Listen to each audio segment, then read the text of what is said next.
Well, hi. Well, that's not Dehya. Oops, where's my game? There we go. Blam. Hey, look, it's Dehya. Hello. We are doing... This is... Oops, I just alt-tab by accident. I don't know why my brain did that. We are doing a couple things. One, this event does end in like 3 days, and I have to do that on both accounts.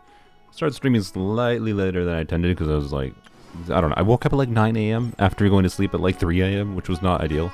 And I fell asleep again until like 11:30, which was also not ideal, because I normally like to stream at 12, like noon. And then I was like, wow, I'm still really tired. Great. And I feel slightly congested. And it's not bad. Like, I'm not very sick, to be clear. I think like, I would imagine I sound mostly normal. But anyways, so I'm not doing a unit review stream today because that would take too much energy. And we're doing the events because I really, that's the battle pass. I really need to finish at least this thing. This thing can obviously wait, but we're going to do this too because I think this is more fun. I think this is one of the, well, okay, I haven't done the next two things, and I find this green blob hamster not to be the most fun, but we'll see how fun it is with whatever this event has going on. Suspicious title? What are you talking about? We're gonna be fighting the Kinkies. That's literally their name. But yeah, what are Kinkies? Is the triple Kinkies. So, anyways, I don't know. It should be fun. I also want to mess around with different teams in Polearms only. Like on Polearms only, I only did the triple Kinkies with C6 thus far. And I want to mess around with different things there. So there's a whole bunch of different things I want to do. I also want to... I'm not going to do... If you want to go check out someone, like, clearing this event without the whale tier things... there's a lot of people... Actually, you know what? I want to talk about this for a second. There is... The green blob is 10 million HP. Nice. There is... I've looked at, like, a couple different threads and discussions of people talking about this event. And, like... I think one funny thing that illustrated, like, the general community sentiment for... the combat of this game, and to be clear, god dang it, I didn't want to click that. I guess it's fine. I'll just go in this menu. Is that of like people treating it as of the highest difficulty things, particularly in these events, because like these events that have these really difficult bosses tend to be the only things that really stress high investment players, and that can include whales, that include players that just have played for a long time. And like it's going to be quite difficult to clear this, I imagine, if you haven't been playing for a while. And but I don't think it would take that long. You don't have to be playing for that long to be able to clear like the triple Kinkies. So point being, like I saw a thread that like was like labeled this is like easy, impossible, right? And like this is a lot more difficult, and that's fine. And I think it's fine that they structured these events like that. And I'm glad they put something in the game that occasionally makes the combat engaging to higher investment players, rather than it just being, oh, the only way to make combat engaging in Genshin is how fast can we clear an abyss chamber, right? Instead, it's actually got like this has like interesting nuance, and I don't know. I think there's this perception people have sometimes with like things like this being whale tier because of the fact that they can't just take their favorite character and then immediately clear it, right? Like that seems to be the attitude, which I think is just like a not great mindset to have when it comes to the combat of the game, if that's your feeling. Because like, what do you want your one specific character to be good with every single situation in the game? That's so boring. I don't know, right? Like this is a game with a billion different characters and whatever. We want different characters to have different reasons to be used. So like, I don't know, right? Go check out Tar's. I was messaging Tar shortly before I started the stream. Go check out Tar's Blamos channel. He did a stream the other day where apparently he used like pretty normal lower investment teams. Like I think he used a national variant, which might be boring to you. You might not want to use it. I get it. But it still shows that like it's not just a whale thing, right? And I think that's a bit silly. It might be a higher investment thing, but that's a good thing that, I don't know. Anyways. So yeah, like, but I want to show Dehya against this because I think one thing, like one thing that was really funny is how I was streaming with a more, some people would describe it as a more whale team, where I was using Arlecchino, Bennett, Kazuha, Candace, C6, and, you know, I had Arlecchino C1, which, to be clear, I didn't spend any money for Arlecchino C1. I also didn't spend any money for Staff of Home on Arlecchino, but they're high investment things. So, you know, some people might consider, if you're a brand new player, you might consider Arlecchino C1 with Staff of Homa a whale thing. But in fact, you can just achieve that by planning and playing the game a long time. Or getting lucky, like I did with Arlecchino C1. But that team was very hard to use against the Kinkys. Satisfying when things were going well, but hard to use. Was very obvious. And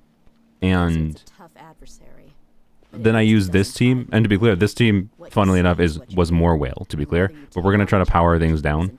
And I'm trying to yap here.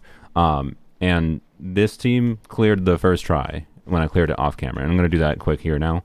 And then I'm gonna try to power it down to factor in constellations. Like I'm gonna remove Shallonen, signature weapon, whatever. I'm not gonna power down Dehya's constellations. That'd be stupid. Thank you, Timothy. If it weren't for triple Kinky doing 5 billion damage, it would have been perfect for Yoimiya Burgeon. Exactly. By the way, my Mona is level 40, and you might consider that a problem. It might be. I think she'll be fine. We'll see. So, anyways, let's just see if I can do this. Hopefully I do it the first try, because I did it the first try originally. It'll be a little bit harder to clear when I power things down, by the way. Like, I want to make that abundantly clear. But I also didn't use food buffs, and I'm not going to be using food buffs right now, and I will use food buffs when I power things down, because I think it makes sense to use food buffs if you're struggling with this. Like, there's no particular reason not to try to use food buffs, other than just you don't want to, right? But if you're trying to just clear, right, and you can use the food buffs, why not do it? Also, I didn't... Okay, you know what? No. My brain, I was talking, I did it wrong, so...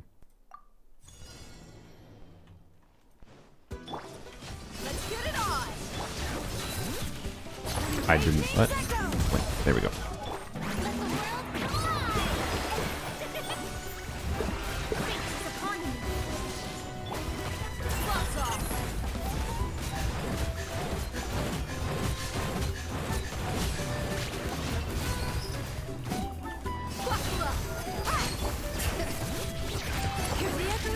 I'm just focusing a little bit. I gotta get good at doing this. Oh boy, oh boy.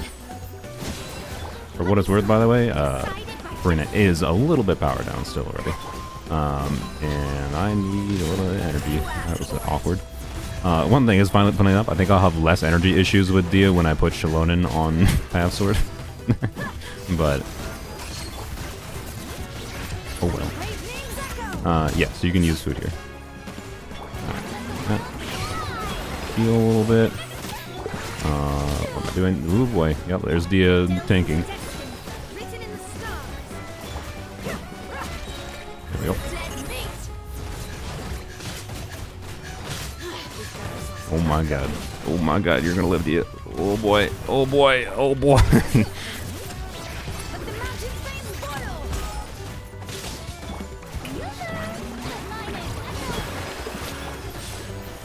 Alright, this might not have been worthwhile to use. Oh no, it's fine. Oh, what am I doing?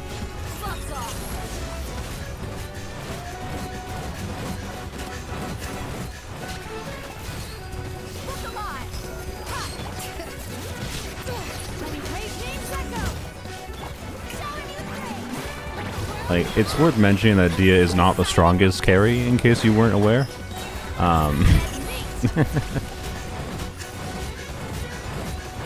To be clear, I have a very good build, but it's a high investment build. And that's the fastest I've actually cleared that. And I have 27 more seconds. Now I'm going to power things down to factor in, like, Shallonen C2, and we're going to do that by, like, putting the wrong... Actually, how do I do that for Dehya? That's slightly awkward for Dehya now I think about it. How do I power down Dehya with Shallonen C2? I guess maybe I just won't use a food buff. Maybe I'll just try to clear without a food buff, I guess. When it comes to, like, Dehya. For Farina, we'll power her down slightly more by giving her...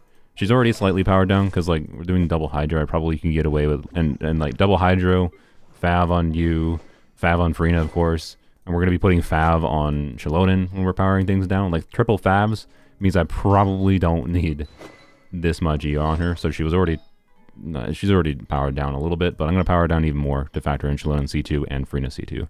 Obviously, the damage bonus increase is nice, but one thing that's important here when it comes to this Dehya team is, I'll just use that. When it comes to this Dehya team, is that because of Dehya's like short field time requirement, you have pretty high flexibility with getting Shalonen's heal to proc during Frina's burst, and then after you get, you know, some damage bonus stacks built up, you can burst on Dehya. Point being, there are teams where like Shalonen's healing can be awkward to build up damage bonus with Frina, and Frina C2 can make a lot of difference with Shalonen, but you can work around it in this instance. But yeah, obviously, I think putting Farina on the bad goblet and having, you know, again, way more ER than I need. Removing Shalonen's signature weapon is probably as close as I can get to turning off the high investment things here to factor in everything. Mona obviously could. By the way, Mona could be leveled up more. I could get her talent to get a little bit more damage bonus. And Dehya, I don't think I can really change the build on meaningfully to factor in Shalona C2, as I mentioned. So we're just going to try to clear without. I'm just going to try to clear without a food buff. But normally I could have just cleared with I could just try with a food buff, right? But to factor in the fact that I'm getting the attack percent from Shalona C2 for Dehya, which I can't easily factor in because of the fact that I'm using an ER timepiece. Otherwise, I would just switch to like a def percent timepiece or whatever, but I need the AR. So, anyways. Yep. Isn't it meant to be kenki? Yes. I'm aware that it's kenki, but I think it's funnier to call them triple kenkis. So, anyways, we're going to try to clear with Dehya carry, right? But powered down to account for constellations. I still have good builds, obviously. It's worth mentioning that. But purposely powering down Farina a lot in particular. And not using any food buffs. And we'll see if we can clear still, right? I should actually check. Should I optimize your build a little bit? What do you have for crit rate? Yeah, I need more crit rate than that if I want to trigger Fav consistently. Do that. That's probably fine. Do I still have the healing bonus circlet? I do. Okay, use that probably then. That's probably fine. Yeah, what do you have now for crit rate? 31, 204 with Fav, that's probably fine. But let's see if we can find some more def percent here. Wait, what do I have currently? 6.6, which is not much.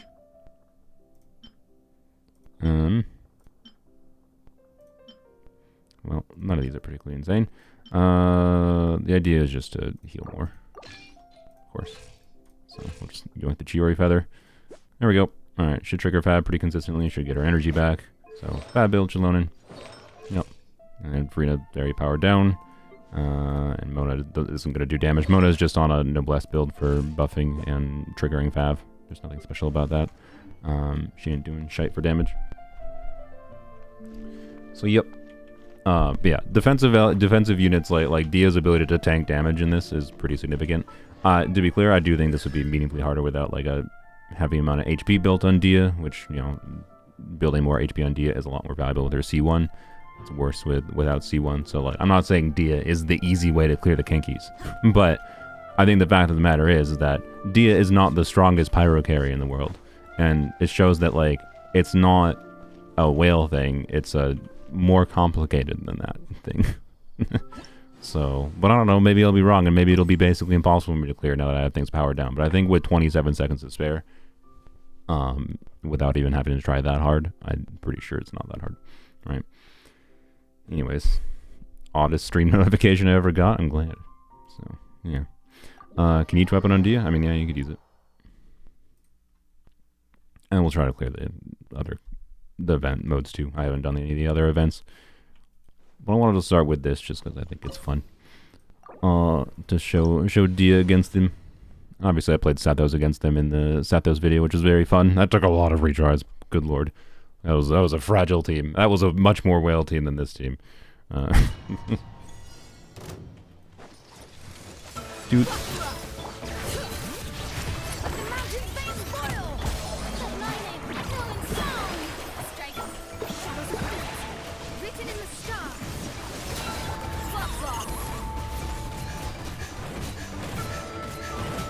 Just doing a bit less Dehya damage, but I think it's fine, you know.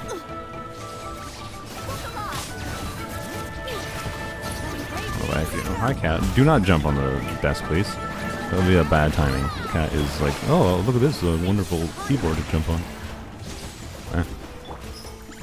Give me back. I didn't get entered. There we go, okay. This is why you do Dehya on Emblem, generally speaking.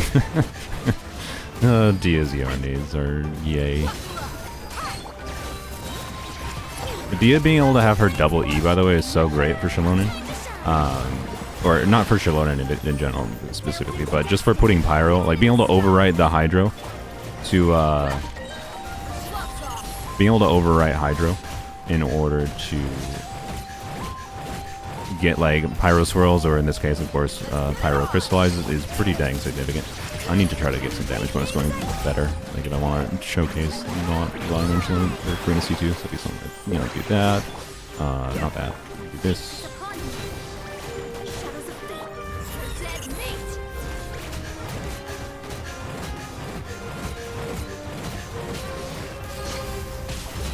Ow. Ow.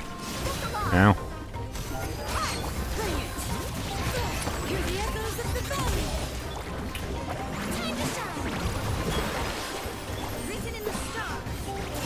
Generally speaking, obviously, with 3,000 on the team, though, I'm having no energy problems.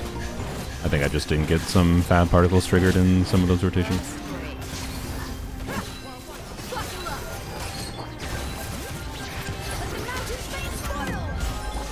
But yeah, I think the community perception of like, this is whale tier is a problem of people need to disconnect from that, you know, not every character is going to be relevant for every single situation, right? So, anyways, yeah, like that wasn't hard. I didn't have to optimize that down. Anyways, where's the cat go? He didn't jump on the desk, which is nice. He wasn't even complaining. Oh, I see. Now he's just like, I didn't give him attention immediately, so now he's just sitting outside the door, just like, just gonna stare at me. You know, like, I wanna make this clear. Mr. Banks waiting out there. I went downstairs and offered to play with you before I started streaming, and you were just like, no, I want to sleep. But now he's like, oh, you're doing something? I want to play. This is cat behavior.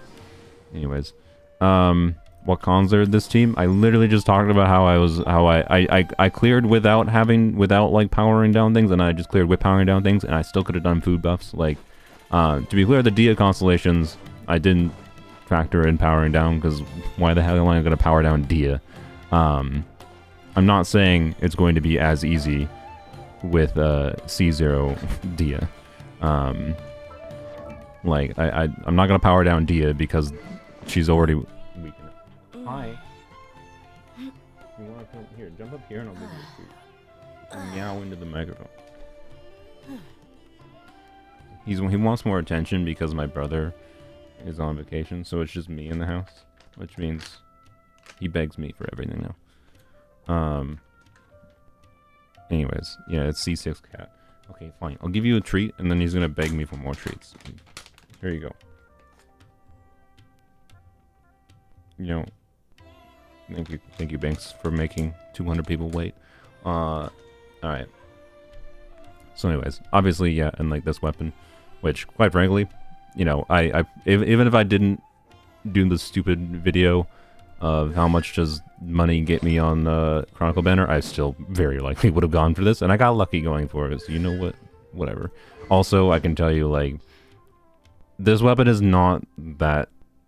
It's definitely nice in the situation that Kinky's because it gives her so much HP.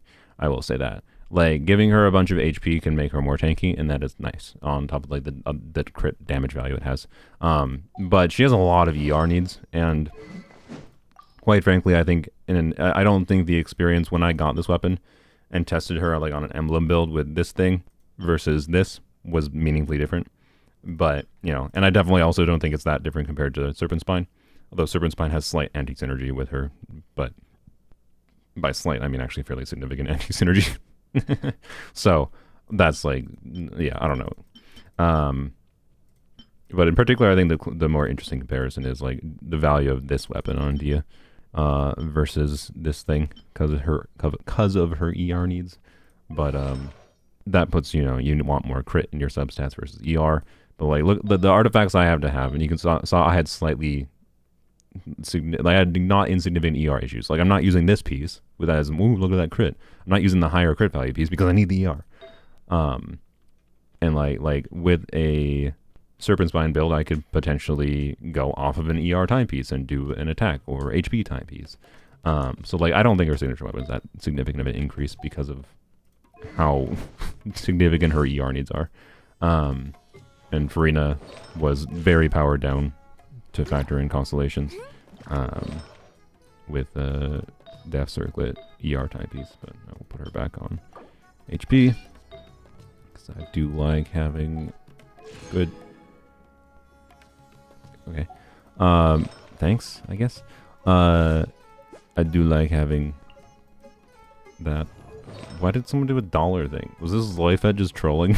By the way, again, don't hate on Zoifet. Like, Zoifet was getting far more hate than they deserved. Use it to resin refresh.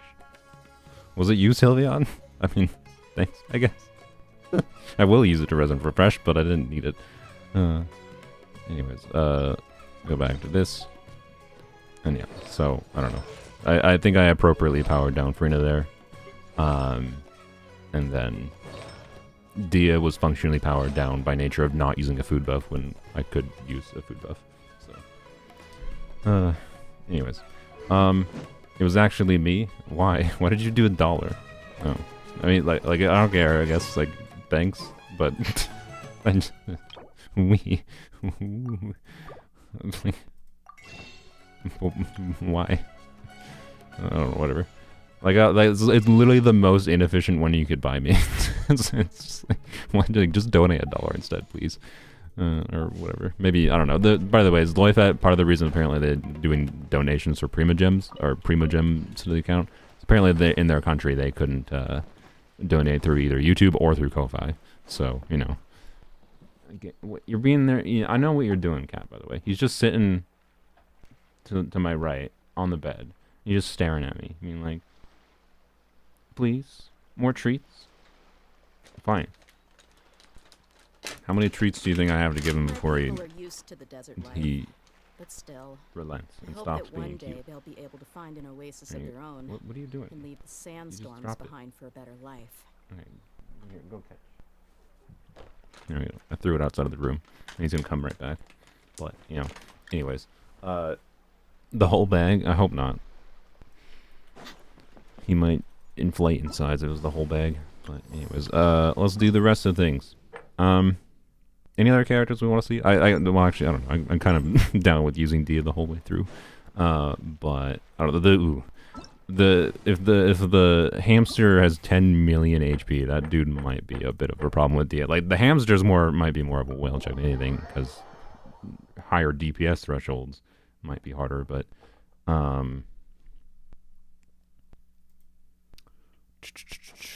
so if it's 10 million HP, and I assume it's the same. Okay, the vaporize. Oh, it's vaporize incentivized though. Oh, but normal. Really?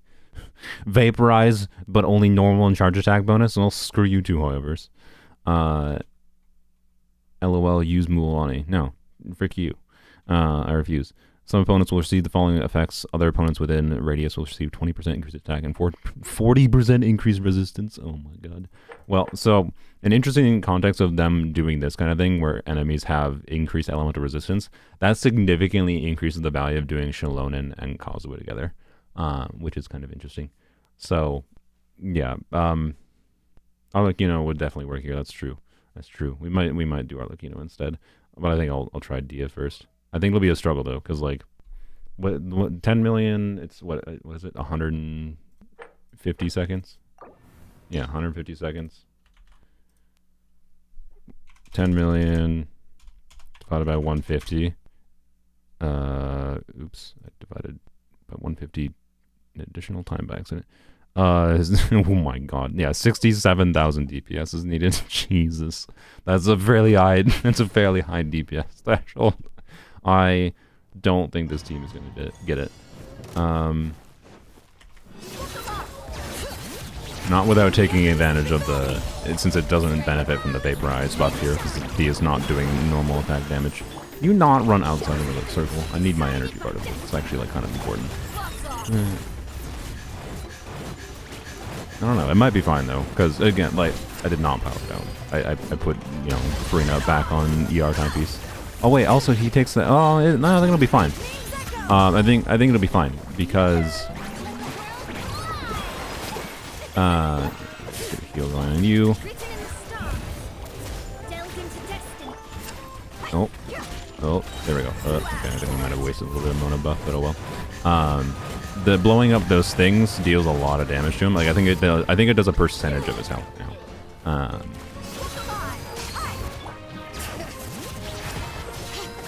Really? How did I? Really? I forgot to switch. I switched. Yep. No, I know. I should do skill first, by the way. I'm aware. Okay. Okay. Well, things have gone wrong here for reasons I understand. Oh my! Oh, cat is on my shoulder. Hello. Can I help you? You're being actually like slightly distracting. Right, I'm gonna go. I might still be able to do that, but let me fix Shalonen's build. I want to be able to burst consistently. Can I help you? You are being like a little annoying right now. I will say this. Bye. Okay, he hopped off. Car jump scare indeed. Alright, fix Shalona build with her signature weapon. Bam.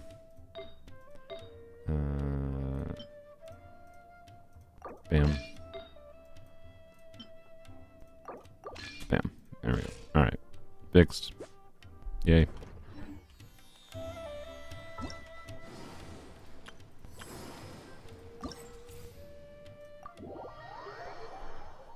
Nah, he does sing Joe. Kooky Flex always works. Against this, I don't think it would. This dude's gender resistant, if I recall. It'd probably be a bit of a struggle. But yeah, let's try to murder him with the... do that.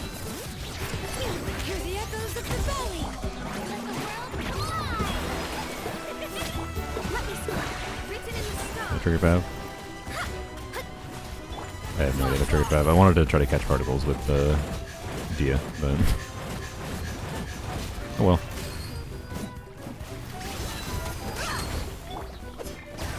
A little bit harder to... what is happening? Why couldn't I hit him there? No, actually, what happened there? Why couldn't I hit him? God, this enemy... like, this is why I don't like this enemy. It just feels jank most of the time. Especially, like, when it does its spinny move, it just feels like... ugh. This enemy feels jank. Oh, was it the eggs? Yeah, it might have been the eggs.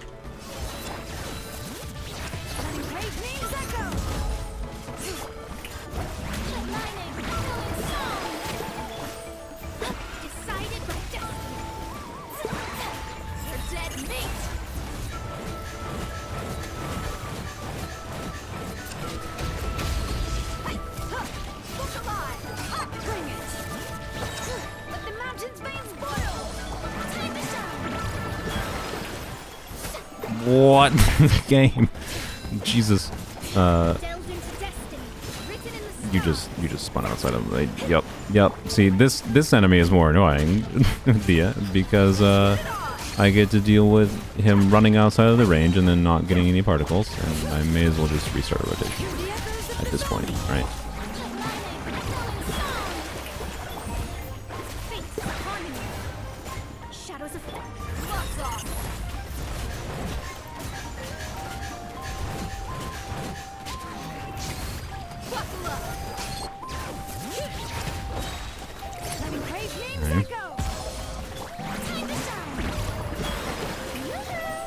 Really? Yep, ran out. I hate this dude's spinny move. It's so annoying. Yep. Hey.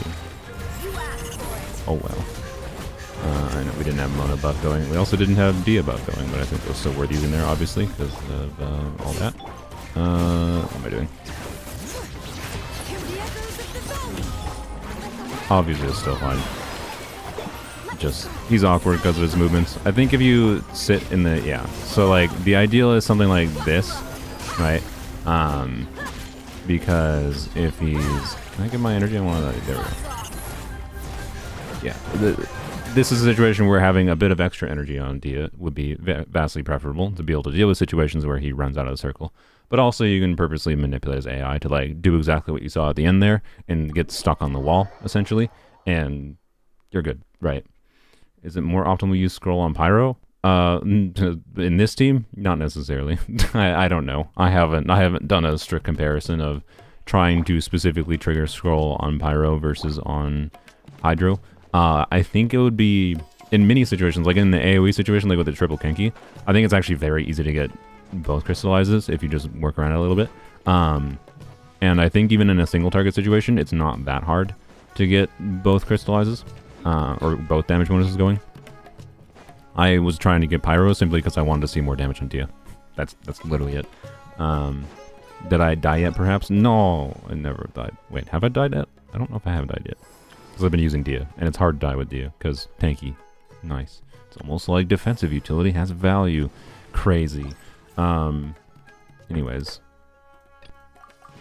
For comparison, and this is something that's like less whale, but will probably clear faster, I assume.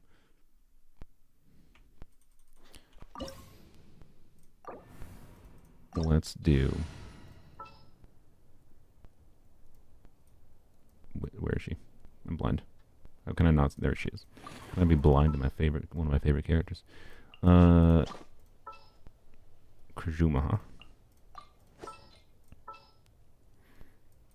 And I should put Candace on instructors, by the way, if I wanted to optimize this down, especially in a single target scenario, but I'm not going to. Candace has less relevance, but it's still good to use in a single target scenario.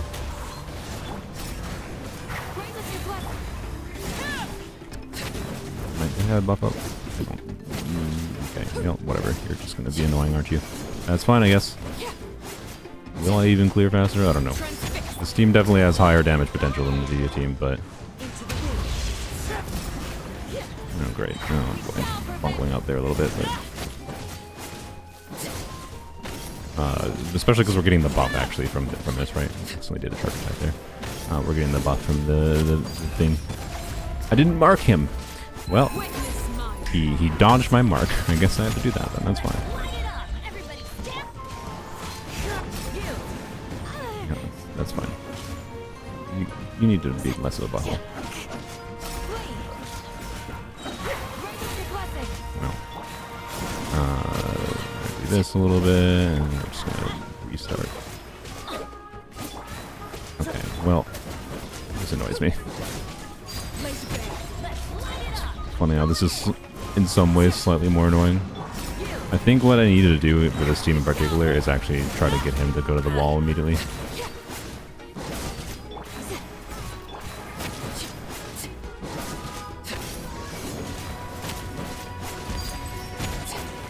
In order to avoid some of the issues.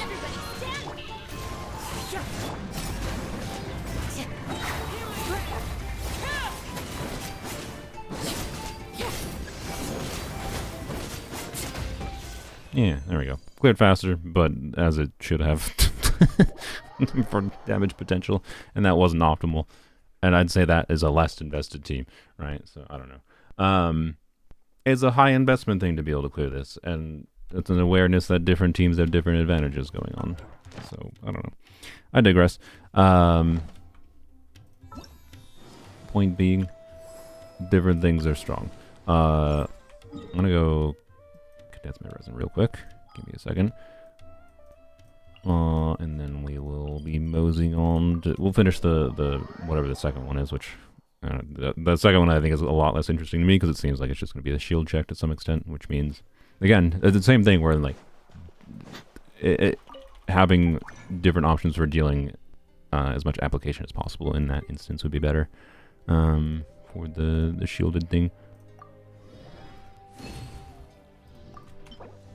Did you do the Nahid event? We're doing that this stream. I just wanted to do the more interesting thing first. Crazy idea though, I know. Thank you. Second one is Kinky propaganda. Yeah, I figured. Burning I think should be pretty good against these white Natland shields. I just want application in general. So it's just like, alright, I guess just have Pyro constantly being added to the enemy, right? So I don't know, sure, we'll try Kanich, Emily. Why not? I'm less interested. Well, no, we'll do Dehya. Because we'll see what Dehya does. I'm curious what Dehya does against it. But I think it'll be probably the least fun one so far. Might be the easier one too, because I imagine it has less of an HP threshold because of the shield. That's generally speaking how they design things. Close your eyes, don't do this. I hate resin refreshing is bad. I only do it because I am a content creator and I want to be able to level up more characters. I think I'm just gonna farm heroes with maybe a little bit more today, or not today, this week, because I have a lot. But I think I want double this, and then I'm like satisfied, which I'm not gonna get double that this week. But anyways, yeah, it burns. Don't do it. It's bad.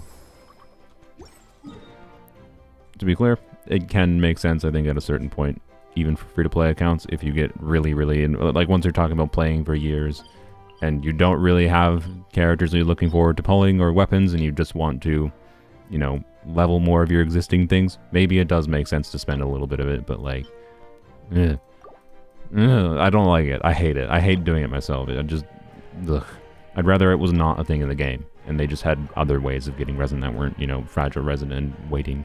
But, oh well, anyways. Hi, cat. I was back. He's like, no, I want another treat. Hi, I see you. Yeah. Meow, meow. Okay, what am I doing? Oh yeah, event. That's the wrong, well, I'll do that event, but not right now. This. Meow, meow. Yeah, bye. Car content, yep. You just went blind for 2 seconds? Did you resin refresh? No, I didn't. No. Okay. Yep, so 2 shieldy weird creatures, whatever. Yeah, let's just try this first. Curious. Okay. Didn't mean to double E, but it's fine.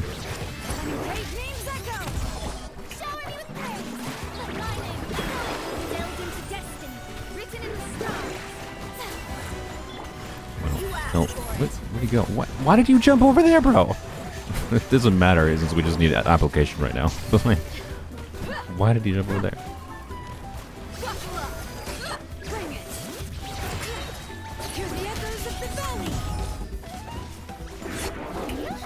Oh, I'm not getting fab. Oh, that's extremely annoying.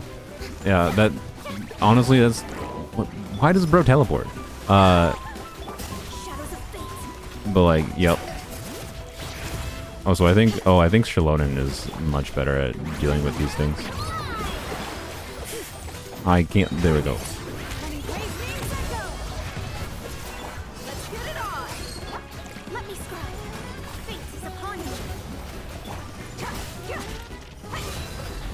Oh my god, I didn't have it. It didn't light up well.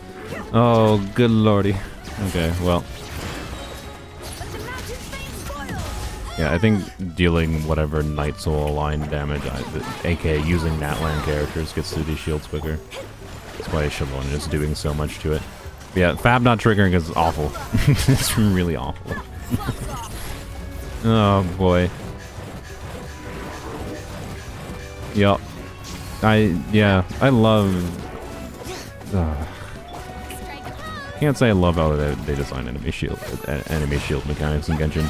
To be clear, it creates interesting circumstances. Like, I think the Pyrolector Abyss from a while back was a very interesting Abyss cycle.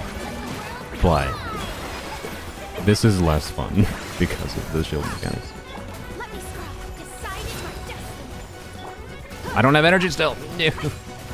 Oh my god. Well, I guess we're just gonna win through Dehya's skill damage. I should have just saved Dehya versus. Whatever. Why did I do that? Whatever. Why did I do anything that I did there? Okay, no. We're beating this without. Yeah, I can't say the Night Soul Shield is my favorite thing they've introduced in the game, to say the least.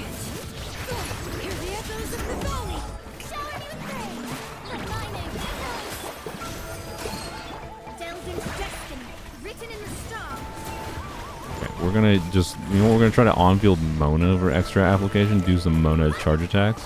Also, does Mona apply Hydra when she sprints through enemies? I don't remember. Yeah, just like switch to Shilonen as much as possible. And whatever.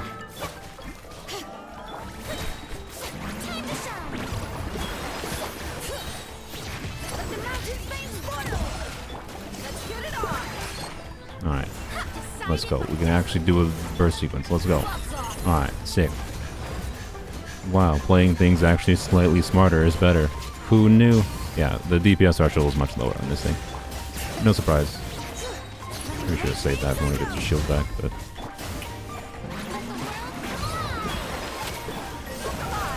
he goes with it. That was pointless, but I'll have it back. It doesn't matter. Where'd you go? Like, I think Dehya's coordinated attacks don't even trigger at all. Do I get literally 0 energy from Dehya in this context? And it is a slight issue, to be honest. That might not have been worth using it, but...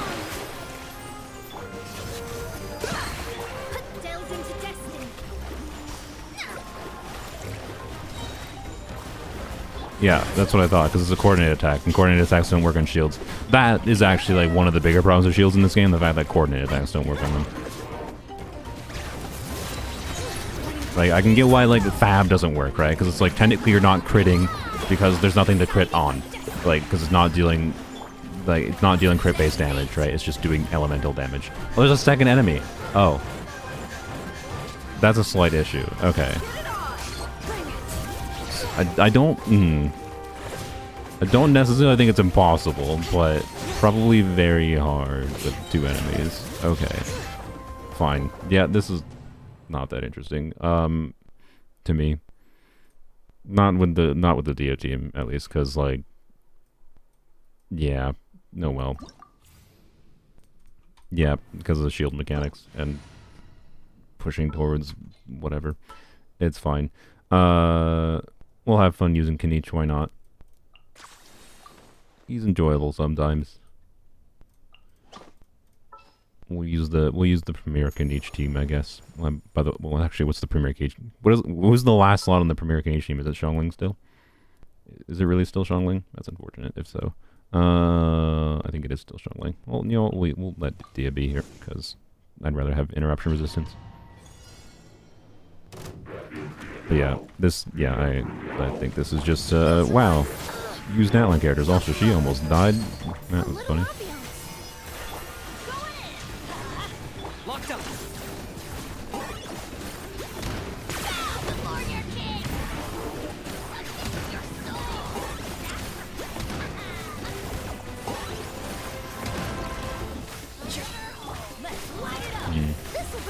Maybe it would have been worth saving a Bennett burst until, you know, a certain point. Let's heal on Emily. It would be nice not die. Okay, I definitely could have cleared that properly. Better. Burning does about as well as I expected, though. At least, so that's something. Let's just use that to kill it.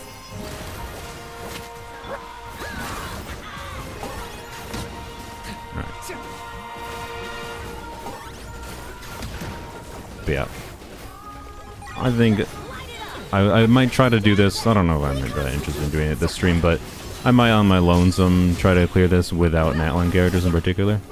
Because I think the interest... oops. It turns out a big laser deals a lot of damage. Could that enemy do something else other than a laser? Whatever. But yeah, I think I can definitely figure out some things. I definitely think I could figure out some things that can deal with this without Natlan characters, but we'll just use Kenki for now because Kenki is fun to use. Alright, do that. Actually, that was maybe kind of pointless. I want to switch to Bennett. Do that. Do this.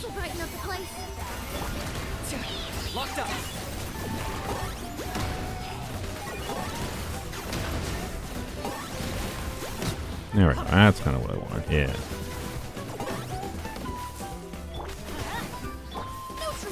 That was kind of pointless to do. Yeah.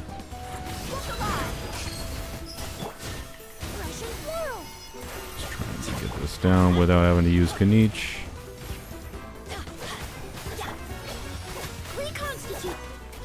Well, I guess we're not going to have interrupt resistance, but we do need it.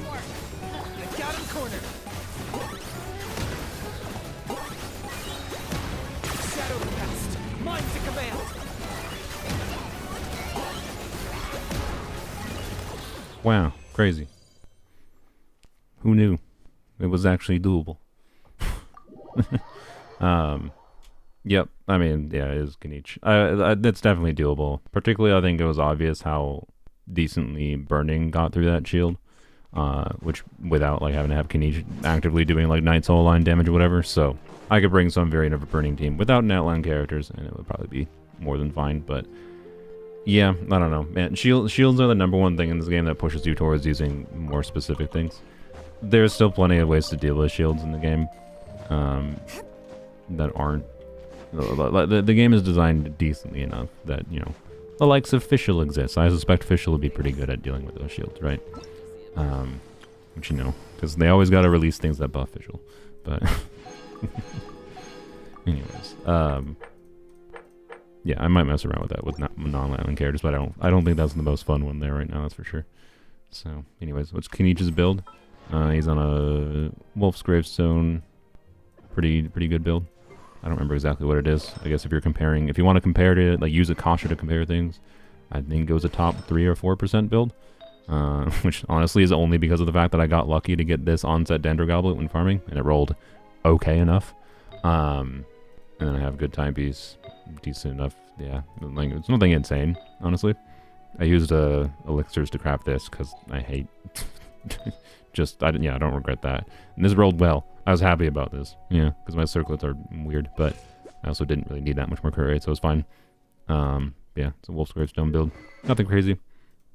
I could technically slightly improve it by giving him a different flower or whatever, but he's in a good state that I'm happy with him. So, yep. Anyways, yep. And by the way, Wolf's Gravestone is pretty similar to R5 of the craftable weapon.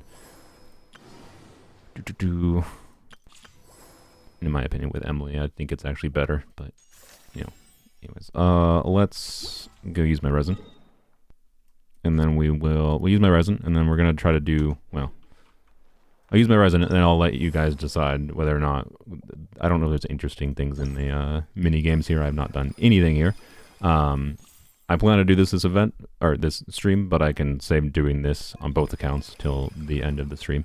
I do want to go over to polearms only and try some things. Try some C6 teams against stuff on here. Because I think this is an interesting one to test with polearms only, right? So, particularly how do I do it? I don't know. That one might be annoying. But anyways. One is literally Subway server. Nice. Actually, here, I'll let you guys vote now, I guess. We're not going to switch over quite yet, but... what next? Do... Nahida event? Polearms... the Kinkies. There you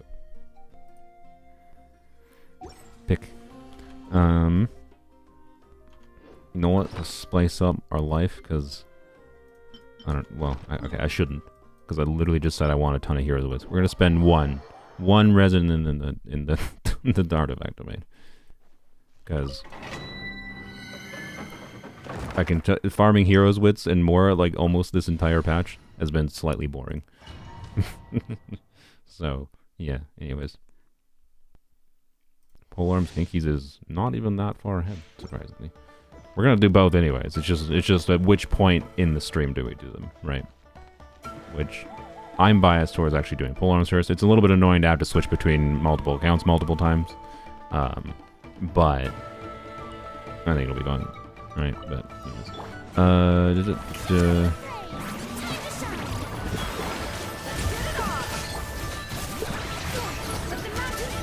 We're gonna get the timepiece or circlet that I want from Luolani, finally. with this one resin. That's why we're doing this.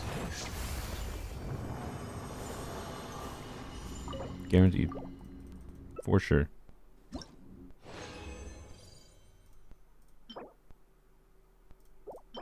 Told you. Look, technically this could be an upgrade for Shilonen in the most minor ways possible. Technically. Anyways. Japanese subs because English voice lines are missing? Oh, you mean for the event?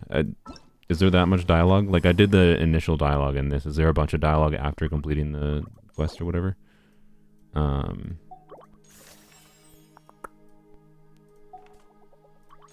I guess there might be. I don't know, how long are these?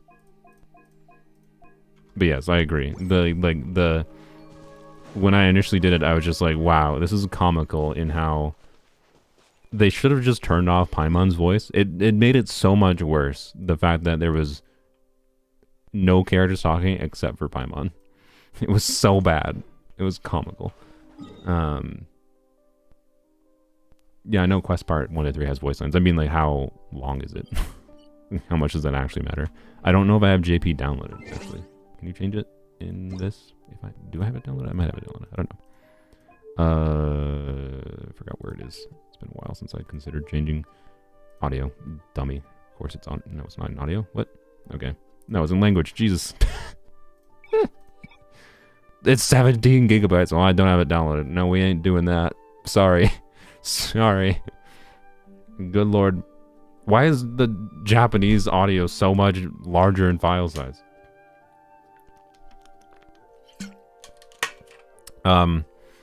Well, I can tell you we're probably not doing that part of the event in this stream, because I want to get through the majority of the Primogem rewards, which is going to be, I assume, mostly through, like, I assume probably 90% of the Primogem rewards are completing the minigame things, and then this, and then the last, like, 10% are through this, right?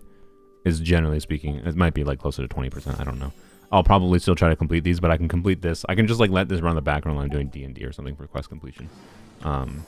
Unless there's something that really meaningful you guys want to see my reaction to in the story of the event. So, anyways. Why is the voice file different size than the mobile file? Because mobile has to compress a lot more for mobile storage constraints. Whereas on desktop, they can just be like, yeah, f you. You have a terabyte of storage. It doesn't matter. That's like, it's not an FU. I personally prefer that approach. I would prefer the higher quality audio files. But anyways, although when they have the constantly, I can't say the higher quality audio files are that relevant when I just want to mute the game. Anyways, distracted. Let's do this. Voice out the whole thing. If I didn't have a very slight sore throat, I would consider it. That could be funny. But no, we're gonna do Polearm's Kinkys first. So yeah, this Death Goblet has flat death, which means it could technically be better than this piece. Although, funnily enough, it's like the exact same. Although this is 1, 2, 3, 4. This is a 3 line, and this is a 4 line. So this could be better. This could be better, my Shilonen. In fact, it probably will be better, right? Like okay. The only way it's worse is if it doesn't get an ER roll, right? So my question is can I risk just feeding this in? I probably shouldn't, because I have the XP, I think, because of all the bottles. Right? Yeah, I think I have enough bottles to take it to 90. I think this week I'm planning to do a stream, by the way, so we can try to figure out the artifact route. I was messing around a little bit with it, that's why I have these. Alright, anyway, just see what the first level is.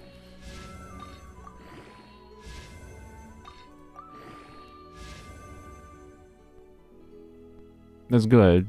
Is the flat def or AER is the preferred rolls from Shilonen. Okay, should I risk it? I don't want to use my bottles because I'm stupid. I have monkey brain. But we're just gonna use the bottles, I guess.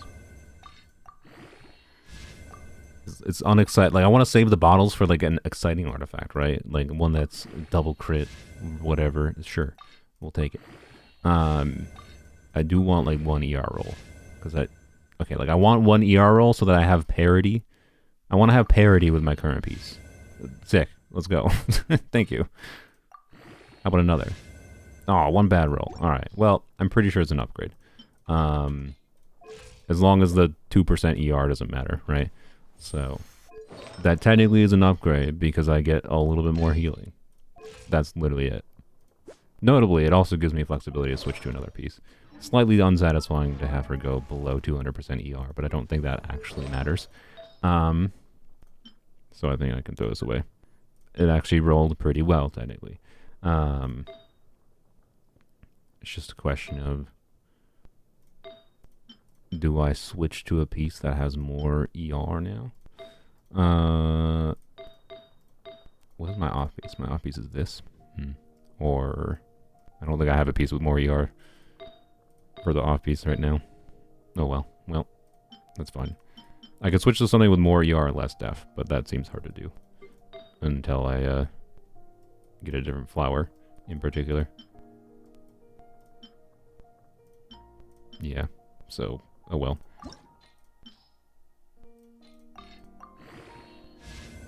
Nope. That's fine. I think it's an improvement. Sick. Also 20,525 HP. Wait, I think that's what I had before. Is it?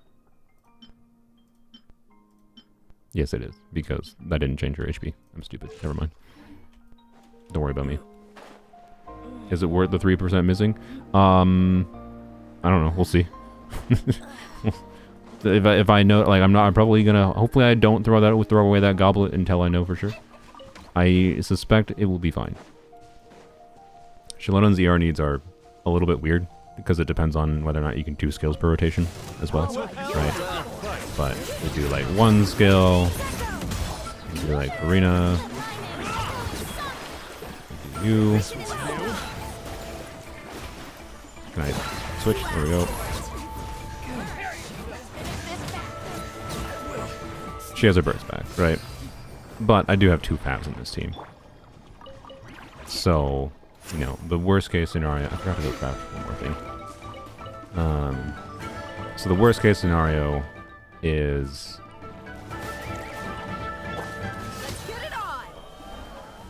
Well, let's try... We'll try not... Let's just switch Farina and let's check like the more close to worst case. This is not a actual worst case scenario because a worst case scenario would be technically switching teammates to a bunch of characters that don't use Fab and don't generate that much energy themselves. So like in this situation though, removing both Fabs, maybe she won't get her energy back, right? Is what might happen.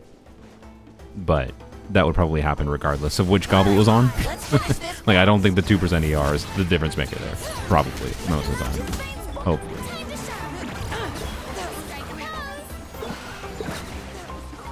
No, but no, that thing.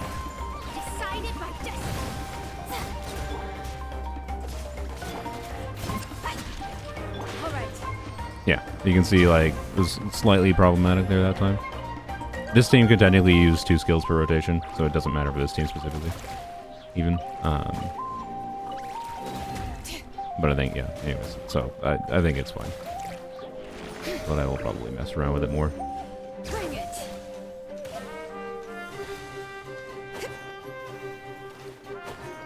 I do not think Shalonen is someone you need to, generally speaking, worry about the worst case scenario very often, but and her needing to burst consistently is only really an important factor with Farina for the most part. So, yeah. Also, I don't think her healing, like, we should check how much her healing actually meaningfully increased.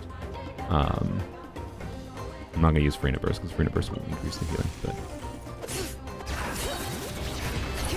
healing wise, we are healing 8,658 now without any Farina buff up, which is not insignificant.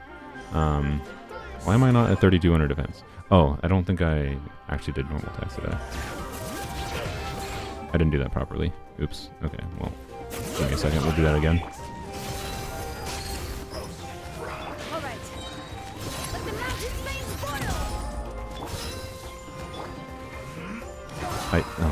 Now I'm overheating. God dang. Okay. Need to drain. I didn't put fat back on. Dang it.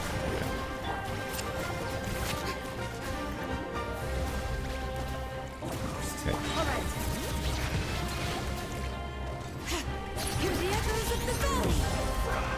Yeah, I have the full bucket. Right? 8,658. No, I did have the. Okay, never mind.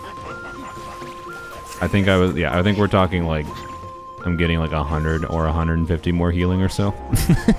Like it's not that significant. So, anyways.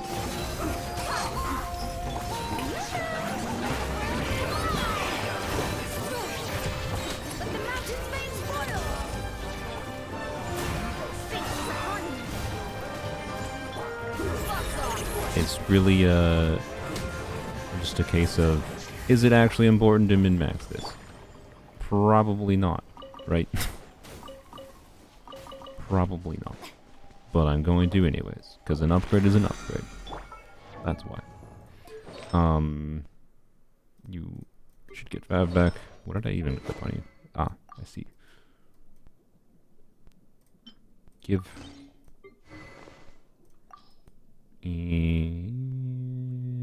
Where is it? There it is. Give. Bam. Fixed. Let's go. Do. Should do one more healing brick. True. I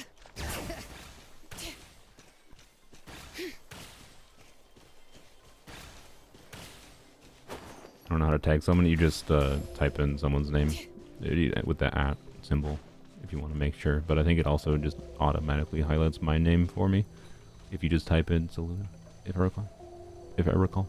Appreciate your frequent streaming. Do you have a schedule? Nope. Sorry. The generally speaking though, I do have like a tendency to stream or not stream on certain days though.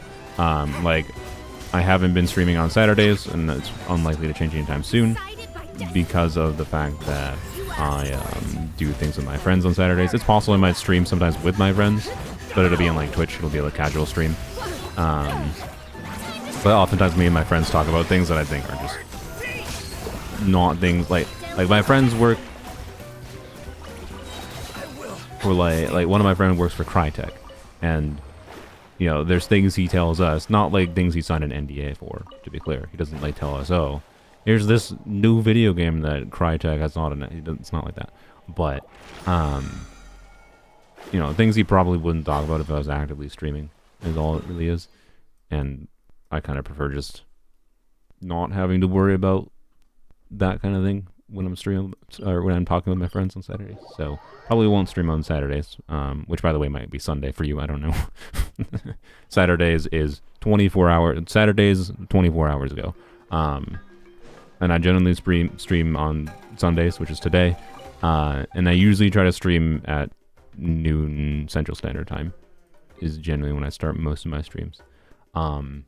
Today I started at 1:30 p.m. Central Standard Time, so I'm not 100% consistent to say the least, but it's fine. Yeah. So the schedule, yeah, is vibes. I generally speaking also don't stream on Monday because I usually treat Monday as a semi either off day or whatever. So yeah, the main reason I'd probably stream on Mondays is if I for example, I was considering not streaming today when I woke up initially, but then and I was considering, you know, if I didn't stream today, I would consider streaming tomorrow, kind of thing. But other than that, so other than like Saturdays and Mondays though, pretty much all other days are fair game, and the most common days would be.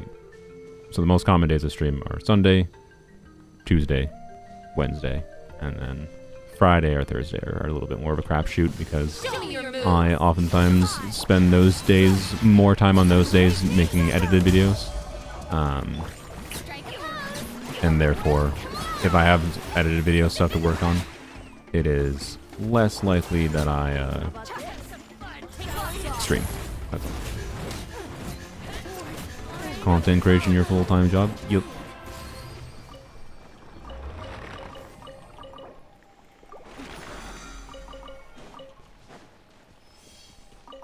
which means I should probably try harder at like making money, to be clear. But I make enough money right now that I'm comfortable not extracting as much possible from you guys.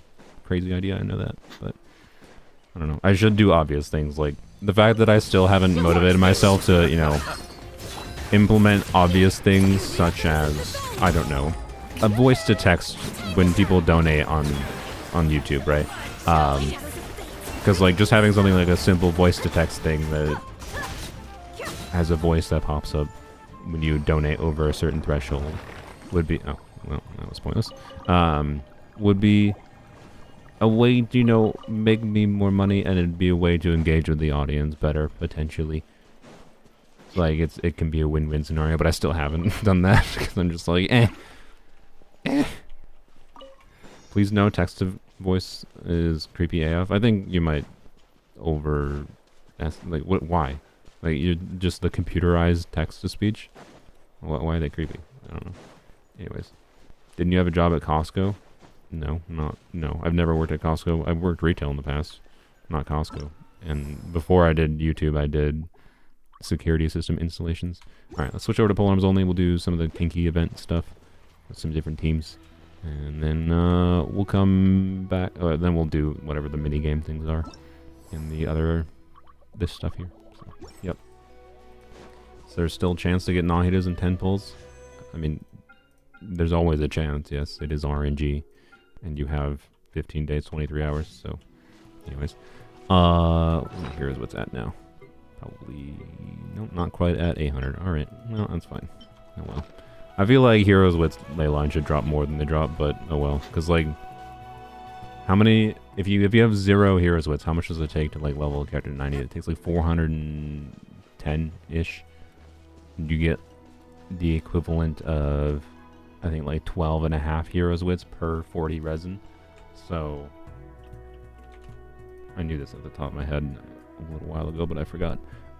So 410 divided by 12 is 34 times 40 is 1300 resin for level 90 character, let alone all the other resources you need. Like, what the f***, Mahoya? Jesus Christ. Anyways, 420, my bad. Either way, point is 1400 resin. I was just trying to, I didn't need the exact number to approximate the resin. Was that number correct, by the way? The 12? Because you get an average of 9 of these, and an average of 13 of these, which is 4. Oh, sorry, it was 13. Okay, that does change the math slightly. Actually, probably doesn't, because 420 divided by 13 is, okay, yeah, it's slightly less than I thought. 32.3 times 40 is, it's 1300 resin. 1300 resin to level up a character from 1 to 90. What the frick? Anyways, the reason I'm prepping for this, by the way, in case anyone's not aware, is like, need to level 90U, need to level 90U. You're probably gonna happen soon. TM. I've said that the last 3 weeks, but need to, I mean, I want to level 90 eventually, but not a priority. You are a priority because of things next patch. You're a priority. And then I need to, you are a semi-priority, and then I need enough for Oberon and Shaska as well. Like, I have 3 characters I functionally need about 400 years with, each 4, potentially. Shaska's a little bit of an unknown factor. I'm not going to prioritize her, because I can make a video on my brother's account.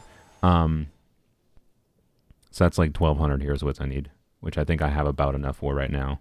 But I also need enough for Kaching and Kave, let alone other characters I want to work on leveling up, and preparation for the next patch. Like, I'll be honest, right now it feels like I'm never going to escape farming heroes with some ley lines because of how many freaking characters they're releasing.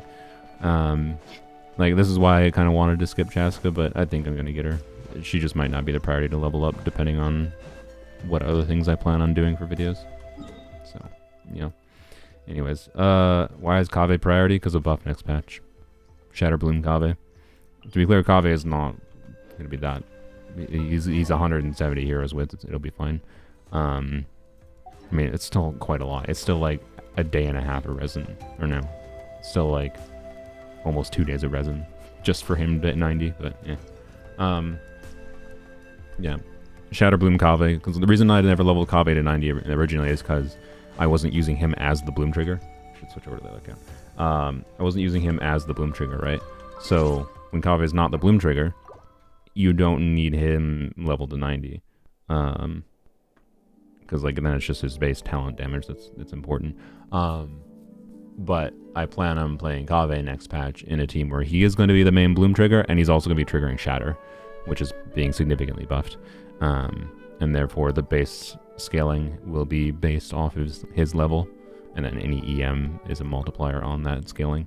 So I definitely want him level 90 for that, right? It would not be appropriate to even to try to give Kave Shatterbloom a fair shot without level 90 him.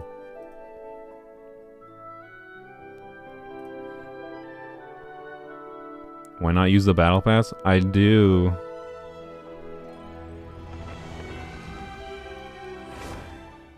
Planning to level up Chongyun. His C2 decreases skills and E. I mean, yes, that is a potential thing. Chongyun doesn't really need to be leveled up to be used that much, though. I mean, to be clear, Chongyun can do meaningful, like, front-loaded damage when you do, like, particularly when you're doing, like, him in melt situations. He can be a useful character. I think Furu recently released a video, by the way, using Amber again in the current Abyss. Although they didn't use Amber in the first side, which made me sad. I wanted to see Furu use Amber on the first side. I get why they didn't, but I really wanted to see Furu use Amber in the first side, and they didn't. Oh well. But they used Chongyun anyways, and yeah, you can do some decent damage. But in a Kave, if I need to use, well, no, it doesn't. I don't think I'm gonna use Chongyun for Kave Shatterbloom. But anyways, Chongyun is not the priority. Is my point. And the things Chongyun can be useful for doesn't, for me, for shenanigans, doesn't really require him to be leveled up that much, unless I'm wanting to do damage with himself. So, yep. You use Battle Pass and it's not enough. Yes, because again, I do be a content creator and I'd be leveling a whole bunch of different characters.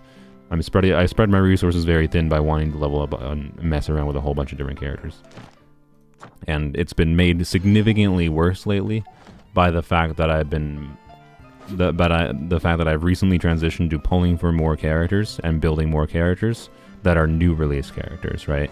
There's a bunch of characters that I probably wouldn't have considered building and putting resources into if I wasn't like wanting to use them for content reasons, right? So, and Shallonen C2 has made me want to level up more characters, and then, you know, them releasing the 2 characters next patch that I might need to put, like, right. It's just a problem of how many characters they're releasing, and me leveling up those, the characters they're releasing, at the same time wanting to level up existing characters. It's a circumstance of why the real problem is, like, I need to, if I want to level up things, the real solution is to not wish, right? If I stop wishing for a patch, right, and level up my existing things, I'll be fine.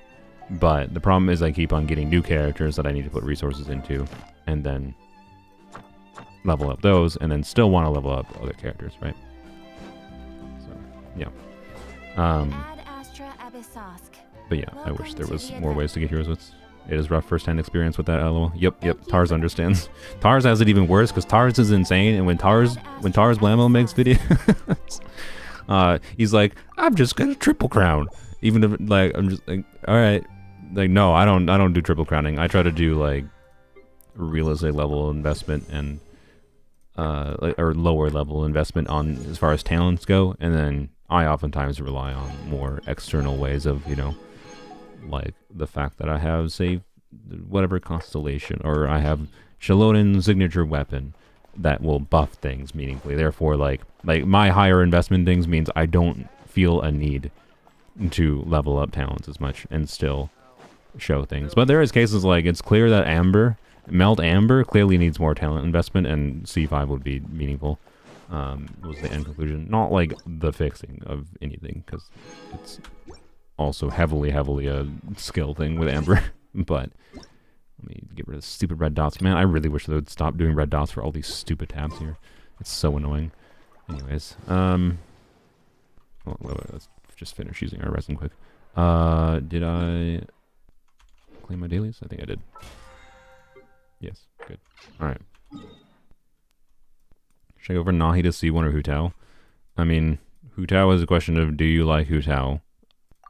and in particular, do you think you'll like Hu Tao's gameplay? If you don't like Hu Tao's gameplay of like dash canceling, or you don't have Cloud Retainer do... Cloud Retainer is the same thing, just you're doing plunges, and when you're doing... sorry, did I say dash canceling? I should have said jump canceling. You don't like the idea of doing...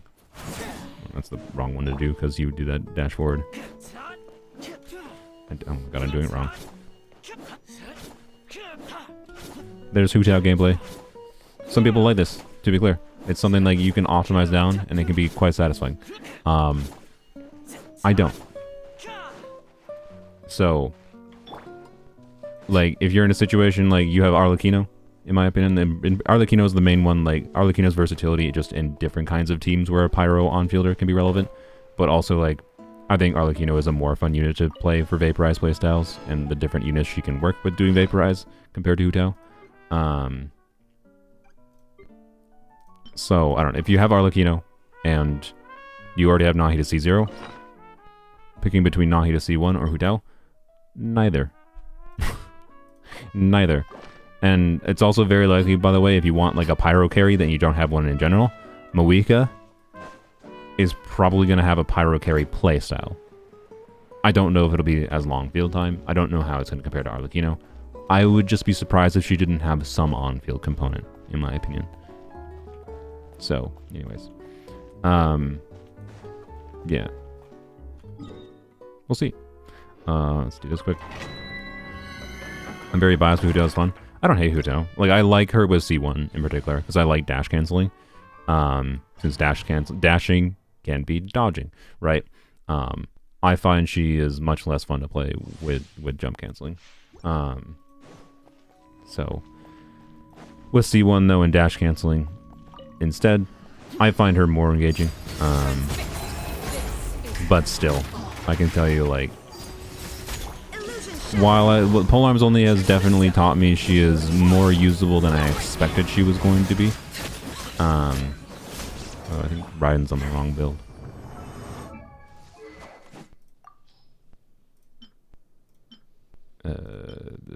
Swap. Bear with me. We gotta fix Raiden's build. This is atrocious. Why did I... What? Okay. Why was she on that? What? I switched one tenacity piece back, but I didn't switch them all. What is my brain? Anyways, wait,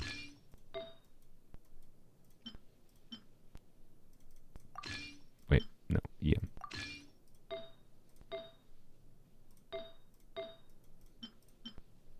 Bam. Fixed. Ideal Raiden build. It's perfect. Anyways, the fact that Hu Tao has like Cloud Retainer now, I think makes her more compelling for normal accounts. Notably because Cloud Retainer, doing plunge Hu Tao essentially makes C1 like C0 Hu Tao with Cloud Retainer, from what I recall, is more damage than a normal C1 Hu Tao team is. Which is, I think, great. C1 still gives you potentially more higher team options, which is very important.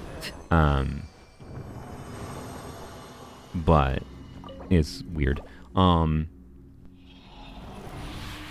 C1 Hu Tao on Polearms Only has been nice. And like, I enjoy playing her on occasion still, even with Arlecchino. I used her for a long time. I've been surprised, like, this account, like, Polearms Only, you can't do a Vaporize Hu Tao, which is where she's actually made to do meaningful damage.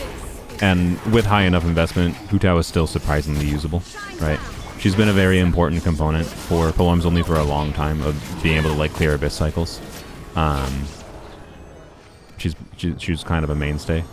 Arlecchino has basically replaced her, because in the context of not Vaporize, Arlecchino was definitely a lot better than Hu Tao. So, anyways. Emblem Raiden, EM Raiden, no Tenacity Raiden is the way. But it's Tenacity EM Raiden. Don't you doubt the power of Tenacity EM Raiden.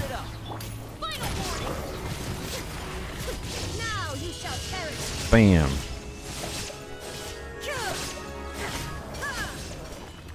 To be clear, Staff of Scarlet Sands and Raiden C2 and C3 a little bit, but mostly Raiden C2 are doing a bit of work there. But unironically, it is amusing how she can still be used to deal some damage. So, anyways, wow, beautiful artifacts.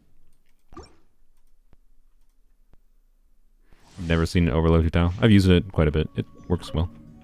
Nothing crazy, but it works. One of the interesting things is Chevreuse on a low healing build. Like right now I have a Chevreuse build that's healing maximized. Like she heals quite a lot per heal. But if you purposely have Chevreuse healing a little bit less, which means potentially building her a little bit less into HP, but that's fine because it's not usually the end of the world to not have. Oh, you're so close, so close. Oh, that could have been so good. Oh, it's sad, sad. Anyways, we'll still try that. What's it saying? I have not seen The Boy the Heron. I need to watch that. I think is that the new? Wait, yeah, that's the new Miyazaki movie. I need to watch it still. Anyway, oh yeah. So Chevreuse, like, Hu Tao doesn't need attack percent as much. Like, she still gains from having like the attack percent from Chevreuse, but notably Chevreuse on a slightly lower healing build basically seamlessly enables 4-piece Marechaussee Hunters to be used on Hu Tao. And I think I was getting with C6 Chevreuse, to be clear. I think on my MH build, I don't feel like doing it right now because I had to switch the build around on 2 characters. But I think I was getting in the neighborhood of like 50k plus charge attacks on Hu Tao. And that's like in the neighborhood of what many people in the past have gotten from, or someone currently would get like on a vaporized Hu Tao. For her charge attacks. Like 60k charge attacks is pretty decent. It's not insane, but it's decent. So getting 50k non-vaporized charge attacks is pretty good, without VV going or whatever, right? It's just Chevreuse teams go, and then you have, you know, some off-field damage happening, which I don't have the ideal off-field electro damage dealers in this team. So I think Chevreuse overload teams are surprisingly decent, particularly in conjunction with the fact that Hu Tao is less reliant on the likes of Bennett, right? So yeah, it's interesting. Is my point. I think she is definitely not the worst on-fielder to use with Chevreuse. And there's some interesting synergy and nuance to go into. I made a video, I believe, about my Hu Tao build with Chevreuse a while back. Back when Arlecchino released. So anyways, that is not good. That is insane without buffs. LOL. Don't humble yourself. Are you talking to someone else? Talking to me.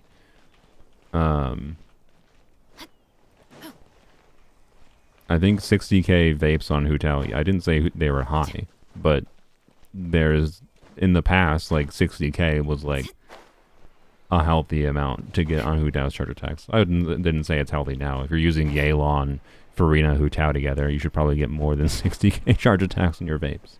Right. Did my Raiden get C6? Nope. The game said no. Mihoyo said no. And this is probably where she sits. Anyways. 60k charge attack? Yeah. Do you really think 60k charge attack is not a... That's a healthy amount on a charge attack for a lower investment Hu Tao team. In the current day. That's what I was comparing it to. And if you compare it to a Chevreuse team where she's not vaporizing, but you have other damage dealers in the team, like you're doing, say, Chevreuse, and like the overloads are a problem you'd have to work around, to be clear, right? I'm not saying it's ideal. I'm not saying you should play Hu Tao Chevreuse, but there's situations where it might be valuable, and preferred. But anyways, she has better team utility than I would have expected, is what Poems only taught me. Like, Hu Tao, by all means, like, it seemed like she was going to be... What am I doing? It seemed like she was going to be a not very useful character for this account. And she was for a very long time, but Arlecchino replaced her.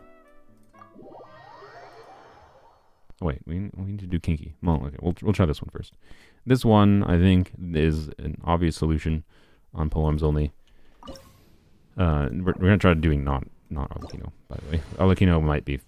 Honestly, I don't even think Arlecchino would be very good because we need the application. I think it should be fine because she'll, like, after we get it knocked down, she'll just rip through it instantaneously. But we're going to do Sino Emily because I think it's fun.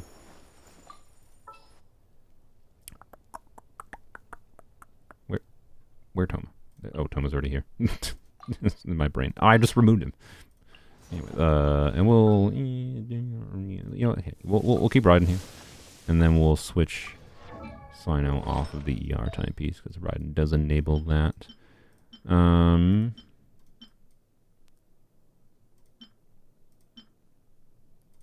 That, and we'll give him Staff of Scarlet Sands. And we'll go to town. I think. Okay, actually, I don't know. We'll see. We'll see if Electro Resonance is good enough. We do have Thundering Fury, so you know.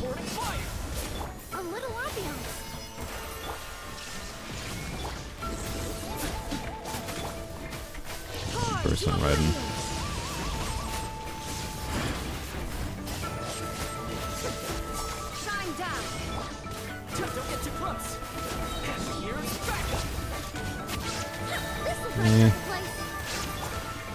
What wrong character?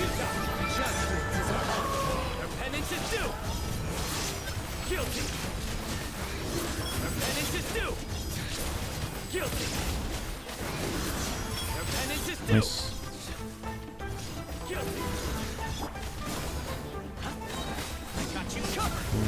Yes.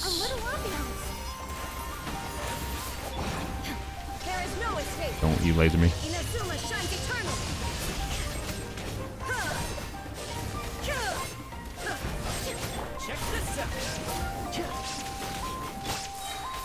Okay.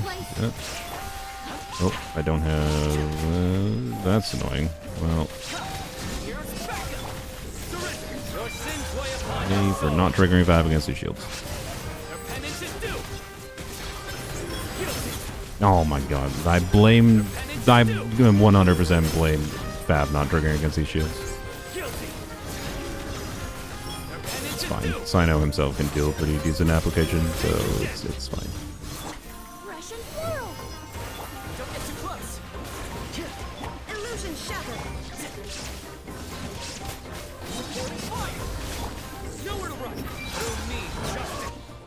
Blam. Very, very good. Good job, Sino. Good job, Sino. Sino's literally a new character in this account after Emily's release. Indeed, he is. He is quite fun now. I want to try Sino against this team. The Muggy Kinkies. Oh boy, this is going to be... I might have to switch to Yayo instead of Raiden, and then we'll switch Sino back to an ER timepiece. Do it. Oh boy. But we'll see. We'll see. Surely Toma will be able to keep me alive, right? Right. Oh boy. Oh my god. Oh my god, the damage. Oh my god, the damage. Yeah, this is gonna be a little bit of a challenge. Okay. I don't even think Yaya helps that much. No, we can do Zhongli. But you know what? We're gonna try not Zhongli. Because I wanna do high damage potential first. Before we use the crutch. Right. Zhongli is obviously the solution here. But that's lame. Oh my god, I'm just instantaneously dying.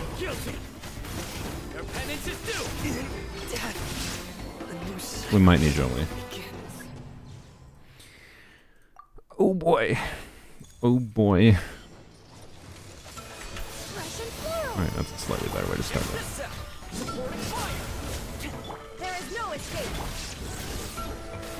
Here. Oh, I didn't dodge it. Dang it, man. Don't like being in the ice. Oh, I think I was in the... Well, actually, no, I think I just got smacked by a sword. Alright. Can we do Emily, Farina, Xiangling, Shilonen? I can't right now, but that is a thing I could do, yeah. Oh yeah, is this the first time I've died against the Kinky in the stream? I didn't even realize. Oops. Also, good job me just immediately taking damage on Emily.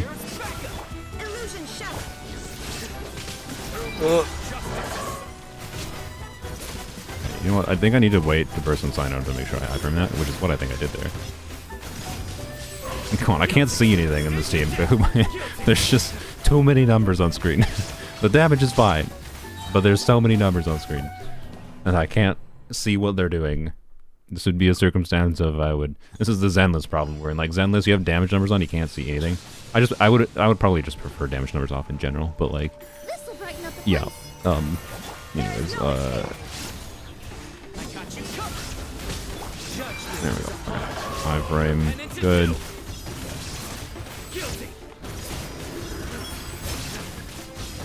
Oh boy, we're taking damage. Oh boy, we're taking damage. Oh boy, we're taking damage. Can I, there we go. Okay.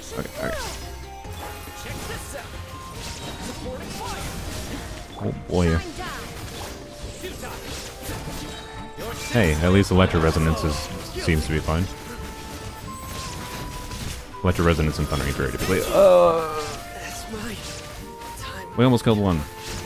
Okay, I think I need Zhongli. I think I need Zhongli. But we're gonna give it a couple more tries. Because it's kind of... I think it's possible. Ow. I think it's possible to do without Zhongli, but boy would it be a challenge.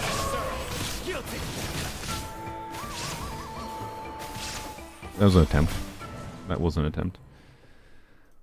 All right. What, I'm gonna cut it. That's 5. We're gonna do 10 tries total. Okay. 10 tries is where we give up. So this is number 6. Thank you to whoever's keeping track in chat.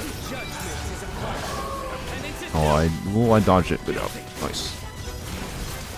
All right. Sino is at least good at eating the cryo, right? Like we're not. Ow. We're not taking damage from the cryo, right?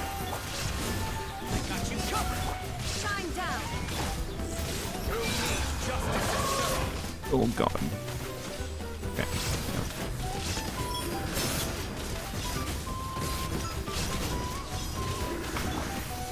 No, it still hit me. God dang it.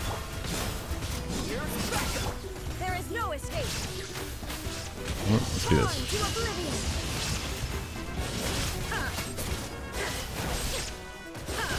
I just want to tank through some of the annoying damage.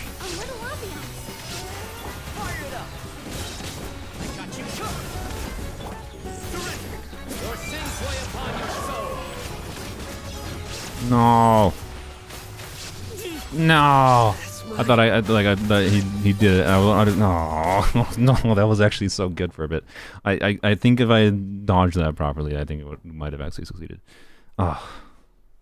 7? No, that was 6. Wasn't that 6? Was that 7? Okay. Shoot. I'll just choose to believe chat. Oh, I did that early. Oh boy. No, that was fine. It was fine.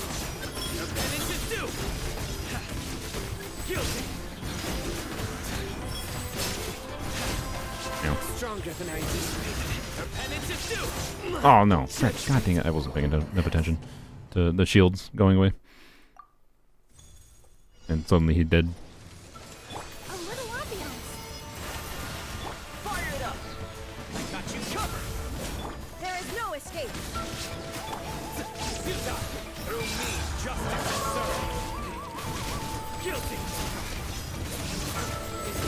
Oh, I did that early. Oops.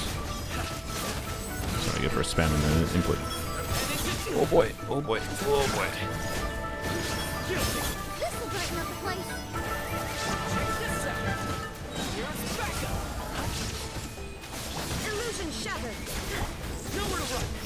Oh dear. I'm gonna have to end his burst as soon as he's doing the cryo hit. Oh, I avoided it.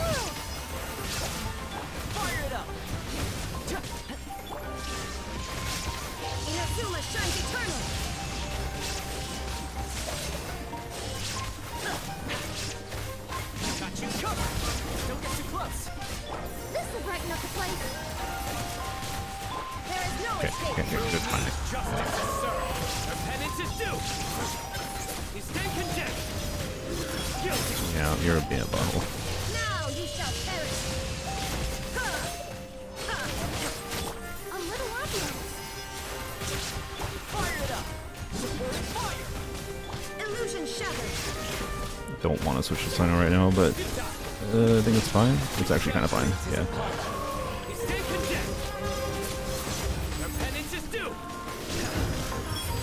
I should have done a poll. I bet if I did a poll, people wouldn't have believed I would have been able to do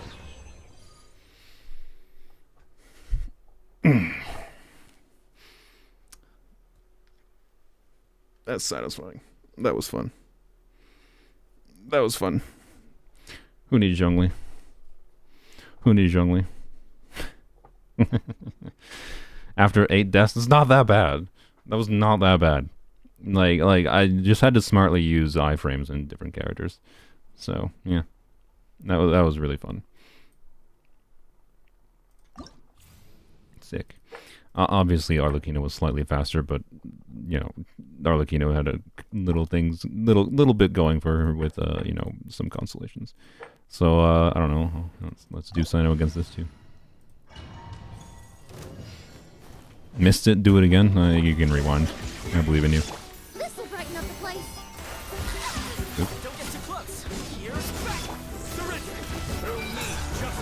Emily does a bit less here, obviously. So it's good to see more of Sino's own personal contribution against this boy.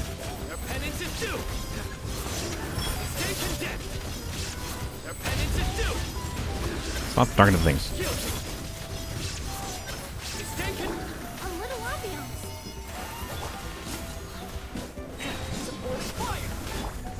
Yeah, I need like a tiny bit more ER on Tomo.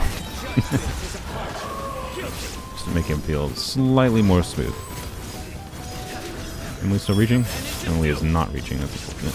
You just went barely out of range, Emily. Fresh and floral. Check this out. Ha! I got you covered. Shine down. Nowhere to run. Your sins weigh upon your soul. Your penance is due. Stay condemned. Your penance is due.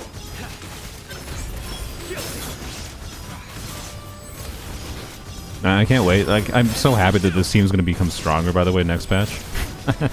Like, because Overload's getting buffed, right? It's not going to be, like, an insane increase. Also, I should have ended that earlier. That was stupid. It's not going to be an insane increase or anything. But a buff's a buff, right? So, I don't know. Overload things with Emily in general are just going to become a little bit stronger, and I'm very happy about that.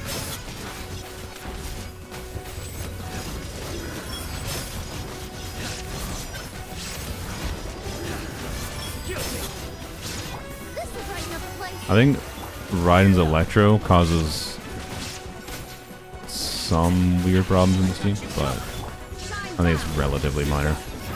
And obviously the benefit is the energy for Sino, so. Also the attack buffing for Emily and Toma, or Emily and Sino is pretty decent as well. Not bad. Not bad at all. Considering how tanky that dude is, and it's Dender resistant, so Emily was doing a lot less there. But good showing of how Sino's still doing pretty dang good damage. Alright. Anyways. Who's buffing Overload? No character's buffing Overload. Mihoyo is buffing Overload. The base scaling of Overload is going from, I think, 1.5 to 2.67. So I think there was like, you know, I think Raiden in that build, on the Tenacity build, gets like 10k overloads.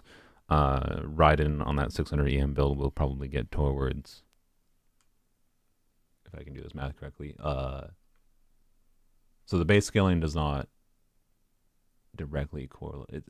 It'll probably be over 20. Well, no, it not, sorry, it should correlate. Yeah, because 600, no, that makes sense, yeah.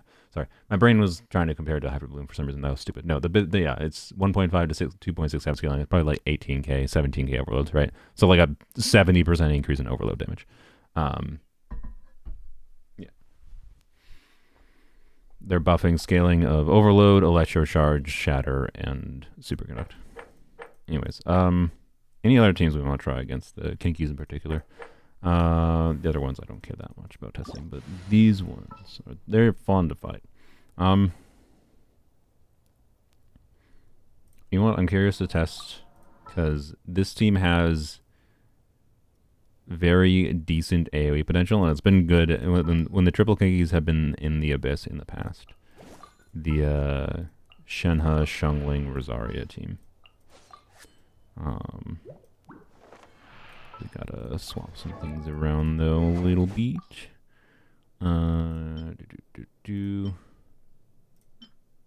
Here, do this. Do this.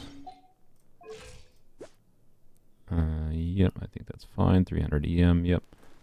You're in the correct build, just need the weapon. Alright, sick. And I think you're fine, right? Yep. Yep. Alright, sick. And you should be fine. Yep. So, obviously we're using Zhongli here, because, yes. Oh, frick, you're right. Zhongli's on a physical build. You know what? We're just going to try with physical Zhongli. We'll see what. No, I really need Fab on Zhongli. Yeah, screw it. We'll try it without Fab. Without Fab and without HP. Ah, frick, I didn't even know. Whatever, it doesn't matter. I don't have tenacity on right now. Yeah, this team is quite circle impact, but can get pretty meaningful damage. One problem it does have is you can run out of the buffs relatively fast from Shenhe in AoE situations, but 3 enemies is kind of like a near ideal scaling situation. Yep, oh boy, the Fab situation. Or energy situation. I did not properly think about Xiangling. Yep, the Zhongli would be nice to have a tankier shield here. Do cat team. What is cat team? No. Yeah, my Sino was C2. So like if you don't have constellations and characters there, I think that Emily team can still clear the Kinkies. It'll just be slightly harder. Again, I wasn't using food buffs or anything though, so keep that in mind. You can very well approximate some of the effects going on there without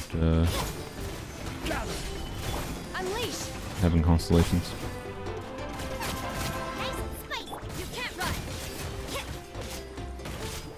And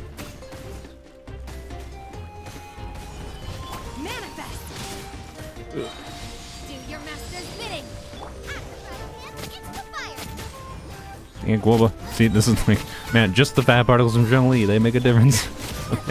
they definitely make a difference. Hey, Saluna, do you know if loot bar is legit / bannable? Loot bar, from my understanding, so I actually was in contact with them for a bit considering sponsorship, but I ended up deciding not to. Not because they're not trustworthy. I actually I used them in the past. Specifically, I decided to test them with Emily, if I recall. Because I had to, I have Emily C1 on my main account, and I haven't activated it because I had to not have a guarantee.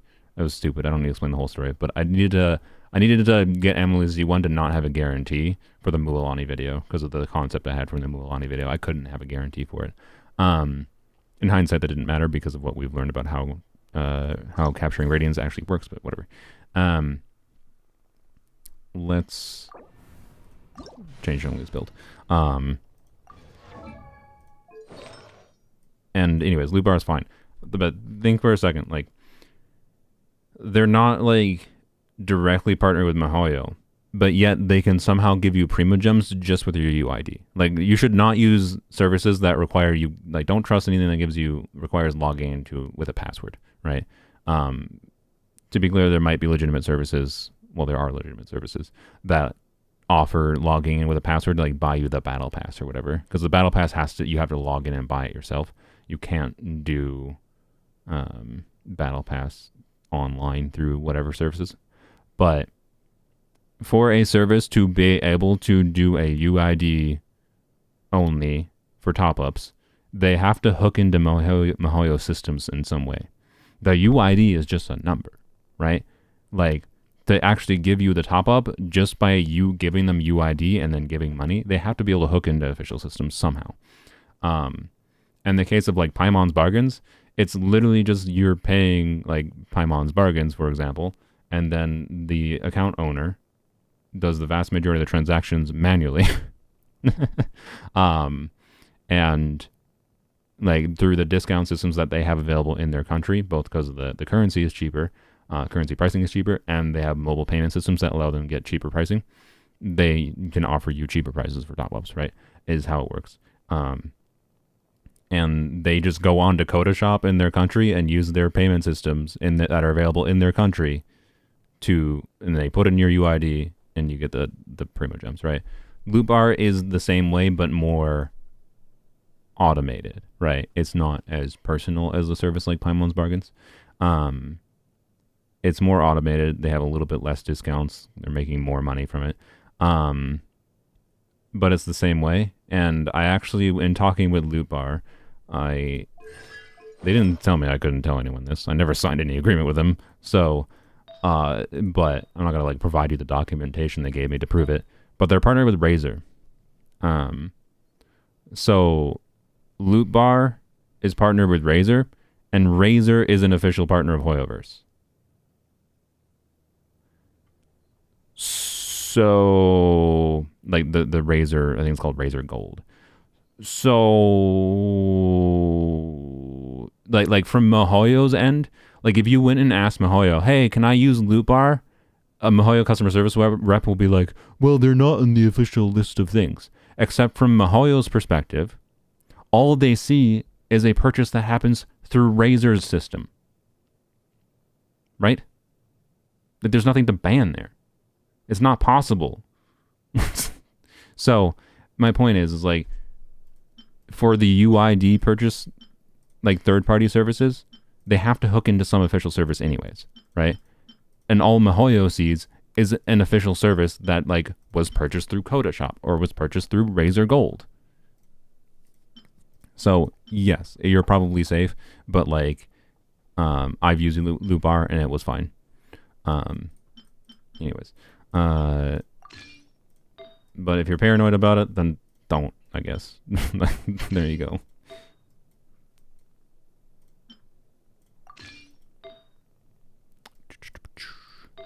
Normally I do a right circlet and HP Gooblet. I don't remember which one I used in the past. We'll use that one. Bam. Perfect. Alright. Need Fav. Don't need a high refined Fav. Yeah, that'll be fine. Boy. I need to level up another Fav. Just so I don't have to like unequip Yayo. Whatever, we'll just unequip Yunjin, it'll be fine. Anyways, a bunch of other creators getting Loot Bar sponsors. Yeah. Like, yep. That is why I was talking to them. And I grilled them for information because I wanted information.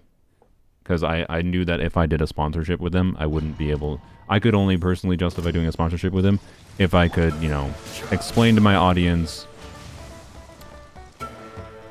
how, you know, they worked so that they could actually, like, consider trusting them. And they also needed to convince me to trust them, too. Like, I was skeptical as well, right? Like, same thing when I heard of, like, Paimon's Bargains originally. But yeah. Anyways. They're not officially partnered with Hoyoverse, but they're partnered with the companies that are officially partnered with Hoyoverse, is the end conclusion, right? So, and make of that what you will. I will have order. Solidify. Ultimately, your UID itself is not a valuable thing, right? And then your payment information is no different than buying anything from any company, whether or not you trust them with your payment information, but that's why their services like PayPal and whatever. My god, these do so much damage. Do your master's bidding. No, frick me. I need the funnel particles to Shungling. Manifest. Oh my god, Shungling. No escape. Okay, this one is actually going to be the hardest. taking this much damage against the Kinkys, this team is awful. It's awful. Order guide you. Gather. Yeah, I don't think loot bars do anything skeevy. Really, the only thing that they're doing that is weird and potentially against miHoYo's terms of service. But again, this is something like I don't think miHoYo has the ability to punish the user for. It doesn't make sense to punish the user for. This is something they'd have to pursue like legal direction, like because the reason they're able to offer cheaper top-ups, right, is because of like differential pricing in different countries, right?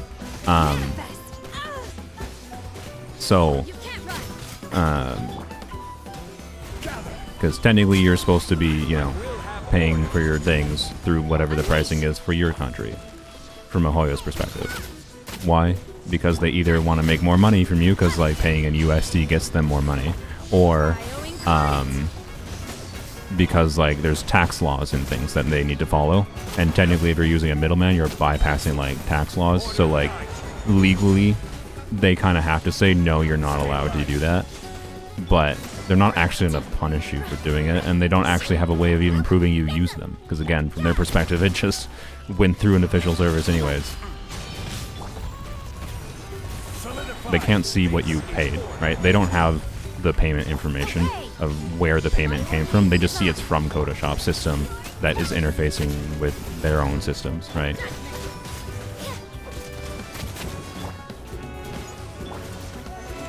They're not all knowing. So, anyways, they don't technically allow it if you ever ask coilovers, but at the same time, they don't do anything against it because there's no reason to do anything against it. It's not actually a problem they need to solve. Unless countries started coming after them. Like, if countries, like, if it became so big of an issue that countries are like, oh, we could get billions of dollars from them because of these people that are avoiding paying. Like, that's one reason to use these third-party services for the U.S. right now. Is like 4 months ago or something, miHoYo started charging taxes on top-ups. So like where I live, if I want to do a top-up, just in game right now, it would cost like $108, I think. About I have about 8% total sales tax. It depends where you are exactly in Minnesota, because like different counties have different sales tax, but about 8%, right? So like $108. You can avoid that, right, by going through the third-party services. So, but like, that would again be a thing. Like, if that's actually a problem, miHoYo would have to have like the United States government coming after them for like not properly enforcing people buying these top-ups are paying through their services that can charge sales tax, right? So, you know, again, it's them that have to enforce that.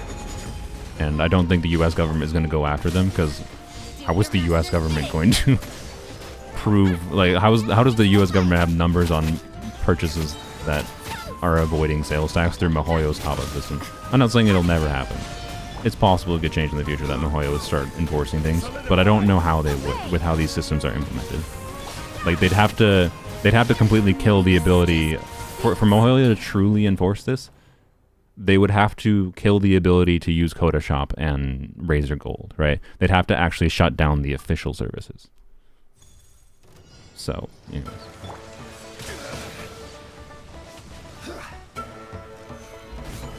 Loot Bar is not giving 90% off coupons.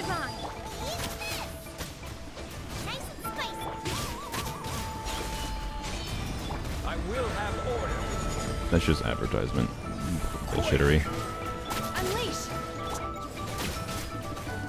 Good lord. This is such a mess.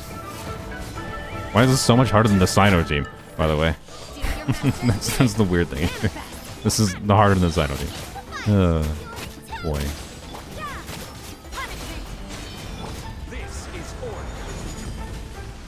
Oh, the Samsung store was saying 90% off? Okay. What a surprise. Samsung is more cringe than weird gacha mobile game purchase company. Yeah. It is not at a scale where government cares about it, and MiHoYo has no reason to directly punish users for it. So like, there's no problem, is my general perception from my research. But technically, yes, it operates in a gray area. If you're not comfortable with that, don't use them. But they're probably safe. I've had no problem using them. I will have order.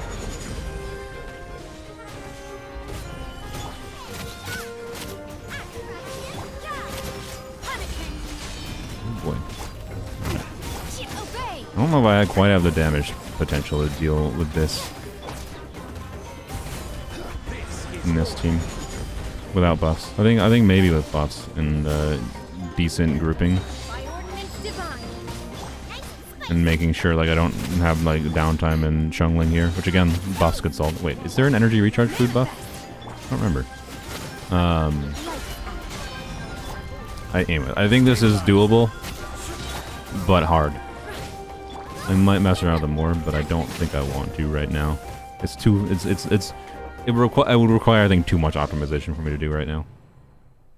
There's no energy recharge food. Yeah, that's annoying. So I'd have to muck about with things, right? But anyways, Shenhe steel melts from Rosaria. I mean, yes, but it's not really a problem. The reason it's not really a problem is if the enemy ends up with cryo on them, guess who melts instead? Shungling melting is a lot of damage. So like it's not a problem if any melts get stolen and Rosaria just ends up not triggering melt and instead Shungling ends up triggering melt. So there's a weird balance that ends up happening wherein like it just doesn't matter. What matters is just as long as you're constantly keeping up the output, you know, keeping up energy, you know, funneling energy to whoever needs it, making sure you swap out to Shenhe to do her skill to keep up buff uptime. So yeah, Apple is scary. You literally have to pay more for Welkin top up. Yep. It's kind of, by the way, like one of the reasons these are priced as expensive as they are is, and this is one thing, like, I really wish they would just... So Apple is part of the reason top-ups are so expensive in mobile games, right? Because Apple has standardized that Apple takes 30%. But Apple also has policies, like, the companies that are charging whatever they are for in-app purchases can't charge less outside, right? And I think this is like loose, like these rules aren't like technically hard and fast because Apple for big enough players, and so MiHoYo could potentially work around this. But like MiHoYo prices this the same whether or not I purchase it through desktop or like my iPhone. But if I purchase it through iPhone, MiHoYo gets $30 less from a $100 top up, right? Like MiHoYo makes way less money. So part of the reason these are so egregiously priced is because of Apple taking such an egregious amount of money, right? Like it's actually bonkers how much money they take, and that standardization of them like being like, oh, we take 30% for mobile purchases, and Google does the same, or Google I think might do slightly less, and they have like more modality and like the scaling of things depending on the company size and whatever. But like the amount of money that Apple takes from purchases in-app purchases is insane. And then Apple has policies like, oh, you're not allowed to price cheaper elsewhere. Like they won't let your app be published on the App Store if you have. If you do things like, hey customer, we know that it's $100 for Genesis crystals here, but you can go online to our website and like it's $20 cheaper. Apple doesn't let them do that because Apple like hardcore anti-consumer bullshit. Like the reason top-ups are like expensive as they are in like these games that are on mobile is because of Apple taking 30%. For doing nothing other than like processing the payment. Like it's literally like Apple's basically acting like a credit card company that takes 3%, right? But there's also still credit card companies taking 3% fees. So like MiHoYo's end profit off after like fees and whatever from payment processing systems and whatever is like probably like 65%. So like $65 on $100. But then if you buy through desktop, MiHoYo gets more money. Right? And if you buy through whatever third-party services online, MiHoYo gets more money. So if you want to do a middle finger to punish Apple, always buy your top-ups, even if you're not using, we're not talking the conversation of using, same thing with Welkins, whatever, right? If we're not using Loop Bar, using like Photoshop, using Razer Gold, using using MiHoYo's own direct website top-up service, use all the official ones, right? And purchase online. That way Apple doesn't steal money, right? Because Apple, quite frankly, doesn't deserve it. And like, if enough people don't buy through iOS and just buy online, that might force MiHoYo, that might make MiHoYo be like, okay, we could actually make more money by like actually fighting with Apple, right? Like MiHoYo's big enough, they could probably fight with Apple, right? And win over actually pricing pop-ups just cheaper directly online. But that's the reason all these like discount gray market things can exist, is because there's different ways of purchasing top-ups that get around Apple fees, right? Essentially. And that's why there is services that can offer discounts, is because there is ways of getting these top-ups in that are priced cheaper because of the fact that Apple can be circumvented. Is basically what it is. And yes, that's exactly why there was the whole, this is exactly what the whole lawsuit with Epic and Apple is about, which I think is still ongoing, and why like Fortnite is a thing. And this is why like the European Union ruled that like, no, Apple, you have to allow third-party services. Like, Apple is taking an egregious amount of money. And like I 100% blame Apple for why so many mobile games are as predatory as they are. So anyways, whole freaking rant there, the tangent I didn't expect to get onto. Point is, frick Apple. Also, again, Google just copies, like Google Android copies Apple. Like it's a similar situation. I don't know what the exact fees are off the top of my head. Same thing. Just avoid them if you want to not reward mobile operating system providers from taking far more of a cut than they probably deserve. Just purchase directly through not your phone, basically. Don't purchase through your phone. Give you a Yoimiya team, Yoimiya, Shalonen, Kazuha, Bennett, or Yunjin. Probably Yunjin, actually. I think Yunjin would be more fun. That probably would be, if I had Yoimiya, that would probably be my preferred Yoimiya team at this point. I mean, I'm pretty sure it's probably better than Vaporize Yoimiya. No Shalonen. I mean, then replace Shalonen with a Hydra unit and actually do Vaporize, like Xingqiu. So, it might be a little bit harder to play and whatever. And more reliant on getting crits on the Vaporizes, too. But, yeah. Anyways.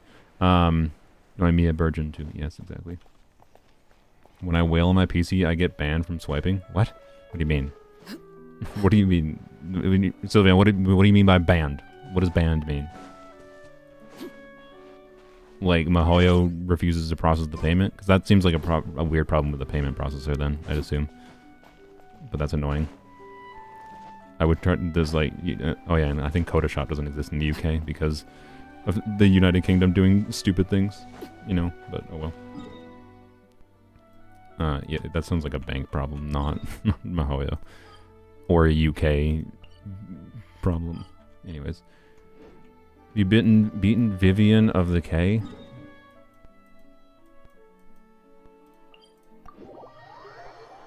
Yeah, I think I've beaten Vivian before. Let's see. What's anyone's bet? Can I beat Vivian? And to be clear, I've beaten Vivian. I've beaten Vivian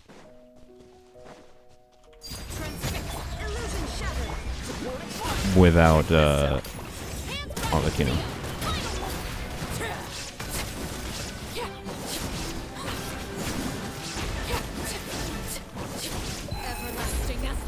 Bam. Yeah, I've beaten Vivian.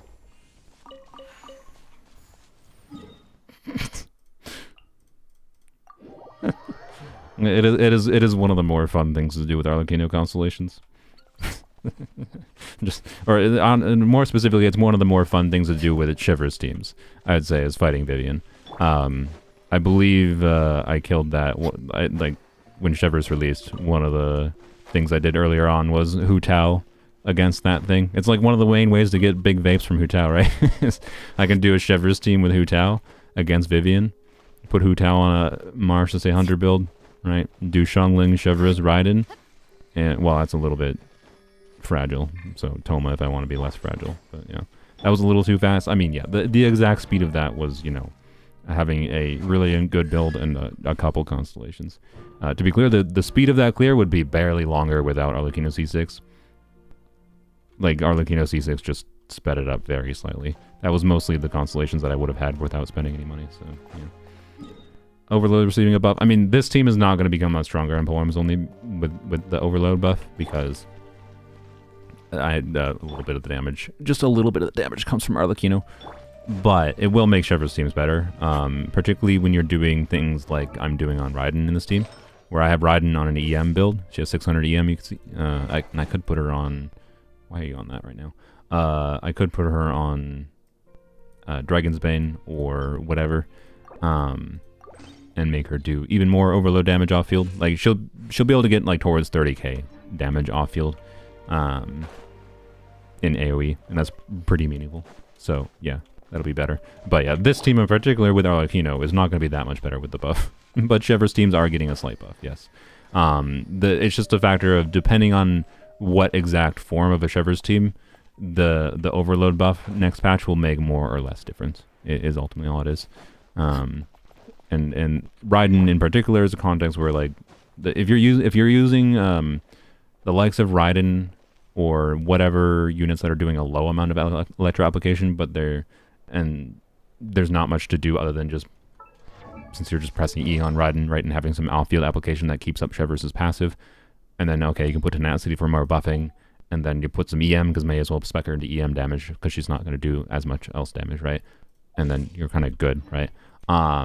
That is a context where, yes, the overload buff will do something, but because of how much damage I'm doing with Arlecchino, it's relatively irrelevant. But if you're doing that with a less strong Pyro carry, let's say Hu Tao, or I'm doing it with Yanfei or something, then that will make much more of a relative difference to the overall team DPS, right? So it just depends on how strong your on-field carry is, how and what exactly you have going on for who is actually triggering the overload reactions and how much EM they have, right? Anyways, any other teams we should check against this event quick before we do the boring event? Chevreuse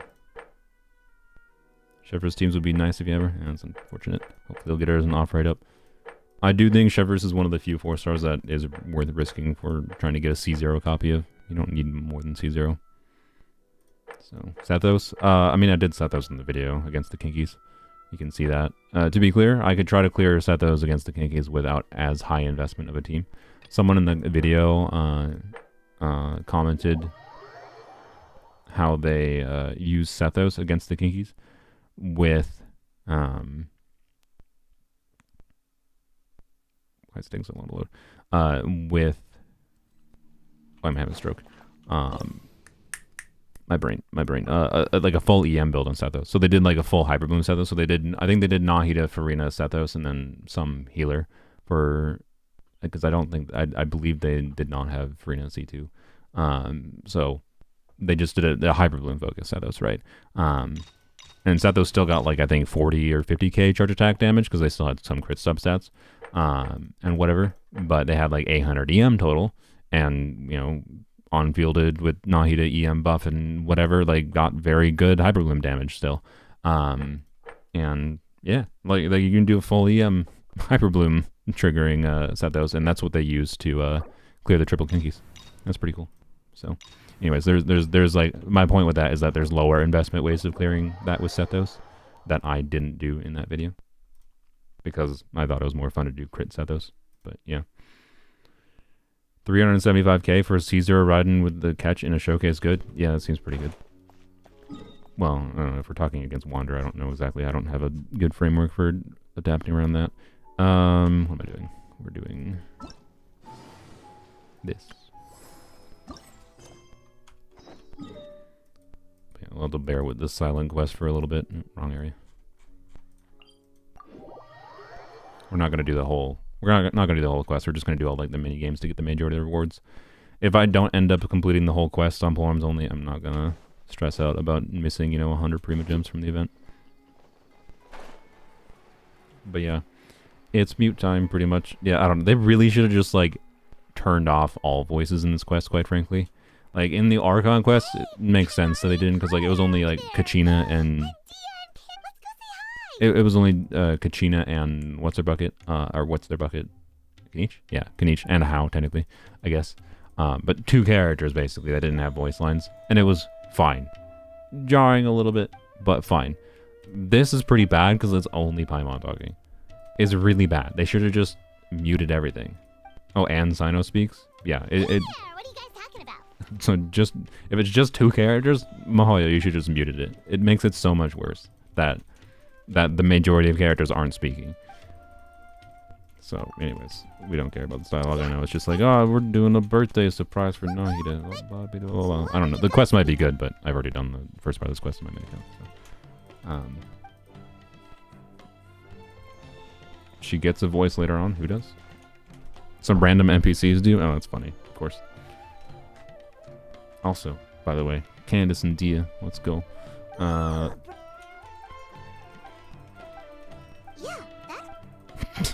It's just spamming through and hearing Paimon currently go, yeah! Oh my god. What's the most common word that Paimon says that isn't I wonder if anyone's done like a linguistics analysis on Paimon, because like she says yeah a lot and has just like exciting, oh, Paimon's most common word. So like what I'm forgetting the like what's the non like grammar, what's the most common non-grammar words that she uses? Like the and is and whatever don't count, right? There's a better word for that, which I should remember because I took classes, but it's been a while. So anyways, there's a nice animation. Let's go do all these things.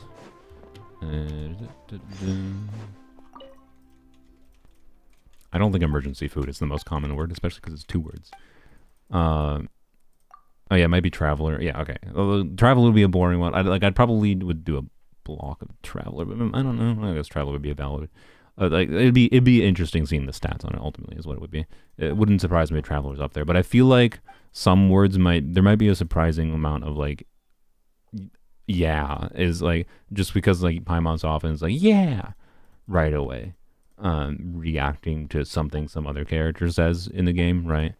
It seems like what is a lot of Paimon's dialogue, so it wouldn't surprise me. Or right, so I'm gonna words like that might bias the results towards being slightly unexpected. She says I am hungry way too much. I don't know if it'd be so much that would be the most common word, right? Like I think the most common word she uses would be something slightly different from what you would expect. Because like when you're thinking like I am hungry, it's because you notice her saying I am hungry more. But the words that are probably most likely to be the most commonly spoken from Paimon are probably the words that you don't consciously notice as much, right? Is my theory. I could be wrong, and she might say I am hungry more than I expected, but does Candace need cons for Mulan teams? Nope. C6 can slightly interfere with things, but generally speaking doesn't. Is that the subway servers thing? Yeah. And the poll. Any other character got an entire event solely dedicated to their birthday? I don't think so. Obviously the first one we were talking to was the combat event. I don't know what this one is. Probably this is probably the puzzle one. What's Paimon's most used word challenge new account? Oh god. Okay, yeah, an account where I specifically, I'm assuming, I don't know. Let me look it up, but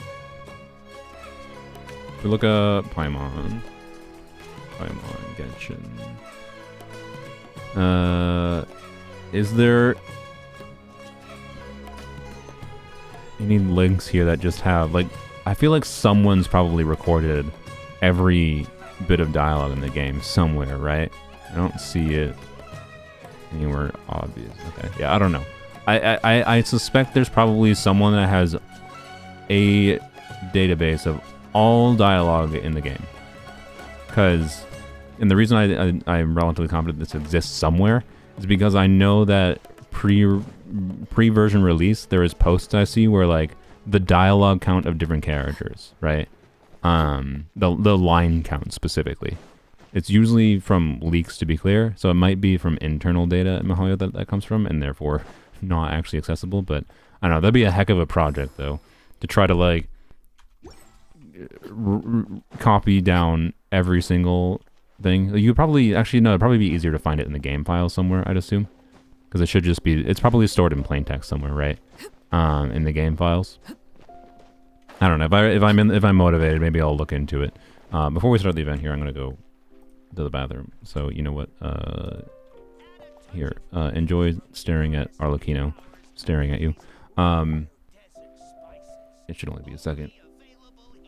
But anyways, you can see it in the archive. Oh, I didn't even think about. Wait, can you view the entire quest history in the archive? But either way, finding it in a game file somewhere for plain text would be important, so I don't have to manually type in everything, so I can just copy and paste, and then copy and paste, and then just do spreadsheet magic, basically, for getting some stats on different words. I don't know. That'd be a fun project, maybe, but probably not. I'm gonna do that anytime soon. I don't know. Tars Blamo likes doing weird stat projects. Maybe I can throw this into the Tars Blamo. Free video idea, Tars.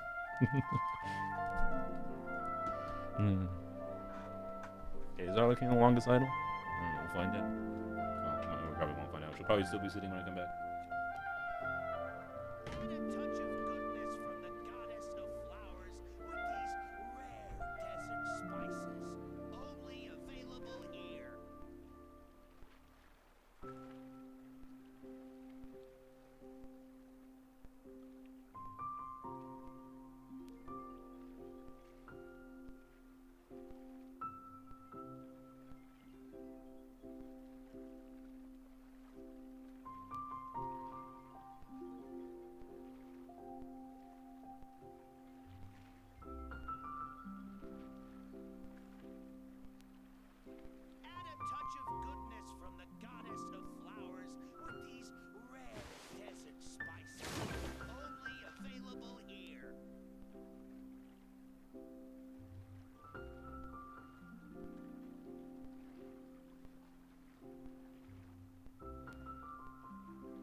From the goddess of flowers with these rare desert spices, only available here.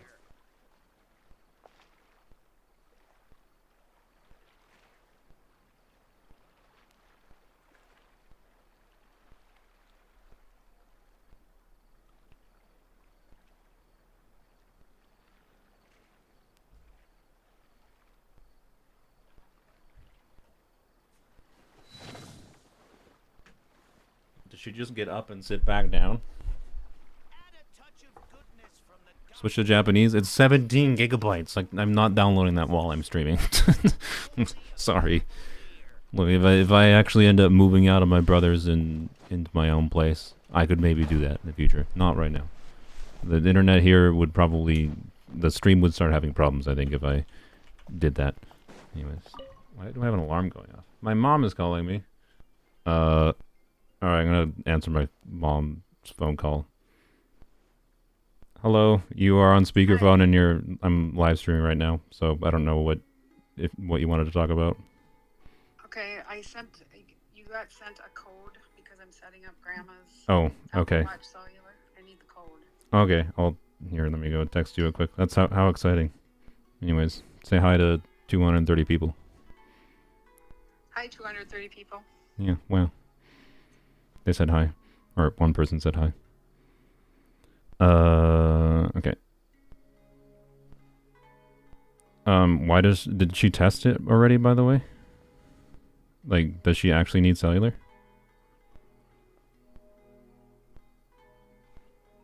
What happened? Oh.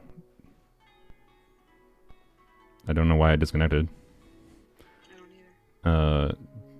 Did Grandma actually test if she needed it? Because I told her to like check if she like it actually disconnected.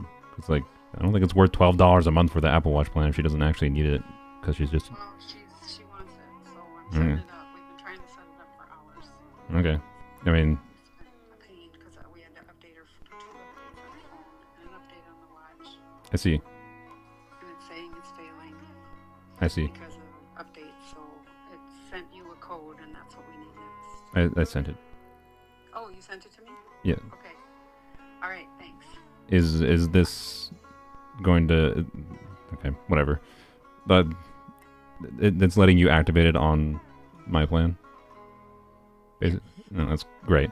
Again, this is like that confuses me and why T-Mobile allows that because you are not an authorized user. It's just whatever. It's fine. That's why I sent it to code to you, I think. Yes. But it's still such a terrible way to like it's a bad security system, but it's not surprising. T-Mobile has terrible security practices. So, anyways, whatever. All right. Yep. All right. I'll try not to have to call you back. No, that's fine. Okay. Bye. Bye. Bye.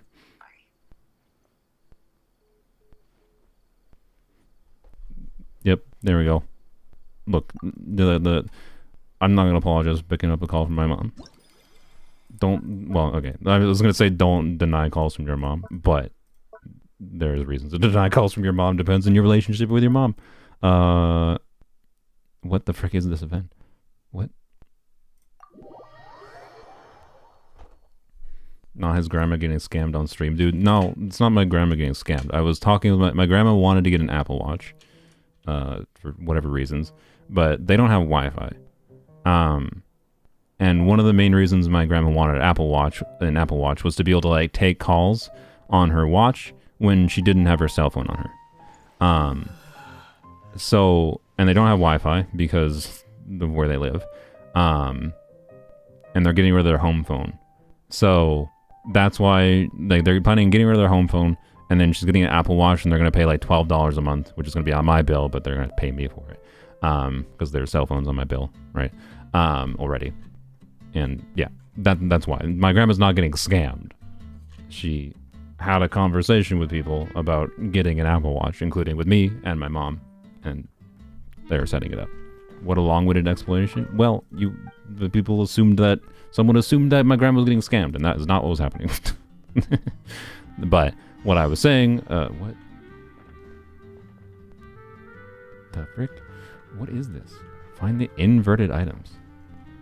What I was saying, I see. Oh, I have to click. I see. I tried to hit F to pay respects. Excuse me. What I was saying was, T-Mobile has bad security practices. That is my phone provider, which I probably should not say my phone provider it is, but too late now. I don't know. I can't say I'm gonna stick with T-Mobile for that much longer because T-Mobile has recently like announced they're not gonna be like. By announced, I mean like they. Oh, I see. What?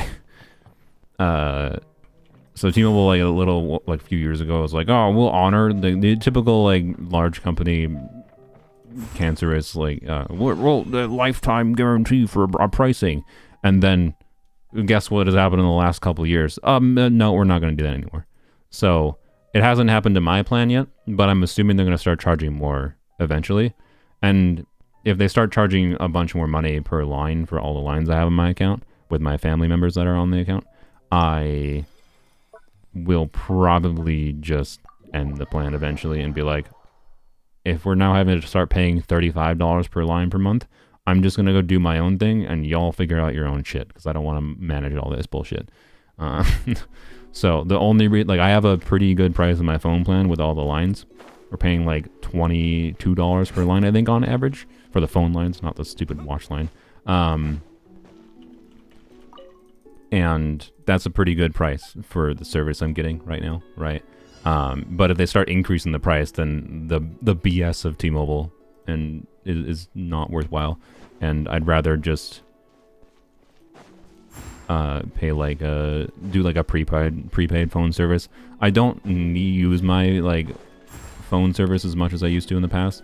The only, like, the biggest nice thing about having a more expensive, like, postpaid carrier in the United States for me is international travel in particular. Like, when I've gone to Canada in the last few times in the last year or so, has been nice because T-Mobile does just give free, like, Canada text and calling and a little bit of data. Enough data that, like, I can just, like, use maps and whatever while in Canada and not worry about it, kind of thing. So it's been useful to have it at times, but if they're just going to jack up my price too much, there's a break point where, like, it's no longer worthwhile for the downsides. Mostly of the company being a garbage, but so are most cell phone providers. But at least prepaid cell phone providers are just like, you know, you prepay for it. You don't have to deal with as much BS, or the BS is more upfront. How are there 2 more things here? I have to go up there, maybe? Anyway, this is not the most exciting event in the world, but it's also better than what I think, better than I think some things I've done in the past. Oh. Thank you for giving me a crutch, I guess. I like how they just, like, repurposed the wind trace animations. I still can't find the last one. God dang it.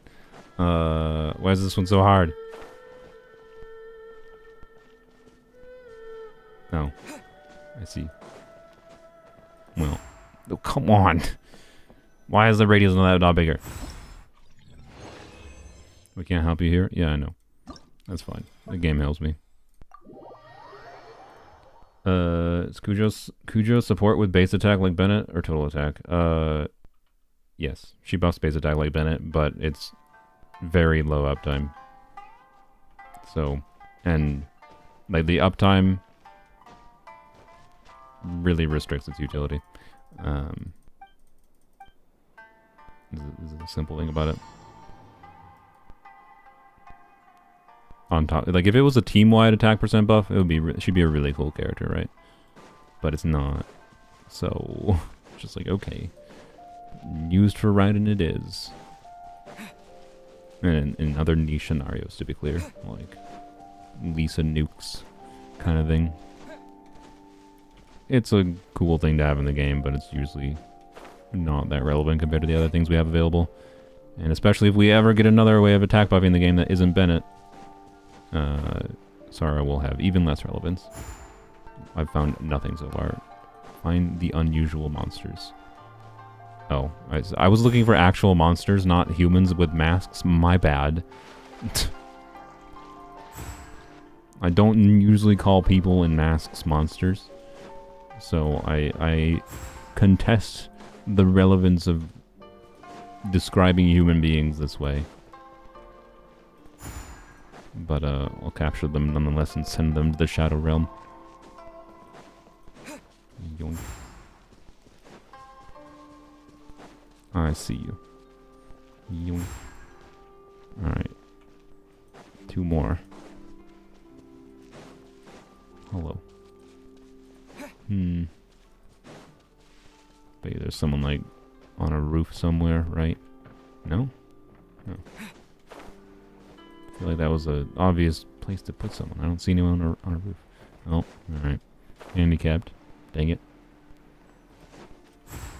Yeah, look at them hiding their faces. Absolute monsters. True. Okay. Come on, I want to find the last one. Where is it? Dang it. I'm going to get handicapped again. It's going to take pity on me. I don't want no pity. Oh, darn it. Darn it. Well, where the frick were you? Oh, okay. Oh my gosh. Okay. I just never walked over here at all. I just deleted all those people at once. Alright. Crazy. I don't know. This is not terrible, but it's a very whatever mini event thing. It's really not that bad with planning rotations and characters that snapshot. Snapshotting is a garbage mechanic. It is unintuitive and should not exist. I'm sorry. I know that's a hot take. I'm not saying they should change it. I'm not saying they should remove snapshotting from the game. That would make Chun-Li a lot worse character. But it is not something that the vast majority of players know about or understand.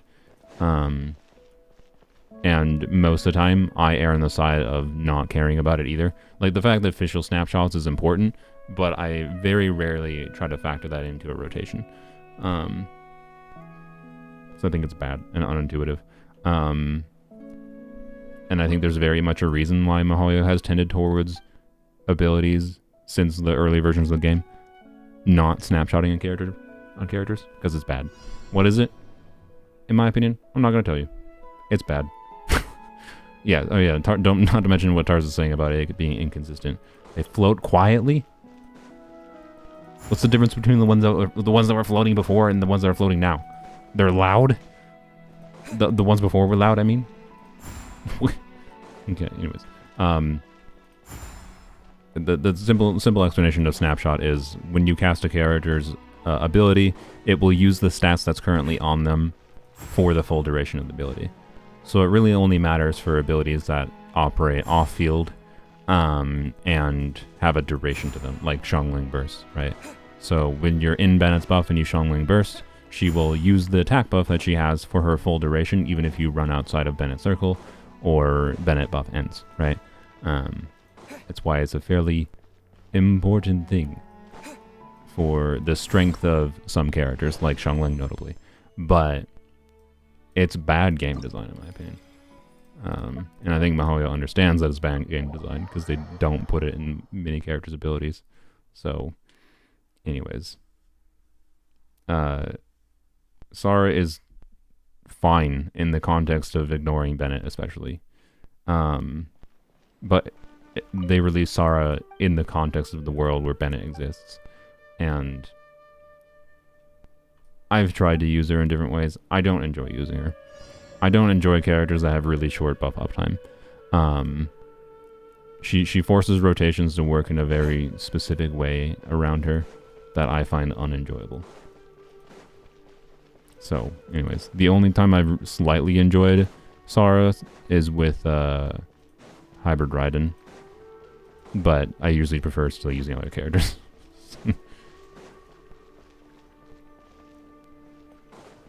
It already handicapped me? Oh, okay, I'm looking for asymmetric objects that, like, okay, asymmetric was a weird description. They're, okay, I get what they mean with that here. I see now. Like that, what, okay, whatever. Asymmetric is weird, especially in that case, because I'm pretty sure I could have drawn a line that made it a symmetry of there. Whatever. Right, like this is symmetrical. This is symmetrical. You just draw the symmetry line, like you draw the mirror line, right here, basically. Actually, okay, they're not quite aligned, so I guess technically those might not be symmetrical in that context. But, ugh, whatever. Anyways, I'm nitpicking. I'm sorry. This is not what I would conceive of as asymmetry normally. It's a weird way to say things are asymmetrical. I think it would have been smarter to just say weird pairings. Find the pairings of objects. Like, are every one of these objects going to be pairings? Is that what I'm looking for? I don't know. See, that's another pair. So far we have 3 lamps. There's something I missed over here. Maybe not. No, I can't go up there. There has to be some more complicated one that I'm missing. Maybe there is one that will actually qualify for asymmetric being the appropriate word, but I'm just complaining because I don't. The way they're using asymmetric is not how I think it makes sense. It's not that important. C2 Shalonen fixes most of Sara's issues. Yes, in the context of like doing shorter, faster rotation things. Yeah, a shorter buff up time is less bad, especially in conjunction with.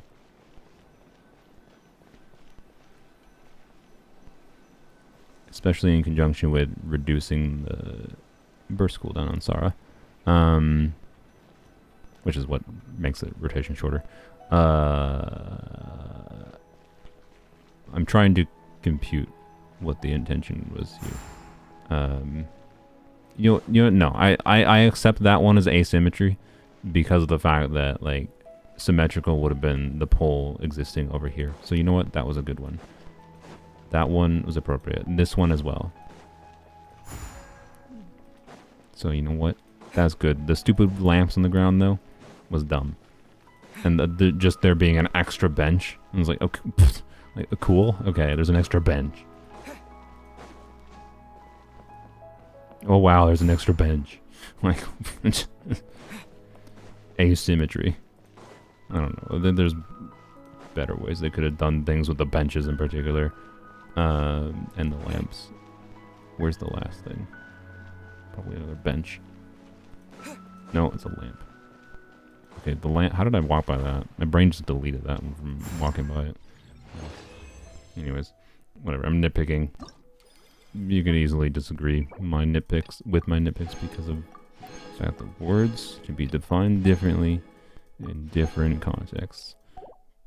I disagree is all with how Mihoyo uses that word. Does the restaurant for Shilonen and Kazuo stack? Yes. How much it matters that it stacks is going to depend. Oftentimes, depending on what teams you have available on your account, you might be served better by using Shilonen on one side and Kazuo on the other side of the Abyss. But I have no idea what I have no idea which ones Eon-san might use. But what we're doing Subway Surfers now, I guess. Oh yeah, Rest Shred. So yeah, Rest Shred stacks, but how much is relevant? It depends on like what your whole team situation is. I don't know. I don't think Shilonen and Kazuo is a fun combo for the purpose of seeing how much you can buff a character. The most relevant context it has is in situations where enemies have a lot of resistance, because you can stack a whole bunch of Rest Shred now with like Shilonen and Kazuo together, or whatever else going on, in conjunction with an enemy that has, say, like I think the Geo shielded dude in Abyss, right? Doesn't he have something like 80% res to all elements with his shield up or something? Do I have to avoid pots, I assume? Yes, okay. I have to get flowers, I see.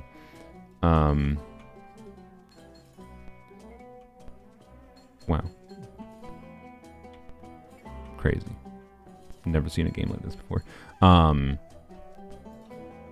Yeah, when you have an enemy with really high resistance, and because of whatever mechanic they have, like the Geo shield on the boss at the end of the current Abyss side 2, you can stack a whole bunch of Rest Shred, right? And bring his resistance down to like normal resistance levels, and potentially use that as a method for dealing with an annoying enemy mechanic, which is interesting. So, yep. This does seem like Walmart Subway Surfers. I have Arlecchino C6 on my Poland account. I don't have Arlecchino C6 on my main account. I have Arlecchino C1. And I don't intend to get any more Arlecchino constellations on my main account. I like her at C1, and I don't want to... I'd prefer having the non-C2 gameplay. C2 is like good, but it's unnecessary, in my opinion. So, yeah. Yes, I have C6 Arlecchino. Is a Polearm only account. And is Arlecchino. And I had a lot of Primogems. And I got lucky. So, and yes, a little bit of money was spent, but if you wanted to go back and you can look, I would have C3 Arlecchino, which is, or C4? I don't remember. It was either, it doesn't matter. C4 is whatever on its own. I would have Arlecchino strongest constellations without spending any money. The C6, I didn't spend money to get C6. I spent money for the video concept, and then happened to have enough resources left and I spent like 80 hours grinding to get Arlecchino C6. So I earned it, in my opinion. But I did spend a little bit of money for it. Technically. Oh, frick me. What am I doing? I guess, wait, does that just blind me? Doesn't even take me to take damage? Alright. New achievement to get is run into all those. I feel like this should be faster. I feel like whenever Mihoyo rips off these like mini games, it's just quite underwhelming. I missed a flower. Kill me. Anyways, yeah, the Arlecchino grind stream was fun. The Raiden grind stream was fun too. I just wasn't gonna lose my sanity trying to get C6. Especially because I honestly think it was funny just having Raiden C5. I gave it a chance. Oh, you can be in the middle and get both? What is even the point? So there's no point to do anything other than, like, you don't even have to do anything other than sit in the middle and avoid the pots? It's so boring. Whatever.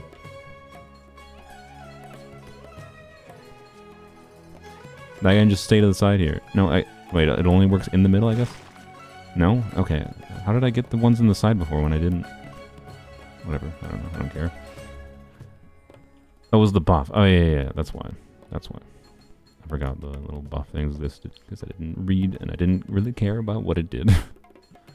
Would you still recommend pulling a Zhongli? I mean, do you need a defensive unit? Are you on mobile? Or are you a player in general that just likes having an eternal uptime shield? But it's not always eternal. He has situations where it's going to be gotten through. I don't know. I don't like Zhongli. And like as time has gone on, I have tended towards not even using him on polearms only, except for places where he makes sense. He's very valuable on polearms only, especially for a long time, because I didn't have very many defensive unit options. I still don't have insane defensive unit options, but now I also just have enough offense that I have less need for defense. This is a weird song.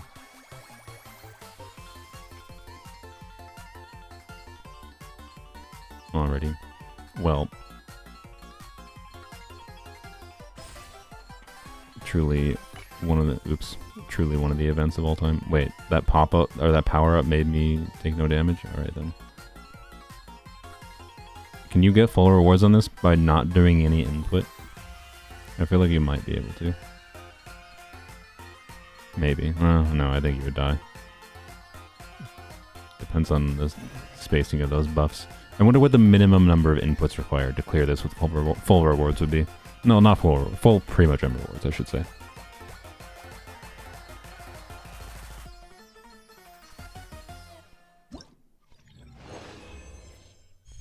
Interesting song.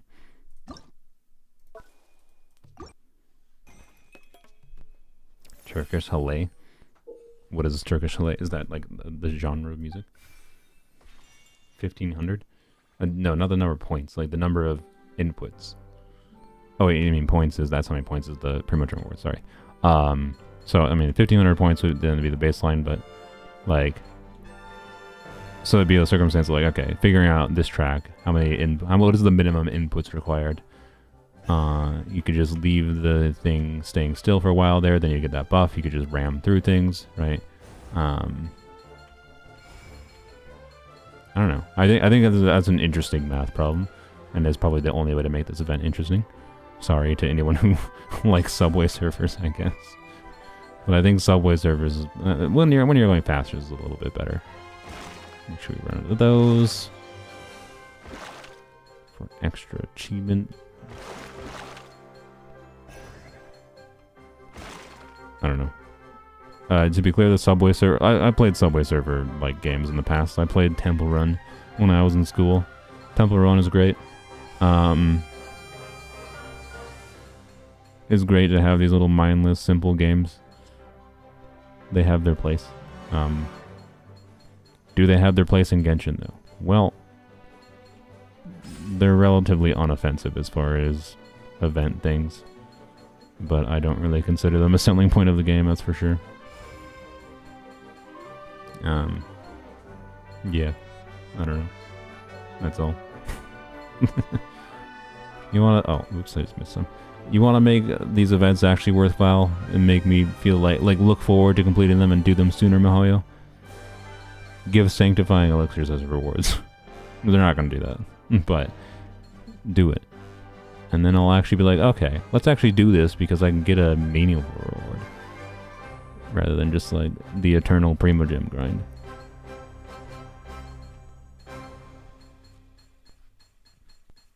Exciting.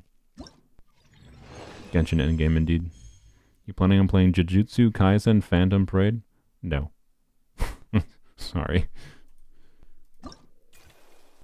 At this point, the only gacha games I'm really gonna seriously consider playing would be... It'd have to be ones that are like have some very interesting, compelling gameplay, or that seem like they're competitors to Genshin. Like, I tried Wuwa because I think it made sense to try that because I play Genshin, right? And Wuwa has its strengths, for sure.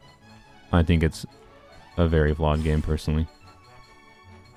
But, you know, I can see why some people might prefer it.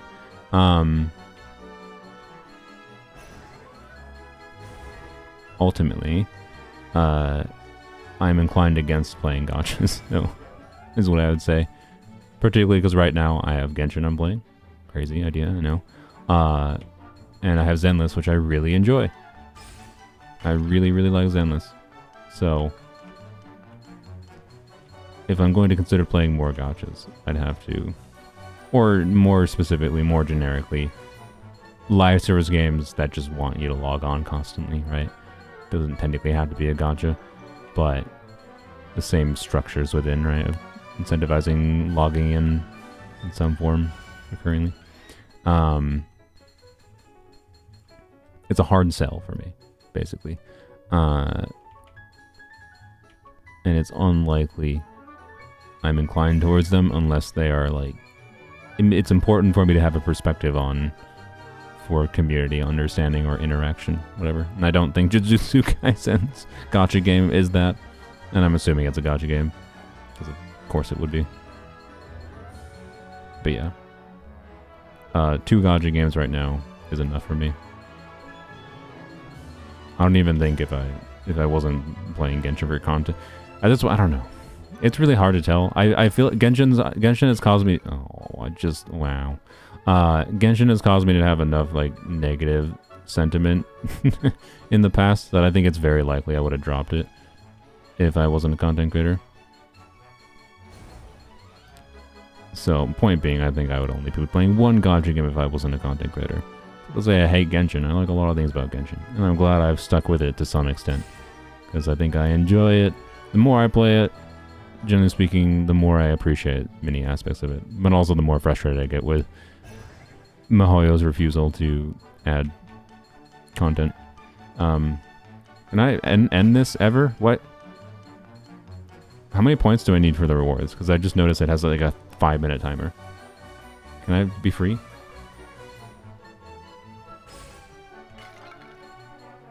$5K? Alright, thank God. Jesus. Okay. Alright. Shows gold in the corner. Oh, yeah, I didn't even correlate that at all. But I could have intuited that myself, I guess. Sometimes I rely on chat too much because I have people interacting with me actively. What's I talking about? I got distracted yapping about something too. It's a mindless enough game that you can just yap while doing whatever. So, anyways, what time is it, by the way? 4:19 p.m. Streaming for almost 3 hours. All right. Sweet. We gotta do this on my main account still, by the way. Yay! Yay! All right, combat event time. Let's go. Is the combat event interesting at all, or should I just rip through it as fast as possible? That's the endless mode, I see.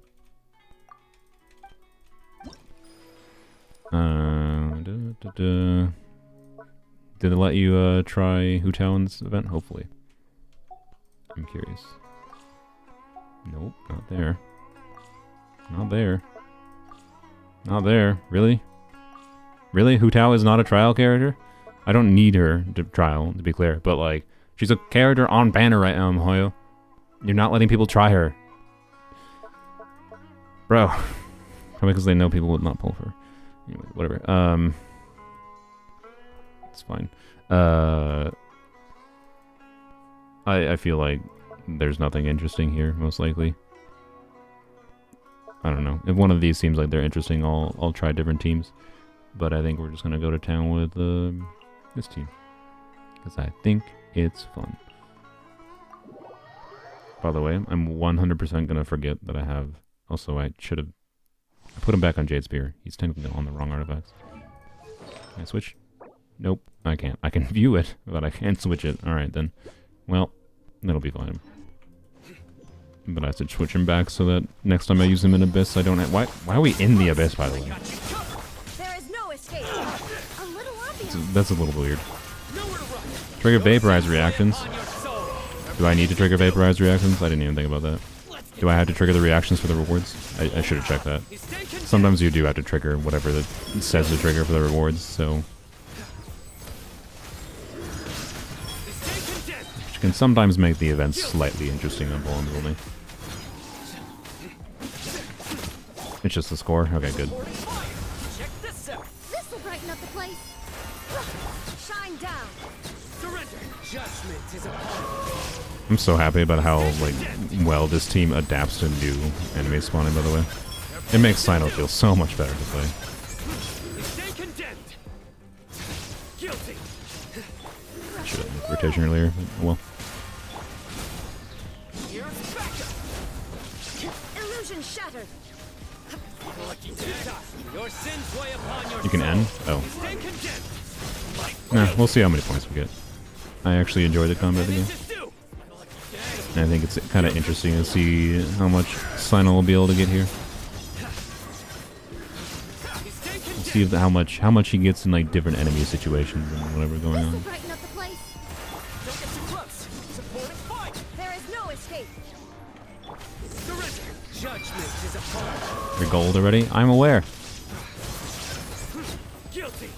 But someone already else said that. Repentance is due. But I'm going till the end anyways. We're seeing how many we can get. I don't know what the threshold is for the platinum reward, but hopefully 10k. A little If it's above 10k, it'd be slightly harder, I think. Here's backup.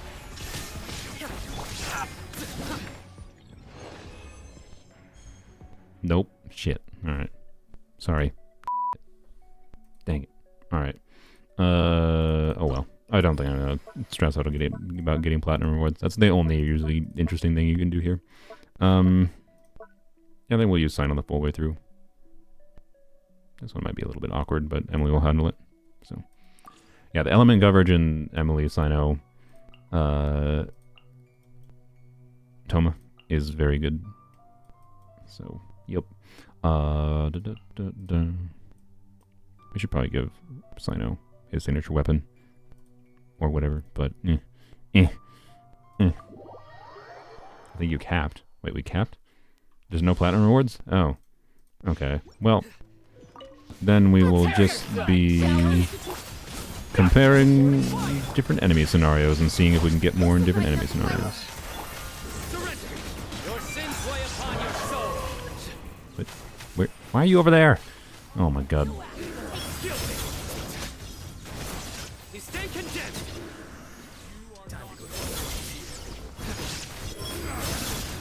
A little ambiance. Fire it up. Also, I didn't look at any buffs. Is there one of these that... There's probably one that has a Dendro buff, Illusion but shattered. it'd be weird if it wasn't. Or Electro buff.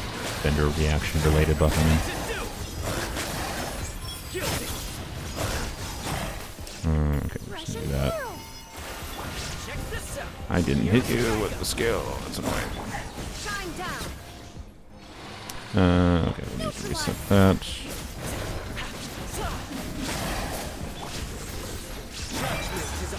I think I played this on off. This is a little bit more of a struggle to get to the same amount of points probably, but we still might do it. You stay condemned. Stop! Oh my god, these enemies moving around. A little ambiance. Boom. Fire it up. Stream was 3 minutes late and you were chatting in the past. Yeah, that happens. It's the one downside, and that's probably the one reason like Twitch refuses to like add being able to rewind streams when people are watching. I still think it's one of the best aspects of YouTube streams is viewers being able to rewind, but accidentally getting stuck in the past does happen sometimes. Repentance is due. I think YouTube could have a better UI indicator to be like, hey, because the indicator is just like the live button stops showing a red little symbol by it, right? I feel like YouTube should probably have a better indicator than that.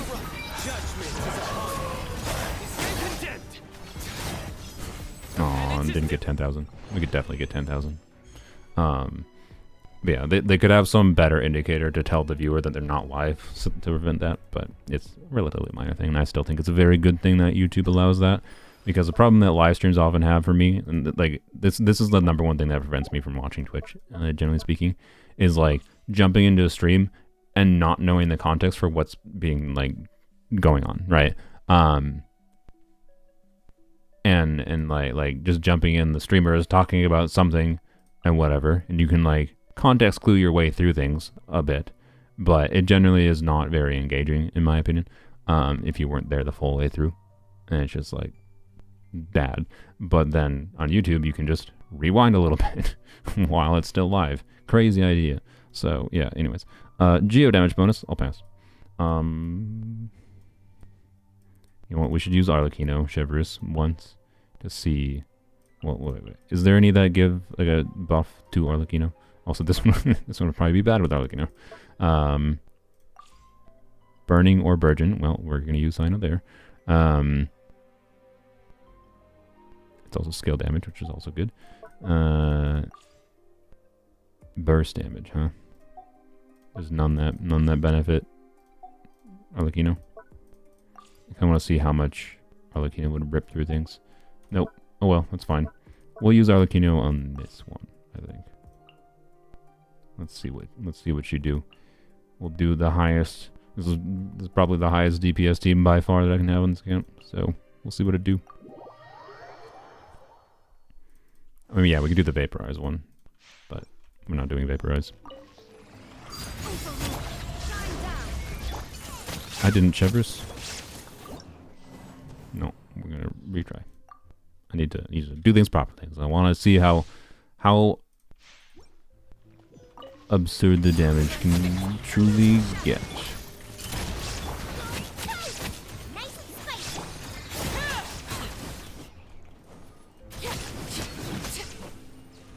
Okay, most of the time is just gonna be wasted where the enemies spawn. Kill them as they spawn. Oh, you're not dead. It's fine. Well, they're not even tanky enough to be worth bursting. Oh no, look, you know here. Like, I think it's just faster to whack. Maybe it made sense to burst. Yeah.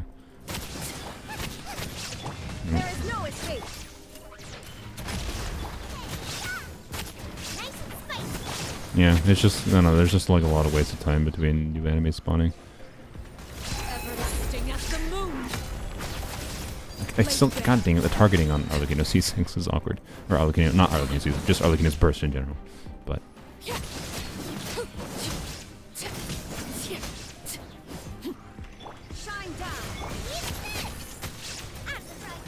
Xiangling build, it's like a top 1% emblem build. I think it's top 1% for catch, technically. I have her on engulfing, which makes her average damage not as consistent. But, yeah. It's still a pretty good Xiangling build.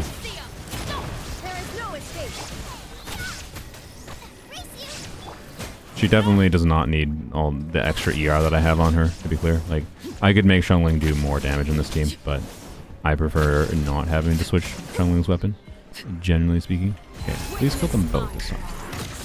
There we go. That's what I was trying before. What did we get?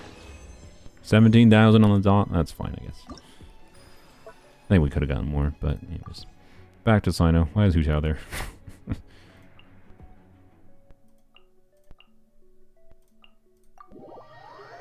Should you pull Nubulet or Arlecchino? Which one do you like more? I think Arlecchino is more engaging mechanically, but ultimately I would say I'd pull the one you like more.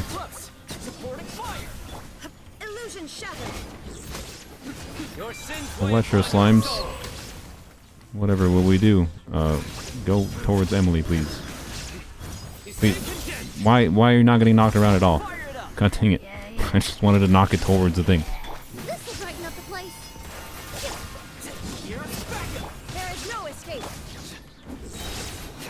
Good job, Emily. Killed everything. You're gonna pull Chaska? I am not 100% confident we will end up with Chaska. But we will be pulling on the banner, most likely, because of Oran. If Oran ends up not being on our banner, then that might change things. But I would be surprised if she doesn't, right? He doesn't end up on her banner. Sorry. In English. Through me, justice is served. Thanks, slimes. Guilty. Oh, I missed it. Dang it. This'll brighten up the place. I think Emily is just doing 90% of the damage. Well, no. I think Emily is doing like half the damage here. I just keep on bungling out a little bit, and Emily is doing slightly more. Alright. Penance is due. You stand condemned. Fresh and floral. Gosh, Emily's burst is so satisfying in AoE. Just watching it absolutely shred enemies. Shine down. I didn't mean to do that, but I guess we do it anyways. Judgment is upon us. What character would you create for Genshin if Hoyle would let you design a kit? Oh boy. I mean, if that was this, if I'm going to answer that question seriously, it's like a complicated question. This is not easy to like design a balanced character, I feel. If I was gonna design a character, I don't know. Like I'm at the point where like I'm down for whatever. I don't have anything specific in mind that I want anymore, other than like want more options for attack buffing. Notably, I would like team-wide attack buffers because I think that would help team versatility in the game a lot, or different teams being potentially good in the team a lot in the game. But then also, I would like to see more off-field pyro application. Obviously, I would like to see cryo units being more relevant, like more off-field cryo DPS units. I would like to see a better on-field physical carry. I would like to see an off-field physical DPS. I would like to see them do more kits like Chevreuse that uniquely enable combinations of teams that you wouldn't consider before. Like, I kind of wish Oron had a Chevreuse passive, because like normally you don't consider doing Electro Charge from a full Hydro and Electro context. Right, you normally don't do double Hydro, double Electro Charge, right? But if Oron did do that, and he like did Chevreuse tier things and his damage potential, I think that'd be kind of interesting, right? So, it would make Oron a worse character, to be clear, for the purpose of like you switch Aska, obviously. But I would like to see them do more like that enable teams that normally aren't a thing, because normally you would bring Animo into an Electro Charge team most of the time. You can do double Hydro, double Electro Charge, but like balancing a unit that has some advantage but some downside, whatever, like I think is a good thing. The fact that like Chevreuse enabled full Electro Pyro teams to be a thing is cool. I think more of that would be good. But anyways,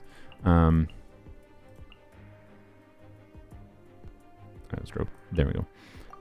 That's not a kit though, right? Those are just ideas for kits, right? And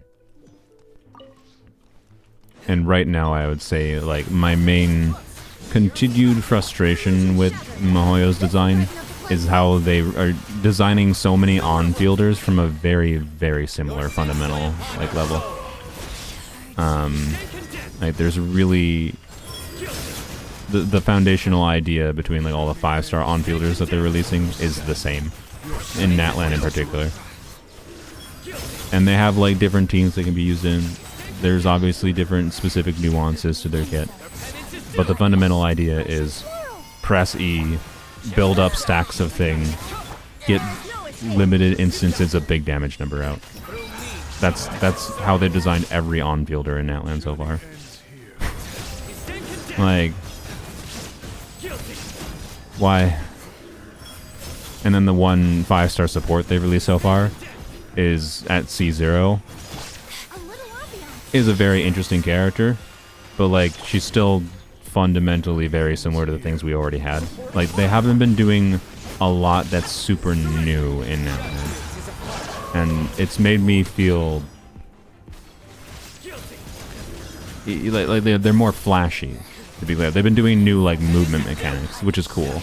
So I don't know, like it's a problem of like I feel like the gimmicks are new, but there's not actual like new things to do like mechanically.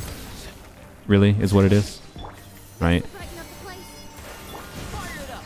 Here's And I want new, different team formats to be a thing that weren't a thing before. I don't know. your sins. It kind of feels like Mihoyo is almost running out of ideas for on-fielders in particular. Guilty. But I don't know. I still maintain that like Shilonen would have been a more fun character. If her C2 was in her base kit and then her C2 was Red Shred, right? Like remove the Red Shred from Shilonen's base kit and give her C2 in her base kit. And tweak her C2 a little bit. Like, I think it had to be a little bit different in function. Like, if Shilonen was, you know... Like, Shilonen C2 only gives, like, an attack buff, right, to pyro units. But what if Shilonen C2 gave 45% attack to the whole team just by having a pyro unit in the team, right? And it gave 60% crit damage to the team just by having a cryo unit in the team. Suddenly, just like that, just changing that one minor thing of, like, put Shilonen C2 in her base kit, remove the Red Shred, put the Red Shred in C2, and that's fine, right? It could be just whale thing. And then change C2 to buff all teammates in the team based on the element composition in the team. Suddenly, like, bam, cryo units are interesting because now cryo units turn in conjunction with Shilonen turn into crit buffers to the team. Super interesting, right? But instead, Mihoyo's like, no, let's just make her like a slightly different variation of Kazuha. And like, I appreciate her because like she has like having a Kazuha that's more defensive focused, and is better for like multi-wave is cool, right? But and it's useful. She's a good character, but she could have been more interesting with relatively simple changes, right? And that's like part of what I don't like about Nowland right now. Is it feels like they're just like, nah, rather than having new ideas, let's just do the same things that have worked in the past, but do them slightly differently. Or have a new gimmick this time. That's what it's been feeling like since for all of Nowland characters. Auroron is, I think, the most interesting character they've released in Nowland thus far. Quite frankly. I mean, Auroron's not out yet, to be clear, but we know what his kit looks like. He's a 4-star, though, so ultimately he might end up being a little bit eh. Anyways, so Red Shred would have made people pull for her, but the C2 would have been more general, not specific. People would have pulled for her if her C2 was in her base kit and C2 if her C2 was in her base kit and then C2 and remove the Red Shred, C2 was in base kit in Shilonen, and then her C2 buffed all the teams, like it gave the stats to all the teammates, Something you wish not you just the specific elements, right? So like have a cryo unit in the team, get 60% crit damage for your Arlecchino, right? You could do Arlecchino, Shilonen, 2 cryo units, and that gives Arlecchino and the cryo units 60% crit damage. That would be super interesting, right? And like that could help actually give cryo units relevance, right? That's what I'm talking about, right? Very fundamentally simple things that they could have done. They literally could have kept Shilonen's kit functioning exactly the same way, but just like tweaked things around for how that actually works. Wouldn't have to change animations, yada yada, right? Could have worked in the fundamental same way, but just done different things, and it could have changed the kinds of teams you would conceive of using characters in, right? But instead they're just like, nah, do the same thing we've done before. But then people wouldn't pull for her C2? Yeah, they would. If C2 was just big... Most of the reason people getting C2 is because big fat damage. Like, if C2 was 36% res shred, you think people wouldn't pull Shilonen C2 for 36% res shred in that context? Wouldn't it make some characters like Nuvi way too strong? She already buffed Nuvi a lot. I'm not saying that would be like literally doing those exact changes would be the right balance, to be clear. Like maybe if it was maybe if having a cry unit with her base kit gave crit damage to the whole team, it would be a 40% crit damage buff. I don't know, right? But there's things they could do that they just haven't tried. There's a lot of things they could do that they haven't tried. So it frustrates me to see them just doing the same fundamental idea and then having really restrictive character kits. Like that's why Chaska fundamentally frustrates me. Is that she's a very, very cool idea that could be so much more fun than I think it actually will end up being. And I think how her teams seem pigeonhorned right now for her like good damage potential, seem pigeonhorned down into like Farina Bennett teams is emblematic of that. Like Chaska should be so much more interesting to be used with different combinations of characters than she is right now. But anyways. So, maybe 40% res shred, like a more versatile Kazuha. What? 36% res shred versus 40% wouldn't matter. If res shred was in C2, it would still make people fall for her C2. Whatever. I don't know. That's my opinion though. I want them to do new things, and they haven't really been doing new things in Atlan this far. It's just been like, how about we have slightly better ways of getting damage percent bonus, right? Okay. Sick. Are we done?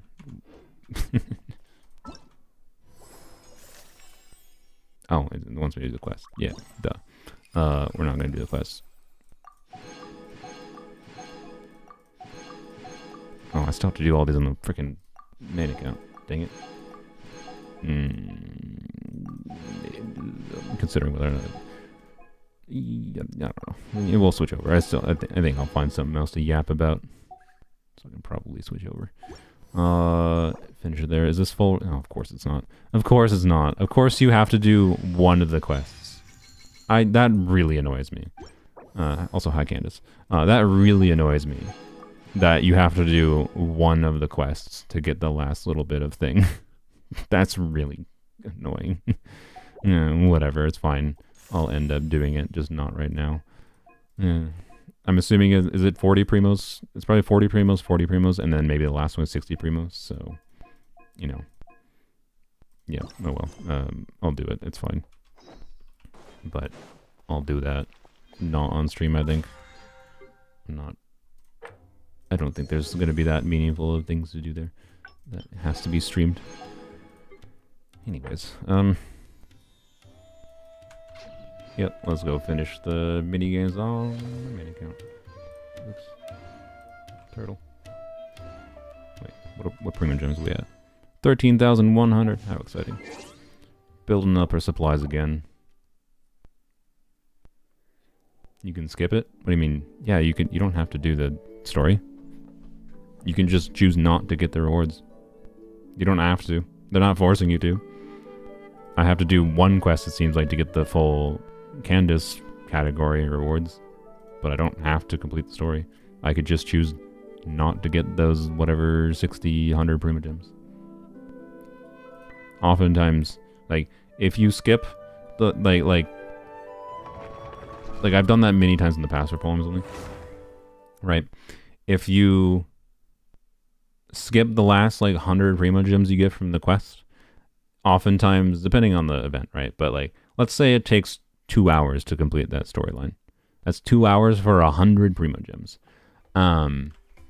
Let's say I skip every one of those quests the whole year. That's 8 patches. We're talking 800 Prima Gems I'd potentially miss out on. You know, maybe 1,000 Prima Gems. Let's be pessimistic and assume I'd miss out on 1,000 Prima Gems by skipping rewards that long, right? You know what? I got the resin. Why not? Right. 1,000 Prima Gems in a year. But what I gain, if that's 2 hours that I saved every patch, that's 16 hours of time I saved. 16 hours. If it takes 2 hours. It might not actually take 2 hours, right? It depends on the individual quest, is my point. For 1,000 Prima Gems, would you rather have 16 hours of time to do other things in your life? For me, generally speaking, the answer has been yes. Or 1,000 Prima Gems in a year. A year. Like, 5 wishes, we'll simplify. 6 wishes. 6 wishes or 16 hours. You know. So, anyways. To be clear, is my job to do Genshin. Generally speaking, I do complete the quest to get the Prima Gems. The Prima Gems, right? But I oftentimes, if I have other things to do with my time that I'd rather focus on, why bother, right? So, anyways. Especially in the context of me having to do multiple accounts, right? I have skipped many story quests in the events on my polearm account, and on weapons only I don't think I ever did, because weapons only was free to play, and I therefore wanted to extract all the Fremo gems, right? And like, yeah, if you're free to play and want to get as many Fremo gems as possible, obviously you should complete the full quest, but at the same time, maybe you have better things to do with your time. So, and if you're trying to min-max your time efficiency, where like you have better things to do in your life, it's very much just do the mini games, get the majority of the rewards, and then don't bother doing the quests until you have to, right? And that's why I prefer when they do events like they have for this, wherein they have like two minutes of dialogue, and then you can get all the mini games, right?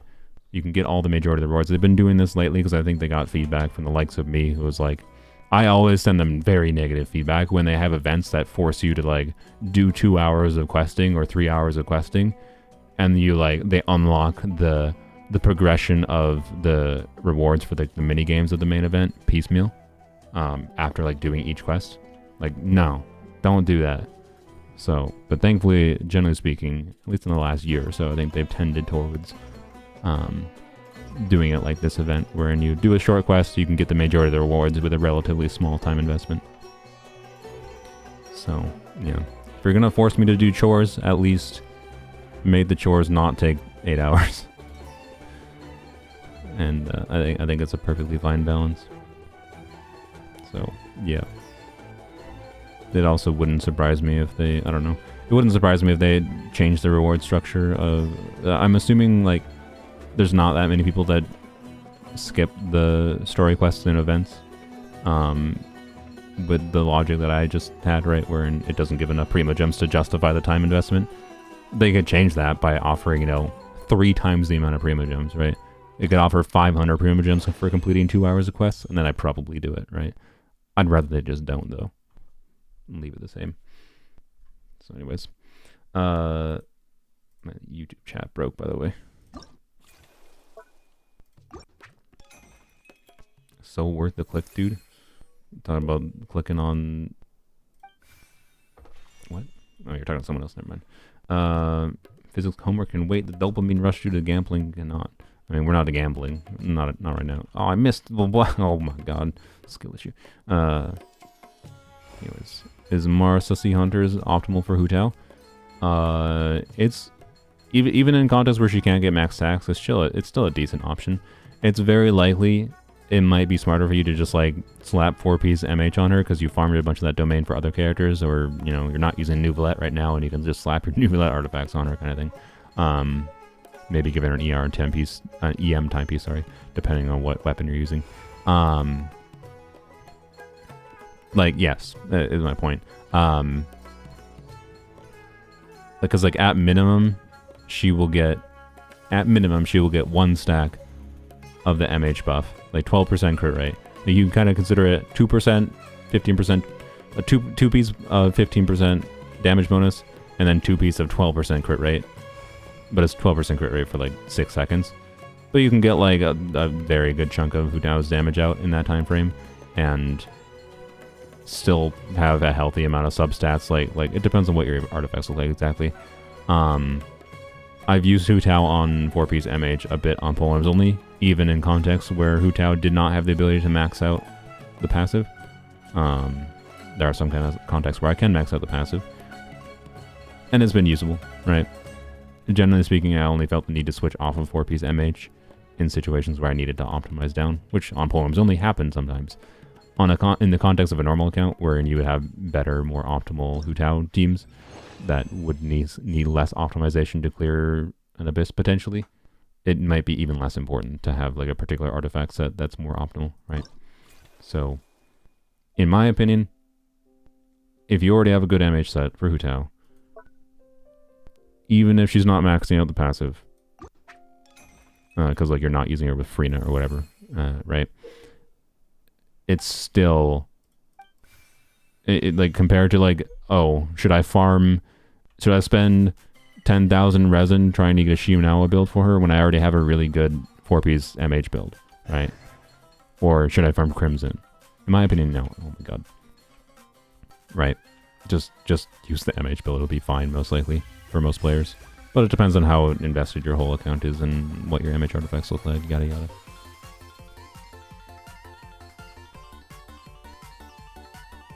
So, long answer, yes. MH good on Hu Tao, even without Farina, but it's best with Farina. Or if you're doing something weird with small instances of healing. Actually, that's something I hadn't thought about. The fact that Sing Cho has the small instances of healing, right, from his skill. So that means even if you're like running Zhongli... Oh, really? Yeah, I'm assuming, like, what is Sing Cho's healing interval? Right?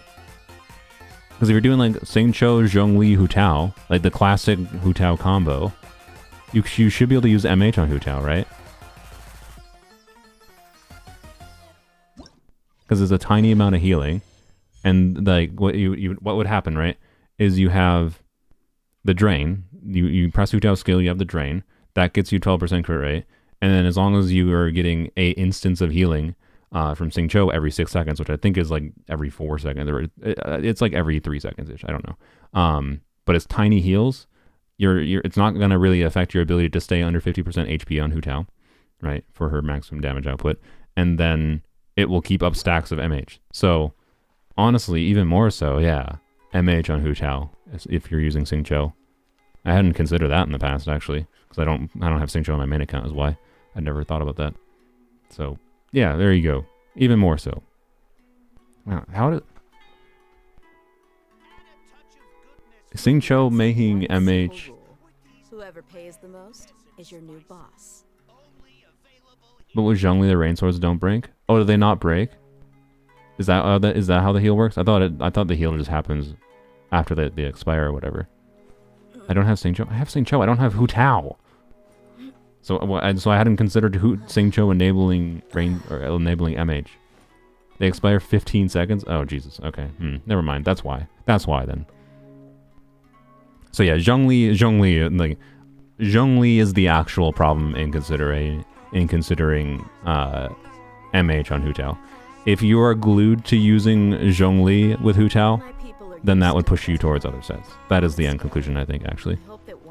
But if you are not glued to using Zhongli with Hu Tao, then just I don't know, that's what I would do. Like I would probably use MH on Hu Tao, and if I'm using Sing Cho with her, the rain swords could work, right?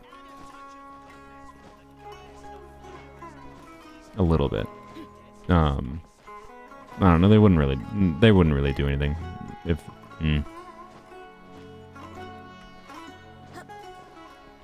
Yeah. Anyways, I don't know, it was an interesting thought, but yeah, no, MH Sing Cho does not enable MH that much is the point. But notably, not using a shielder does kind of enable MH, right? In general, because like if you're doing any kind of like healing, right, or taking damage, notably as well, like burning, for example. If you're doing Emily, okay, this would be weird, but you could do it. You're doing Emily Hu Tao together, right, or whatever burning shenanigans. There's all kinds of weird ways to enable MH, and that's why I really like the artifact set compared to, oh, are you Natlan character? Get crit rate. Wow. How cool, Mihoyo. It's so fun to think about. I can't express enough how unhappy I was with how they designed Natlan's artifacts. Anyways. We'll see. Maybe they'll do actual fun artifacts that are interesting to think about on different characters. With 5.3 or something. We'll see. Probably not, though. I'm not going to assume that. Artifacts are one of the main things. Like, that's what I would want more the opportunity of. More than like, oh, would you like to design a character kit? I would want the opportunity to design an artifact set in this game. God, that would, if I had to I've never seriously thought about that, to be clear, because I don't think Mihoyo's ever going to do much more than what they do with artifacts, generally speaking, which is just them making artifacts that are primarily designed around whatever characters they're releasing. And then sometimes we happen to get artifact sets like MH or Golden Troop that benefit other characters and actually improve things overall for options in the game, right? But then also now they've been doing crap like the Natlan domain, where it's just like, if Natlan character better than other things, cool. And only because they just give more crit stats, not because they actually like do something interesting. It just gives more stats. There's so much untapped potential in the artifacts doing something other than giving stats, right? Is the missing thing. So if I was given the opportunity to design something in Genshin, it wouldn't be a character. It would be an artifact set. I don't know what I'd do. Like, it'd be hard for me to figure out one thing to do, but that's what I would like.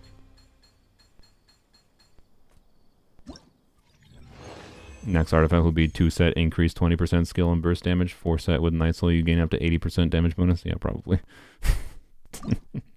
Probably.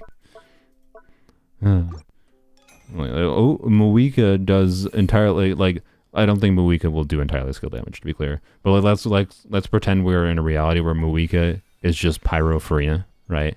Like, just pretend Moika is Pyro Farina, and she does all skill damage. That's exactly what her artifact set would have to look like. It would have to be, if Night Soul, get 80% skill damage bonus, instead of, like, that way they force you to farm the new set versus just using Golden Troop. Or it'd probably be like 100% skill damage bonus or something. That's how they're designing artifacts currently. Gotta remember I can end this one after 5,000. So, yeah, anyways. I hope they do something more creative for artifacts. I don't think I'm ever gonna get the opportunity to design one, but if I did, what would I do? Like, the simple answer would be I'd want to do something like Thundering Fury, but with different element types, or different abilities.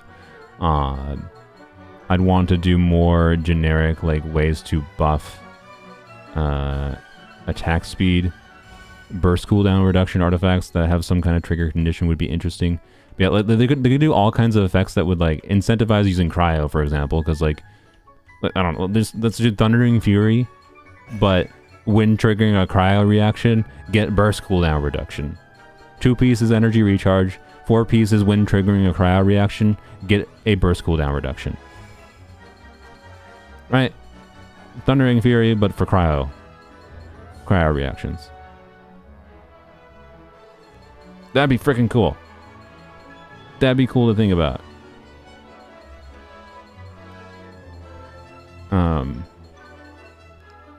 But anyways, what would, if I was only allowed to do one though, right? I'd have to more seriously. I'd have to more. I need 5,000, I think. Wait, no, I have gold with 4,000. I'm good. I'd have to more seriously consider it. But yeah, there's all kinds of things they could do, and they just don't. Because here's more crit and damage bonus. All right then.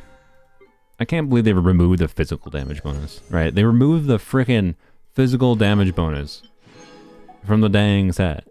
What is Chaska? I gotta double check. I think she's conflict. They removed the physical damage bonus from the Natlan support set in beta. What? Like, come on. Oh no, we can't let physical have 40% damage bonus. That'd be bad. I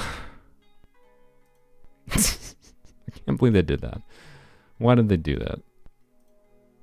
They're desperately scared of, like, they're so scared of physical actually they're so scared of physical accidentally becoming a semi-universal optimal playstyle. Not optimal, but just like, they don't want physical to ever reach the point of being a decent way to go universally, right? They always want it to be an unoptimal playstyle. The only time they will want physical to be usable is for a dedicated physical unit. Like, they'll make probably another physical unit eventually that is decent. But that's just a matter of inevitability. But physical in general, they seem to really not want to be viable. Hence why, like, I think Mika is as meh as he is. And yeah, anyways, and why they refuse to, why they're too worried about putting physical damage bonus in the Natlan artifact set. because they don't want to make physical good. Anyways, the way the support artifact set used to work, by the way, was like more convoluted but better. Where the original version of this artifact set was when you triggered a reaction, instead of all party members getting the damage bonus of the corresponding type for the reaction triggered. So when you trigger Vaporize, so basically when you trigger the set, it was what it is now, right? You trigger Vaporize with the unit using a set, and you get 40% pyro damage bonus, and you get 40% hydro damage bonus. Or in like in the circumstance of like Shilonen, you trigger a pyro crystallize, you get 40% geo damage bonus and 40% pyro damage bonus, right? Each element involved in the reaction, and all party members get the elemental damage bonus, right? What it originally was that, and they only changed it like I think halfway through the beta. What it originally was it was 40% universal damage bonus for Natlan units. It was 12% with non-Natlan units, but it was 40% damage bonus just across the board. But the only characters that got the damage bonus were the ones that matched the elemental type of the reaction, right? So instead of it being damage bonus of the specific types to all characters, it was damage bonus of all types to only the specific characters that match the element. So it would be after you trigger a geo, so like if you trigger pyro crystallize, right, you would get 40% damage bonus to all types on your pyro unit and your geo units. But if you had a hydra unit on the team, you wouldn't get 40% anything, right? Which it functionally just would have been better, quite frankly, because it had physical damage bonus, in my opinion. And it would have been a little bit more interesting in an artifact set. So, anyways, they basically just made it more boring in the beta. They slightly buffed it, to be clear. The original version, I think, was like 35% damage bonus, and it changed to 40%. That was kind of whatever. That didn't really matter. But anyways, finish all those, right? Yes, I did.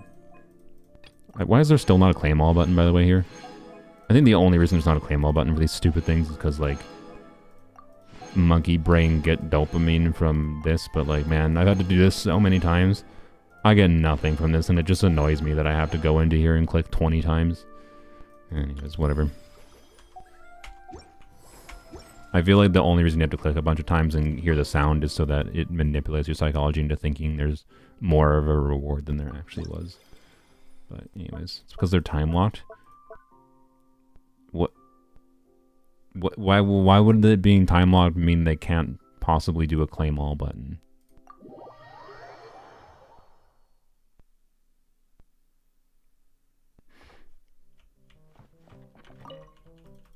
Right. Like, what? I'm sorry, I don't understand. Stream only be Genshin today? Probably because I have to go do D&D in about 45 minutes. Or sorry, 55 minutes. I can math. Yoink. See if I remember where all the things are. Well, I forgot one.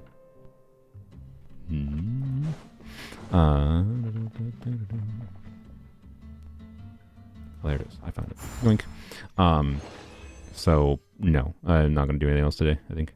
If I didn't have D&D, I'd actually be tempted to do Black Myth Wukong, which might seem weird, but I haven't played Black Myth Wukong in about a week or two, I think, and I'm having the itch. I want to get back to it because, like, when I have a game like that I want to finish, I don't want to start any other game that might take a meaningful amount of time, right, until I finish it. So it, like, delays my ability to try out other games. So anyways. They think you'll play from day one. They don't think claim all is solely needed for that. Well, yeah, it's meant to manipulate newer players. That's like kind of what I was saying. It's meant to manipulate newer players into thinking they're getting more than they are getting, right? It's just one of those sneaky psychological manipulation, in my opinion. That's why there's not a claim all button, so I don't think they'll ever do it. But as someone who's played this game for a long time, I get absolutely nothing other than annoyance from having to click 100 times. And even if you're only playing day by day, like they want you to, there still would be value of a claim all button, because you can do like if you do this part, the other, and then the other 2 mini games, right? A claim all button would let me save like 8 clicks. They should still do a claim all button even by the day by day. It would still be nice even if I was doing day by day. The only reason it doesn't exist is because it probably makes them money by manipulating people's psychology. They probably have data and research or whatever that probably shows some kind of correlation to money made or player retention, whatever, which is indirectly money made kind of thing, not necessarily specifically correlated to money, I should say, because it's not like it makes people spend money, but there's probably a correlation to player retention. How did I forget? Oh, there it is. There's probably a correlation to player retention and how that sneakily tricks your brain into thinking you're getting more than you are. Anyways. Don't some other events have a claim all, but some don't? I think the main events generally never have it, it seems like. I don't know if there's been a single main event that had a claim all button. Does Saluna still do account fixing videos? Yes, of course. Why would I not do the videos that perform the best on my channel? The only reason I don't do them constantly is because, believe it or not, they take some time to make. They also, I mean, to be clear, I could probably make more than I do. And I've been trying kind of to do like more than one every month, which is kind of mostly what I have settled on. But like, yes, I still do account fixing videos. Anyways, oh yeah, this is the masked people.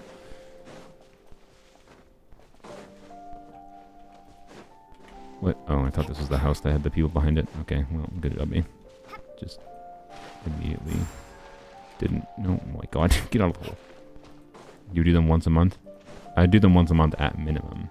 Like, the last, if you go look at my account, the last few account fixing videos, if you include the stream I did, which in my opinion you should, the one that I streamed multiple times, I had like 3 different accounts that I fixed, I think, in a 5-week period, if I recall. So, you know, depends what time period you're looking at.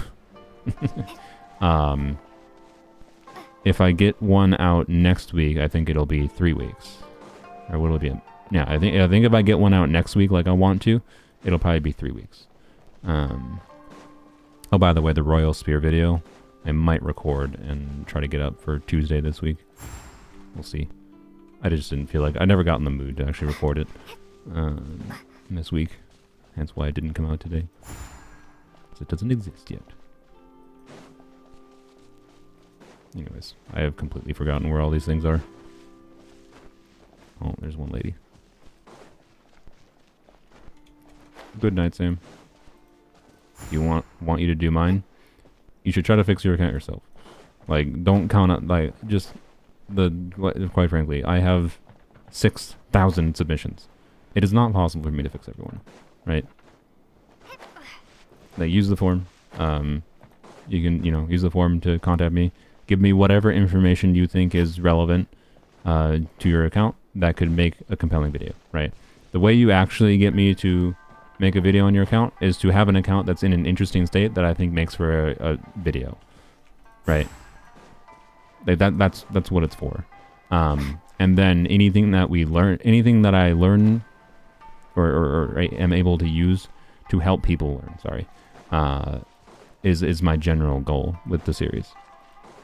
So my goal is not to fix every person's freaking Genshin account. My goal is to provide content that is hopefully entertaining, but also because it's entertaining to look at different people's accounts and see the state of things, right? But then also to like show like what my process is. We're like, okay, this player has this goal. What can we do with what we currently have to progress towards that goal, right? That is the series. And like the lesson of the series is, as long as you set a realistic goal and have knowledge about how the game works you can achieve your goals, is generally speaking what it is. And that's kind of it. Like, I don't know. I've been surprised how successful they are. Like, I'm glad they're successful, but yeah, anyways, they take time. Particularly because, like, the process of selecting them takes time.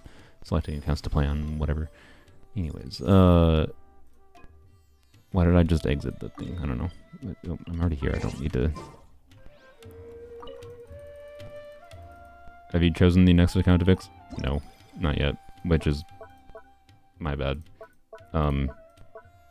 Yeah. If I don't have an account fixing video next weekend, that's why. I have a little bit of... I have an issue right now where, like, the past 3 account fixing videos, I all set up, like, I contacted a bunch of different people and had them all lined up in one go. And then I haven't had to, like, contact that many people for a while. And now I'm stuck in the, like, oh boy, who do I choose? Trap. Who do I choose? And I have to go through the whole rigmarole of contacting people. So I have a list of potentials right now. And I'll probably reach out to some of them soon. By soon, I mean hopefully like the next day or so. But yeah, there's a lot of submissions to look at. It's a lot of coming through. It's a lot of time-wasting things. Yep, that's all. So, anyways.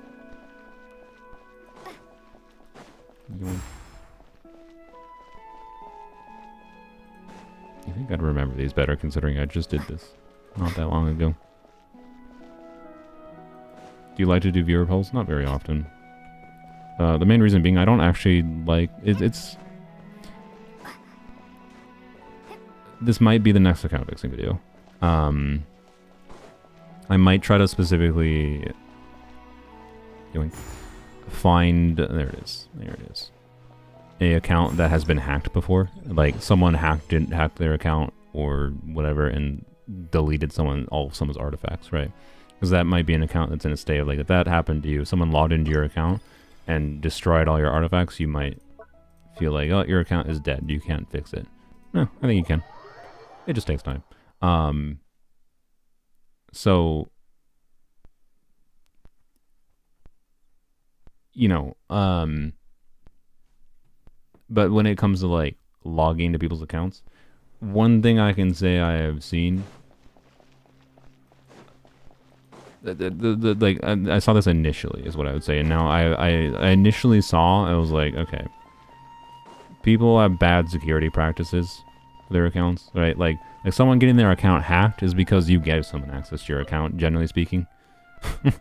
Like, that's how most of the hacking happens. Is someone was given access that shouldn't have been given access, right? Is the simple way to say it. So, it's definitely a when, not an if. When I make a account fixing video on an account that has been hacked before, I'm going to basically have probably a 5-minute spiel about security practices, and that applied to, like, they're just like digital security in general. And one of the things I'm probably going to say is, like, you probably shouldn't give me your password to your Genshin account. To be clear, I think I have a record that means you can probably trust me. Because I haven't logged into people's accounts and destroyed them. In fact, I have done the opposite. But you shouldn't give random people your Genshin account. You shouldn't give random people your passwords, right?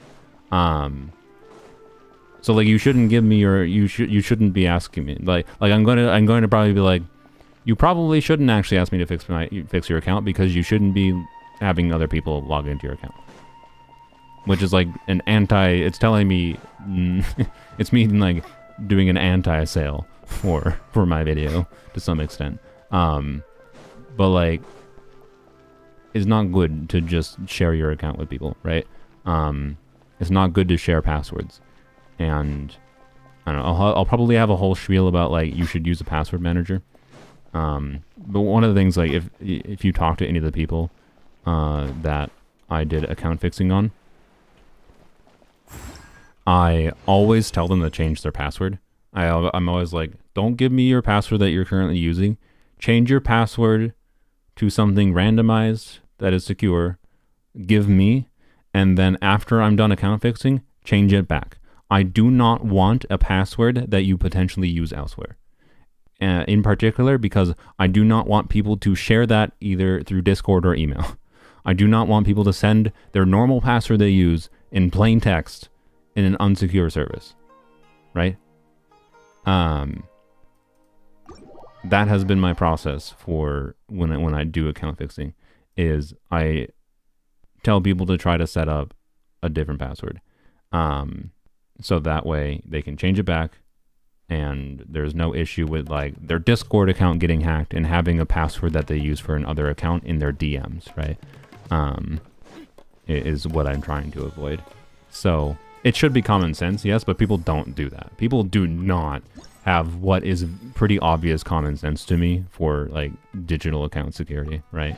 And quite frankly, people not having that common things that seem like common sense to you or me, right? That's how people's accounts get hacked, right? Because someone goes into,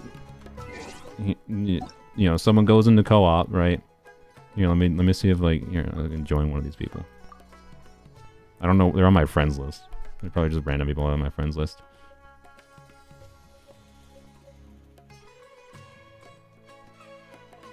Sad. I've been denied. I have no friends. No real friends. Alright, let's what should happen, right? Like, this is how this happens from what I've seen most often. It's people that are desperate, right? Because this game creates situations like, so Mihoyo is to some degree at fault for some of the problems that people have, and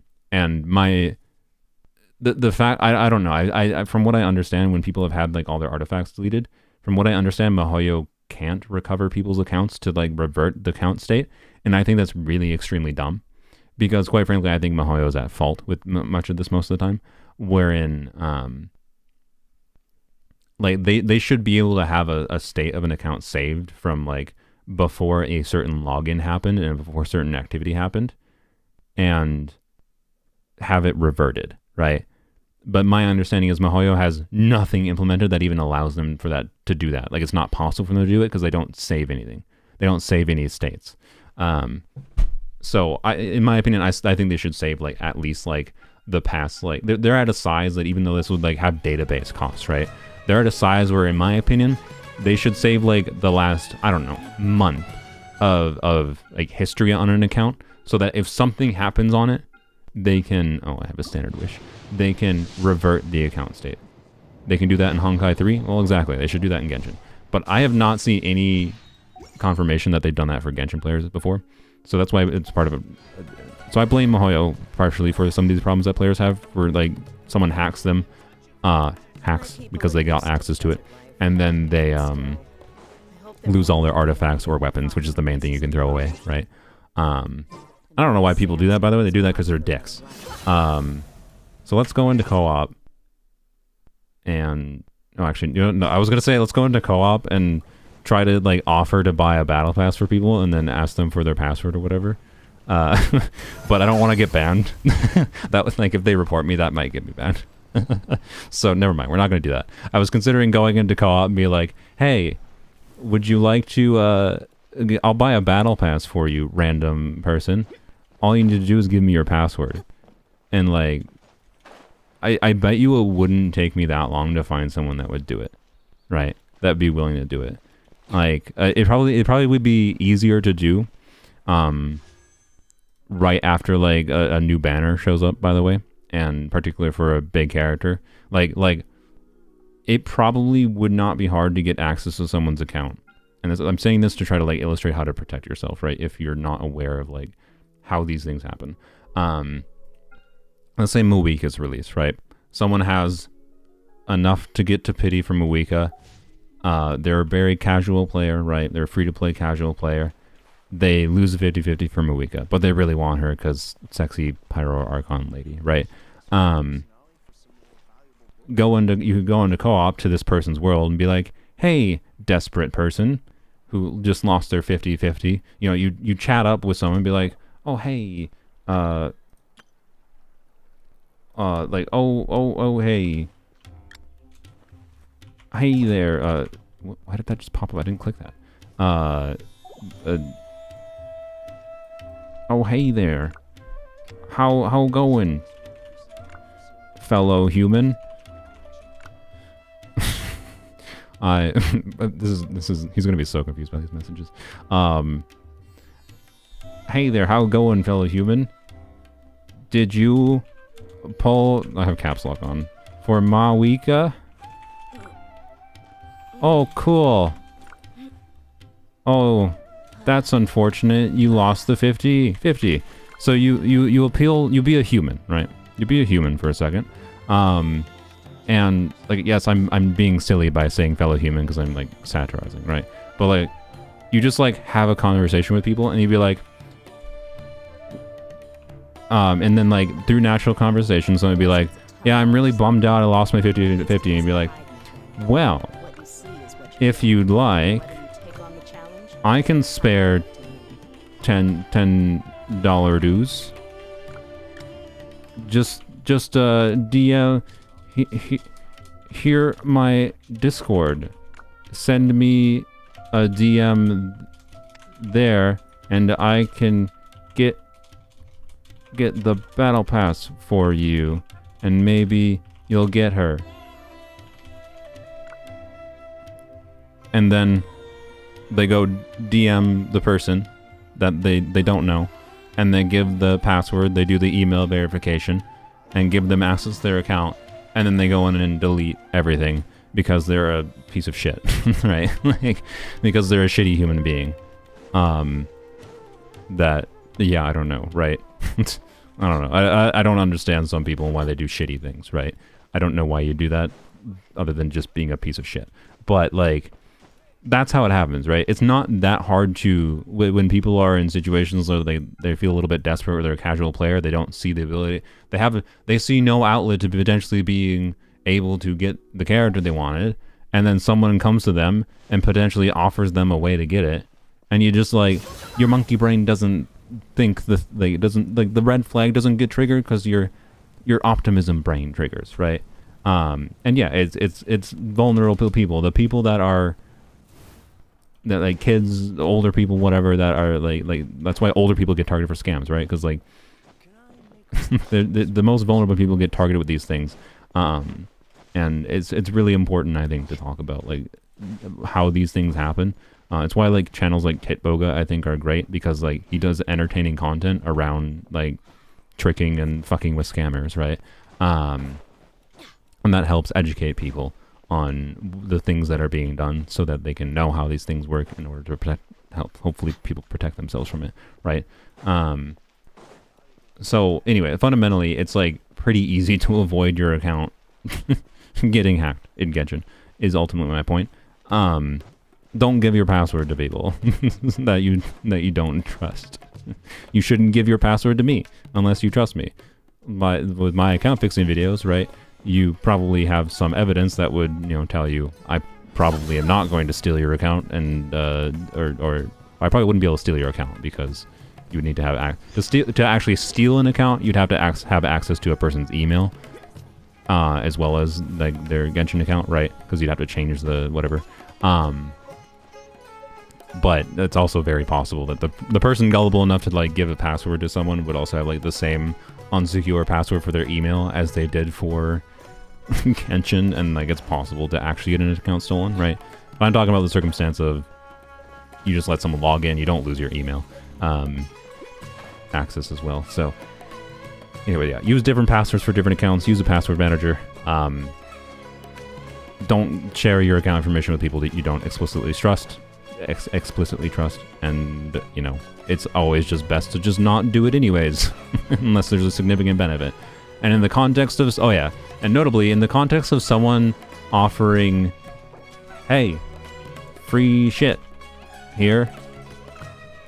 Remember how we talked about Coda Shop and whatever, and Hoyo versus external top-up services, whether they're the official partner ones or not. They just need your UID. If someone is actually being a kind soul and wants to give you Primo Gems, they don't need to log onto your account, right? So if someone's like, hey, I'll buy you a battle pass, you can be like, oh, I appreciate the offer, but you know, if you want, you can just sit and do me, like, I would actually appreciate a Welkin more, because that would give me more Primo Gems than a battle pass would, right? And then you don't need to log into my account, and then they'll just go away because they know the scam's not going to work on you at that point. The point is, it's possible someone's actually being genuine in giving out things. Just remember, chargebacks exist. You don't, okay, people don't realize that chargebacks are not something that happens constantly. If I go and do a purchase on my credit card and then do a chargeback, my credit card company is generally going to follow like, oh, they like the reason you do a chargeback is because like they're gonna be like, okay, that's a purchase you made, right?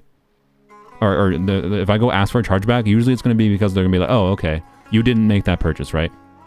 And I'd be like, yeah, I didn't make that purchase. I didn't do that $100 top up to Cognosphere.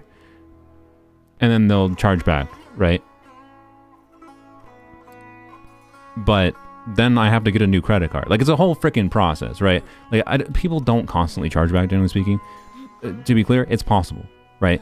Like, if someone gives you Primo Gems, the safe thing to do would be to wait a while before using them, to be clear.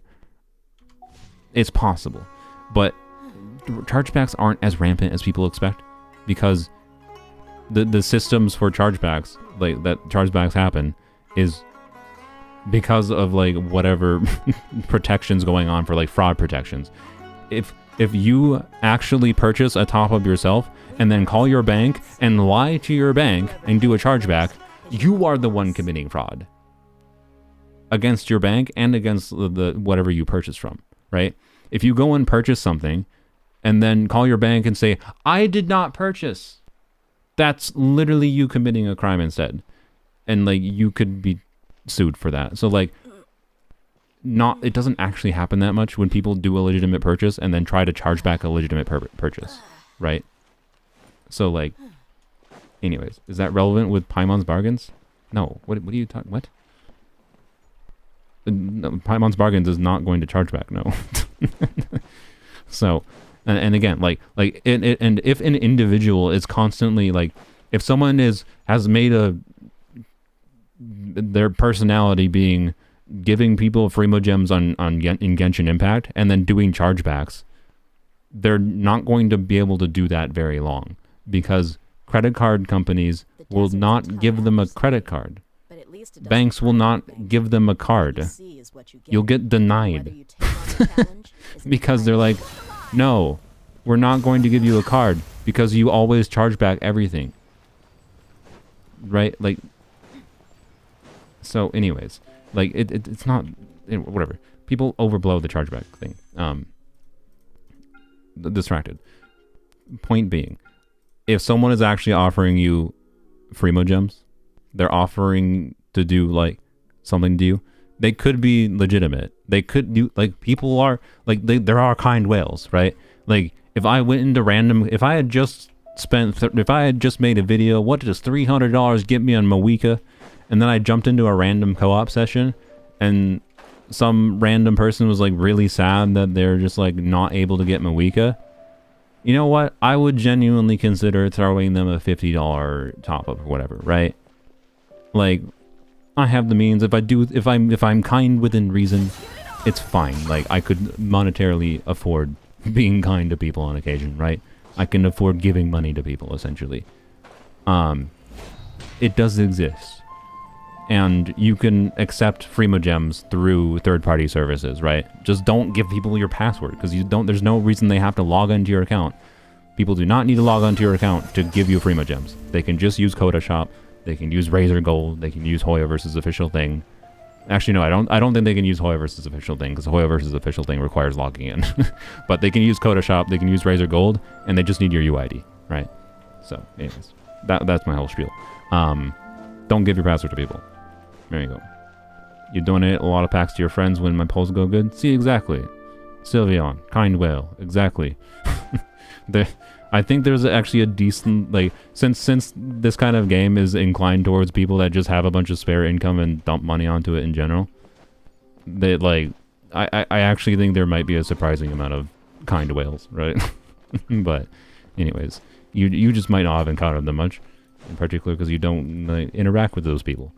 So yeah, Sapphire's account is never recovering from your whaling. Yeah, exactly. See, what you need to do is join a Discord server, become a moderator, and by sheer coincidence, be a free-to-play player like my moderator Sapphire, and then my other moderator is a Giga Whale, and then they like each other enough that they get married, and then they buy Primogems for each other. There you go. They're not married, to be clear. That was a joke. But there you go. That's how you get infinite Primogems. That's kind of what happened to Sapphire. Sapphire just gets all the characters she wants because of Sylveon exists. Anyways, you're not married yet? Yeah, there you go. I haven't done the combat event yet. Good lord. Where's the? I just waddled my way away from the thing. Anyways, that was a whole distracted yap. I need to go do D&D in 20 minutes. Oh, you mean yeah? I wouldn't do Paimon's Bargains. Like Paimon's Bargains offers the account login for Battle Pass, but like why? I don't know. I might talk to the account owner. Like Paimon's Bargains offering account login services, in my opinion, is stupid. They only offer it because there are people that will want to buy it through them, right? Because people will go like, "Hey, I want to get a full clear top up, and then I want to get the battle pass." But they can only do the battle pass by logging in. And there is plenty of people who can vouch for Paimon's Bargains being trustworthy, right? Like, you can probably trust them. I personally still wouldn't do it. As a personal policy, I wouldn't do it. And that's why I have always, in every single one of my Paimon's Bargains things, I've always said UID. And I have never encouraged anyone to do the login. It's only the battle pass that they'd have to do that for, basically. Or technically it's the battle pass, and also like things like there's random things like, I don't think, does Genshin even have these? No, they don't. Well, actually, wait. No, they don't. Yeah, they don't. Because Genshin just prices them by the Genesis crystals. But like Zenless, and I think Star Rail might have the same thing, has like limited time purchase, like $10 for 10 wishes. Those also are only purchasable through login. That's like, it's like one-time purchase things, right? Which are technically cheaper than the top-ups if you haven't bought them yet, kind of thing. Those exist in Zenless, right? So those, like, there's minor reasons people might want to do login through Paimon's Bargains, and that's why they offer it. I might request Paimon's Bargains to stop offering login. Here's my point. I don't know if I have that much sway with them yet, but I might request, because I think it would be better if I just like didn't have, but I don't know. No one's said that's an issue to me yet, like, and it's not an issue because, like, again, they have plenty of, they are trustworthy. But I still think they just shouldn't offer it, in my opinion. I think they should just be like, no, we offer this service for the UID services only, which is Welkins, the monthly thing, and then top-ups, right? If you want to purchase Battle Pass or whatever, we recommend using these services, these official services, is what, in my opinion, Paimon's Bargains should do. Like, if I was running Paimon's Bargains, I would not offer login services. It would not be worth the complexity of dealing with having to log into people's accounts. I'm assuming they offer it because people want them to, right? Is ultimately why. But yeah, I was more scared about the transferring website. I mean, that's like, TransferWise is one of the biggest like transfer companies. So like, I don't know. The TransferWise is very easy to let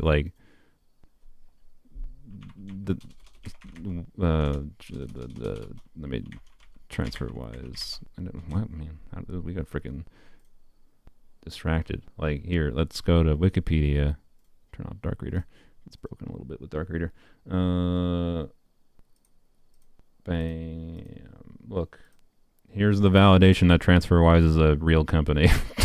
They're basically PayPal, but more focused for international transfers slightly, is what I would describe TransferWise as. Like, they're a pretty well-known large company, and they're a publicly traded company.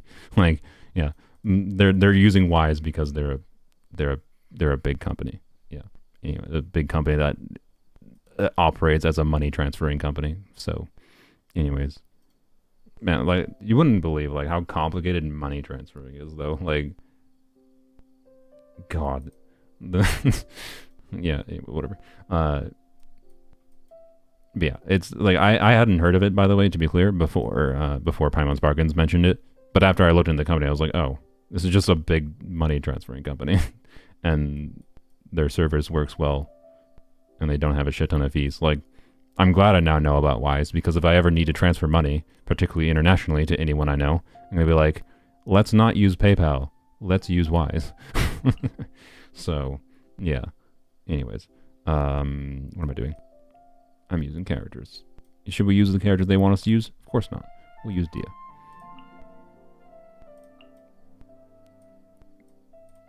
Chilling.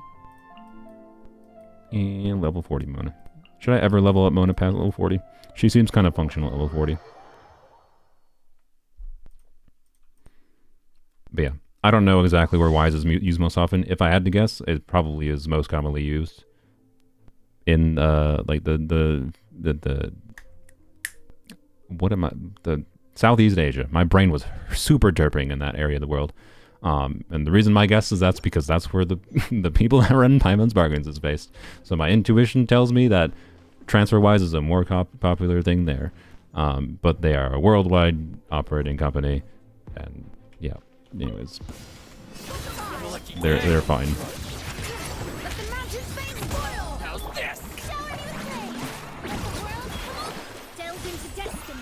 And view time. Wow, good job, me. Oh, I guess okay. See, when that happens, the Farina starts vaping instead of Dehya, but it's fine because Farina vaping is good. Oh, you were still alive still. Hello. Whoa, it's like reading a different language, yeah. Crazy. Yeah, we're still doing vaporize, indeed. Although, I am failing to vaporize on Dehya very often.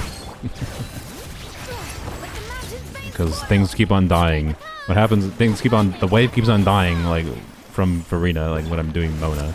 And I don't have Hydra on them with the new wave. If I'm doing Dehya when the new wave starts, then I'm going to put Pyro on them, is what's happening. See? New wave starts, and I put Pyro on them. Farina's vaping instead. Oh well. Oh well. It's fine. You could argue it's better. You could argue it's better. It's just less satisfying if you want to see big E number. Either way, this is again this is the same kind of concept as like the what's it called? The Xiangling Rosaria melt team, right? Where like even if Rosaria doesn't melt, it means Xiangling is melting, right? If Dehya is not vaping, it means Farina's vaping. So like it's good either way.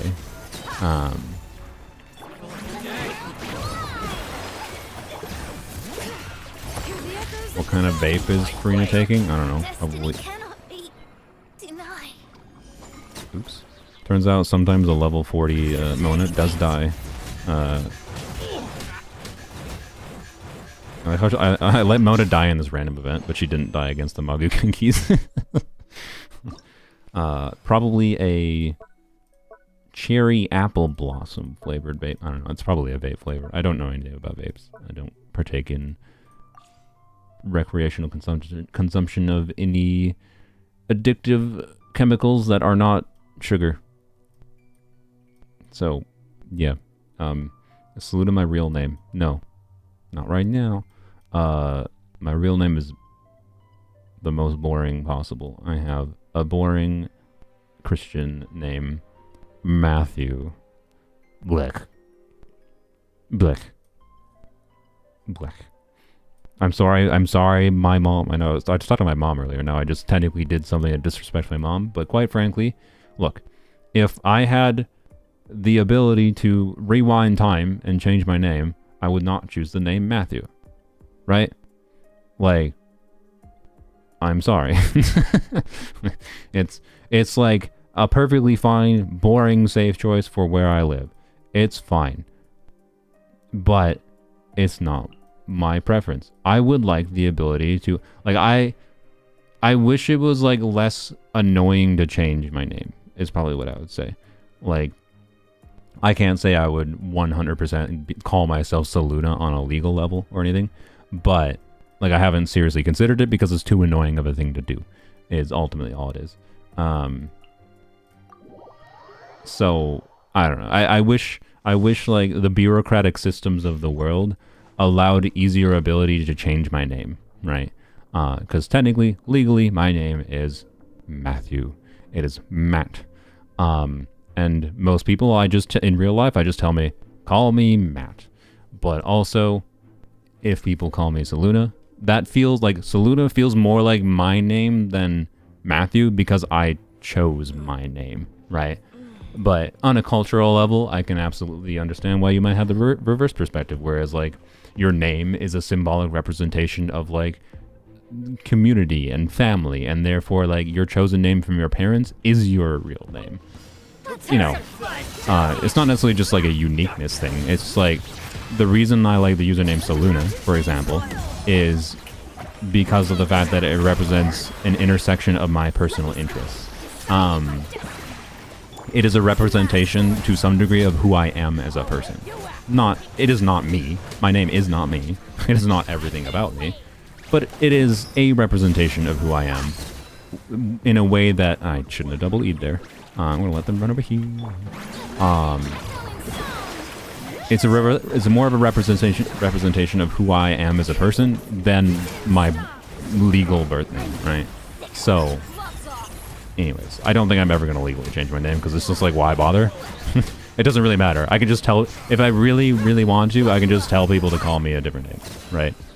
And even if like I legally change my name, I don't know if I'd ever go to the effort of like, hey mom, can you call me a different name than you've called me my whole life?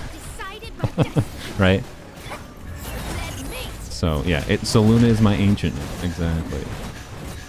A huge percentage of people in Hollywood and singers have their own unique names. Yeah, exactly.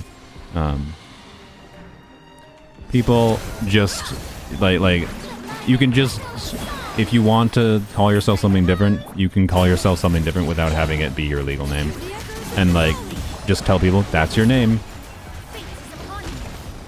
and like people are generally going to be cool with that, right? If someone is, to be clear, if someone is used to calling you a different name, you should also understand that if you ask them to suddenly start calling you a different name, it might take people time to adjust. They don't mean anything malicious by it if they call you the wrong name. Like, I imagine trans people encounter that a lot. And I imagine most trans people are probably understanding enough that, like, they don't really think anything of someone calling them the wrong name. Because it's just like, yeah, of course, the people that are used to calling, if you've known someone for 5 years and you're calling them a different name and then they change their name, it's not easy to overwrite that in your brain. So, anyways, I just think it doesn't matter most of the time because I don't interact with people enough to care. And like notably most of the time with people that you are with the most, like they don't even say your name that often, right? I don't know. That's something I think people don't realize, like how often, at least where I live, different cultures can have different, probably, like, there's different amounts that people will say people's names, I think, in different languages and different cultures. But we're using D all the way through, by the way, because I feel like it. And I'm busy yapping about anything, other things. But like, at least where I live, the way English is generally used, with people you like are with, a lot of like people asking if someone's going to, even in like a social situation with multiple people, right? People oftentimes wouldn't say my name unless they're trying to get my attention because I wasn't paying attention, right? Someone like will try to direct a conversation towards me only when it's like important to clarify a name, or if someone's asking me something, they would say, look at me, and then ask me something, right? Like, and just like our brain recognizing that someone is like projecting audio towards me is an indication for me to engage, oh, this person talking with me. They didn't have to use my name, right? So like, my point is like what my name actually is doesn't matter in most of the time in my life, and therefore I doubt I will ever bother legally changing my name unless there is a business reason to do it, because I do admit that I am a streamer. It is not in the realm of impossibility that I would change my name for some business reason, right? Or for some content reason, more specifically. Like, on the simplest level, I could make a video, how hard is it to actually change your name, right? Kind of thing. That could be a video I could make. Wouldn't really necessarily make much sense for my Genshin Impact channel at this exact moment in time, but it's a video I could make. Why is... Gosh, okay. I think Mona is like here, let's see if I can demonstrate this properly in the next rotation, whatever.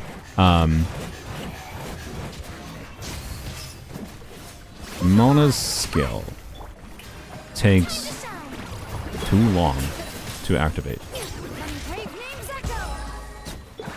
Like, it is really easy to accidentally not get her skill out. Like, here, let me just like do what I was doing before, and then like just try to I'm trying to like quickly rotate, because generally speaking, quickly rotating is good. Like if I don't need to stay on Mona to get a heal going, right? I don't want to stay. Did I actually activate it there? I did. Okay, but I've noticed like if I'm doing E into Q, I will activate Q before her skill actually gets placed, and then her skill doesn't actually come out, and that's annoying. Being that my Farina has enough energy to not need the energy particles for Mona, I think I might just not bother with Mona's E most of the time. So I think it's just, like, I didn't there. I don't need it. I don't technically need it, I think. Anyways. Conflict for Chaska? Dr. Fuji, I think you are watching very behind in the stream. Someone just said conflict for Chaska. That means they're watching, like, I think 20 minutes ago, 30 minutes ago. Anyways, I have not properly played this at all. Good lord. I don't know why I even activated that again. I have friends that stopped using my name and called me a nickname. Exactly. So yeah, like the main reason to use her skill, I think, is for an extra chance to trigger Fav. But I almost think it'd be faster rotationally sometimes to just do some normal attacks to trigger Fav and activate Mona's burst rather than bothering with their skill. But I don't know. That's my vibe right now. Anyways, we aren't scoring very high, but it's fine. Burning. You know what? We'll do burning. What do we do? Emily. Emily. Well, let's do. I'm overdoing burning. We'll do Emily maximize. We'll do Emily Bennett. You know what? I want to try to get in work. Someone messages Emily Bennett, Farina Shungli. Screw it. Let's do it. Emily Bennett, Farina Shungli.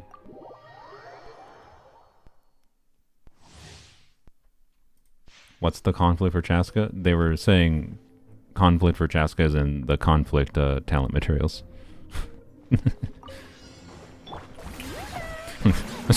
How many people think my streams are pre-recorded because they just end up watching 20 minutes behind? Why did I do that? That's actually an interesting.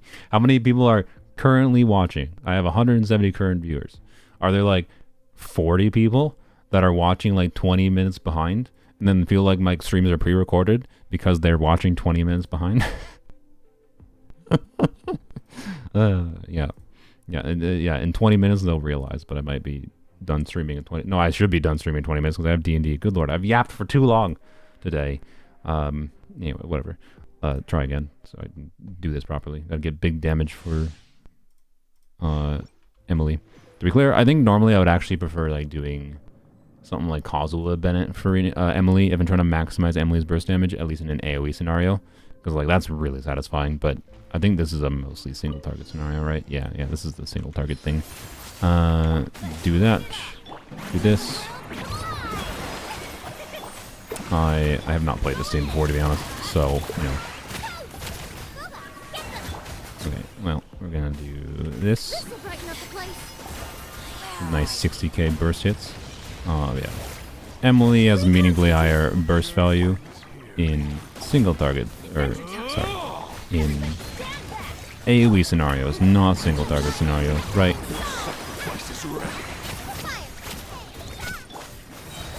But this team is pretty enjoyable, I do think. It's a little bit weird because, like, what do you do on field? I think the only thing you do on field really is you just worry about swapping between different characters to maximize Farina buff, right? And then you get a little bit of additional pyro application out by doing some normal attacks with Bennett C6, right? So I don't know. I find this kind of team more fun often on a mechanical level, I would say, than Kanich. I'm sorry. Kanich is fun, like, mostly because of his movement gimmick, right? But on-fielding Emily, I think, is almost more enjoyable. So, I'm sorry, but I'm also not sorry.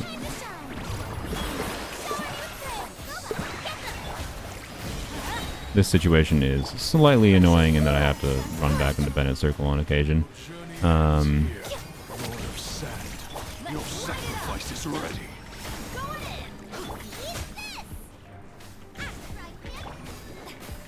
gonna have to run back there. Well, I guess it didn't hurt, but...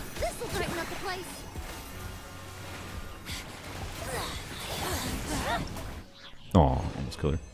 Bam. Yeah, that was fun. I should play that more, honestly. I might...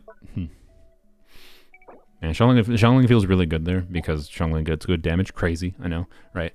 And you don't really need the additional defensive utility of someone like Dehya there. I think Dehya is who I have... I have tried the Dehya variant of that team before, and I enjoy the Dehya variant of the team. But usually I end up playing like Siege Queen instead, because I enjoy that nuance. But, yeah, anyways. No need to apologize. People like different things. Yeah, I know. I'm just like... I guess I just habitualized saying things like that because of people that like to armchair be like, but Kanich gets 700 bajillion damage. Emily gets 700 bajillion damage -2. Right? So I'm just like, well, what if my perspective is that as long as you clear, it just matters what you have fun with? And they're just like, well, like too often people just like, I feel like they should just be like, I like Kanich because I like zooping around in a circle and doing a big number. That's completely fair. Right? Like, that's what the reason needs to be. Not, and I don't know, I guess to say that kind of thing, just to avoid the annoying people, right? That try to be like, numbers, when in fact what they actually mean is just they like Kanich. Right? So, I don't know. My point is, I'm not actually sorry. I'm not actually sorry, but I just want you to shut up. There you go. Oh, whatever. I should not stream this long. I'm saying things that might make people mad. Oops. Whatever. What are we doing here? Wait. This is okay. Them. Yep. Sure. So we're supposed to bring Electro. You know what? I want to try Emily with Burning again. Let's try this again. I honestly feel like the missing piece for this team, like, I honestly feel the missing piece for this team is an off-field pyro unit that does attack buffing. Like, the Emily Sethos together is weird, because Sethos can apply too much Electro, and also using Sethos without Fischl is weird, right? Like, this is too much Electro. This is very usable, but the damage is not very significant, because, like, you know, like, I can put Tenacity on Dehya, and, like, Sethos' damage is, like, he gets some okay damage from his charge attacks. Like, I'll just show this team. Like, this team will keep up burning plenty for Emily, and Emily will get good damage. But then Sethos' damage is, like, not that crazy. It's just like, hey, you can get some overloads, right? And whatever.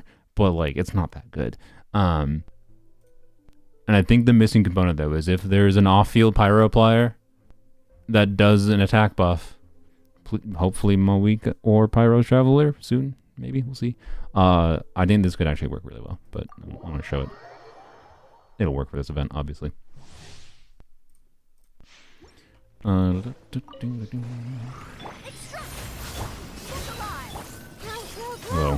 Nahid is very weirded with multi-wave stuff, right? But Way ahead.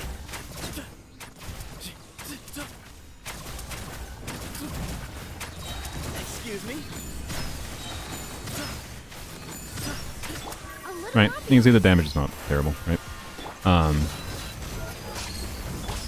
By the way, I do have I do have Nahid C2, so that is a factor as well. But yeah, keeping up quicken can be weird a little bit, but it works. And I do like it, but I feel like it would be a bit better with a team-wide attack buffer. When it comes to like how compelling this is in Abyss, it's a bit less, right? But it is satisfying. It's kind of similar to the Sino situation, but Toma doesn't really work. And it's a bit more circle impact, right?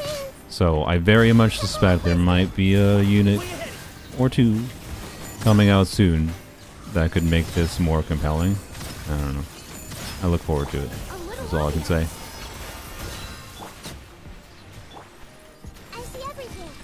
What? I thought there was two enemies for some reason. Okay.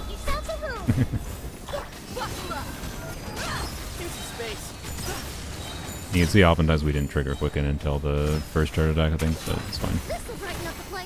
There's ways to like purposely try to play well and trigger quicken. It's not bothering them most of the time here.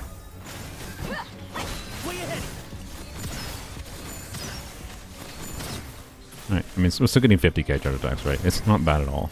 I also think Sethos' build here should not be the charge attack spam build. It should be a normal build, where I get a little bit more damage. But, I don't know, it works, obviously, because Emily good, basically, and then Sethos is doing some things. Is weird. Is C2 Nahida worth the Primos? That's a complicated question. The more invested you go, the less, like, when you have, like, I can tell you, if I deleted C2 Nahida from my account, I would actually prefer it on a content level. But on a not content level, goddamn. On a not content level, if you deleted C2 Nahida from my account, I would barely notice, right? I would barely notice. But I have a lot of different options to configure teams that can adapt to different stuff, right? Nahida C2 is just a circumstance of like, do you need the strongest Dendro support that's also dealing good damage to be even stronger? Do you actually need her to be stronger? Like, Nahida C2, for example, has pushed me down towards like, this is not me powering down Nahida, by the way. I just have never bothered trying to get her to do a lot of damage, other than like other than last week when I did the on stream where I was just like, let's see how much damage I can get putting her on Golden Troop, right? I just have her on a generic, useful supportive build with Prototype Amber most of the time, because turning her into a healer is nice and comfortable. And like, this is very, very strong. When the Death Shred in particular is very strong, and is strong enough to enable you to use different characters in different ways, right? Like, and sometimes it's kind of absurd. Like, I have played teams, like I think I played a goofy team in the form of like Arlecchino, Yelan.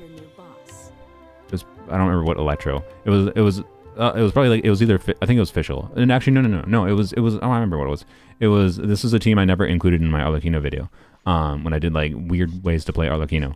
But it was Arlecchino and Raiden together, right? So I was doing hybrid Raiden plus Arlecchino, right? And trying to shorten Arlecchino's field time slightly, because she has front-loaded damage anyways, right? Her damage falls off towards the end. And then spend a little bit of field time on Raiden instead. So like Raiden, Arlecchino, Yelan, and Nahida together.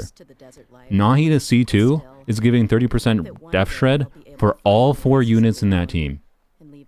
Like, all 4 units in that team deal a meaningful amount of damage, and she was buffing all of them significantly. Like, that was a circumstance that I was just like, I cannot possibly... I was just like, I'm not even going to include this team in the video, I didn't even mention it, even though it's like a really fun way. I didn't want to mention it because like I have no way of actually evaluating what the experience of this would be because of the fact that I'm getting 30% death shred for 4 different units. So I don't know. Like it's a very like if you're considering going for if you're using Nahida with Electro, in like a team that you really like doing Yai and Nahida together, right? And you're considering going for Nahida C2 as a way to like increase Yai's damage, it's probably more sensible to go for Nahida C2 than going for if you think you're always going to play Nahida and Yai together, right? It's probably more sensible to go for Nahida C2 over Yai C2, right? Like you'll get much more value out of for Yai's damage by getting Nahida C2. But that forces using Nahida with Yai, right?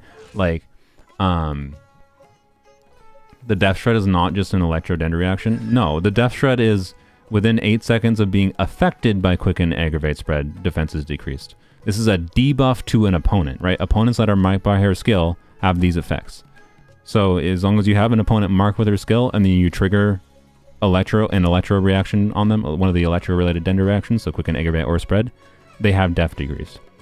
So it's a universal team buff, as long as you have Electro with Nahida, right? So this is like a really strong constellation at times. The Bloom buff is kind of whatever, in my opinion. By the way, it's fun seeing Bloom's crit, but it's kind of whatever. It can be meaningful, but at the same time, the Bloom buff is one of those things. Is like if you're having a team that's doing, if you're having a Hyper Bloom team, right? This is the easiest way to evaluate it. All right, your Hyper Bloom team is clearing in 1 minute and 20 seconds. Well, this is a 20% DPS upgrade to your Hyper Bloom damage because of the 20% chance to crit on average. So you will clear 20% faster. So we're talking if all of your team's damage is Hyper Bloom damage, or almost all of it, you will clear 20% faster with Nahida C2, right? Which is potentially significant. But like that's like the highest it could possibly be. And if you're talking you're clearing in 80 seconds, 20% faster is 16 seconds faster, right? So does that 16 seconds faster matter to you in some circumstances? It might be. Again, like it's a constellation that its damage increase can increase your damage threshold to allow you to use less optimal units. It can let you get higher value from your Sethos, right? Like I think if you're someone who really likes playing Sethos or other lower power units that have like less raw multiplier damage or less things going for them because, Mahoyo, whatever, right? But if you're always playing like 5-star units, I think it's like a lot less necessary kind of thing. It is my overall vibe. I think the reason to get it is for her being able to make other units that are harder to use more easy to use, right? Because like this is a lot stronger way of making Sethos stronger than any of Sethos' constellations kind of thing. Although you'll probably get Sethos constellations with Nahida in this context. So yeah, Nahida C2 is very strong. It's hard to evaluate. I think it is more universally strong than Farina C2, in my opinion. If you are using Nahida in a lot of different ways, at least. But if you're someone who's only like using Nahida in a very specific subset of teams, then just, I don't know, ask if you actually need those teams to perform better. But it gives Nahida stronger defensive utility, or sorry, stronger supportive utility, because she starts to be able to buff not outside of Dendro as long as you're still having Dendro and Electro in the team is the most notable thing. So it's very strong. Like if you're considering going for any constellations in this game, the constellations that are most worthwhile are probably Farina C1, C2, Nahida C2. Shalon and C2 I honestly is like, I am very on right now. I really like it because it's fun with the Electro component, but it's not that much of a gameplay difference maker. I like her weapon. I think is more smart to go for than her C2 for sure. Now is my end conclusion. Is there any other constellations that I think actually, if you're someone who's highly invested, right? Is there any other constellations that make sense?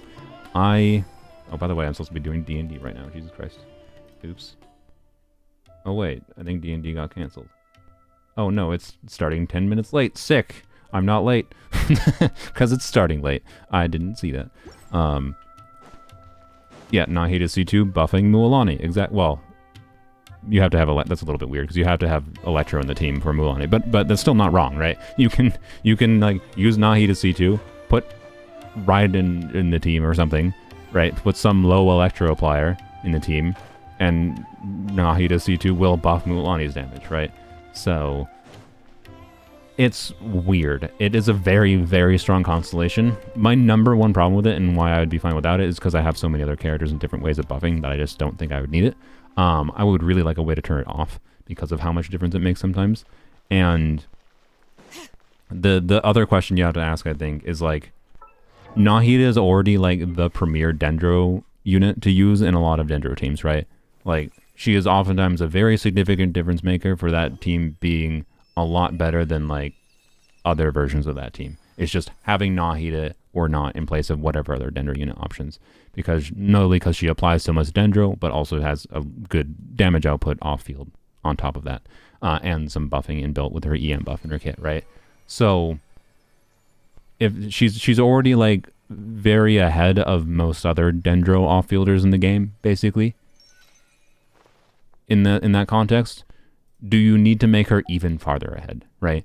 Because like she makes the gap between like Baiju's Dendro application and her very much more significant, right?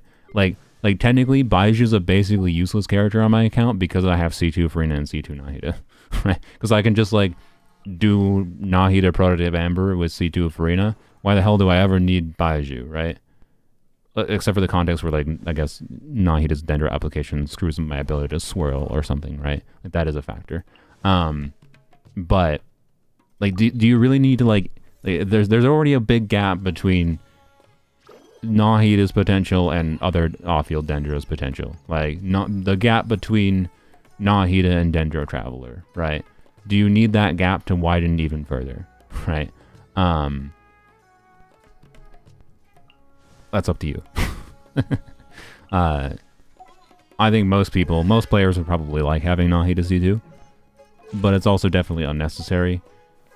If you're not planning on getting any new characters anytime soon, maybe it's worth risking going for.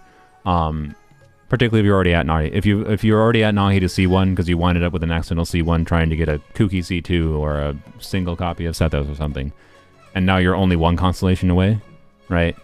And you have, I don't know, 150 wishes saved, and you might win the 50-50. I can tell you in that situation, I would almost certainly risk going for C2 if I didn't have it, kind of thing. But again, I'm the kind of player who like gets value from that because of how much like it makes Sethos stronger, kind of thing. And having more options to make Sethos stronger is enjoyable. So yeah. And also there's weird things like, yeah, it buffs your animo.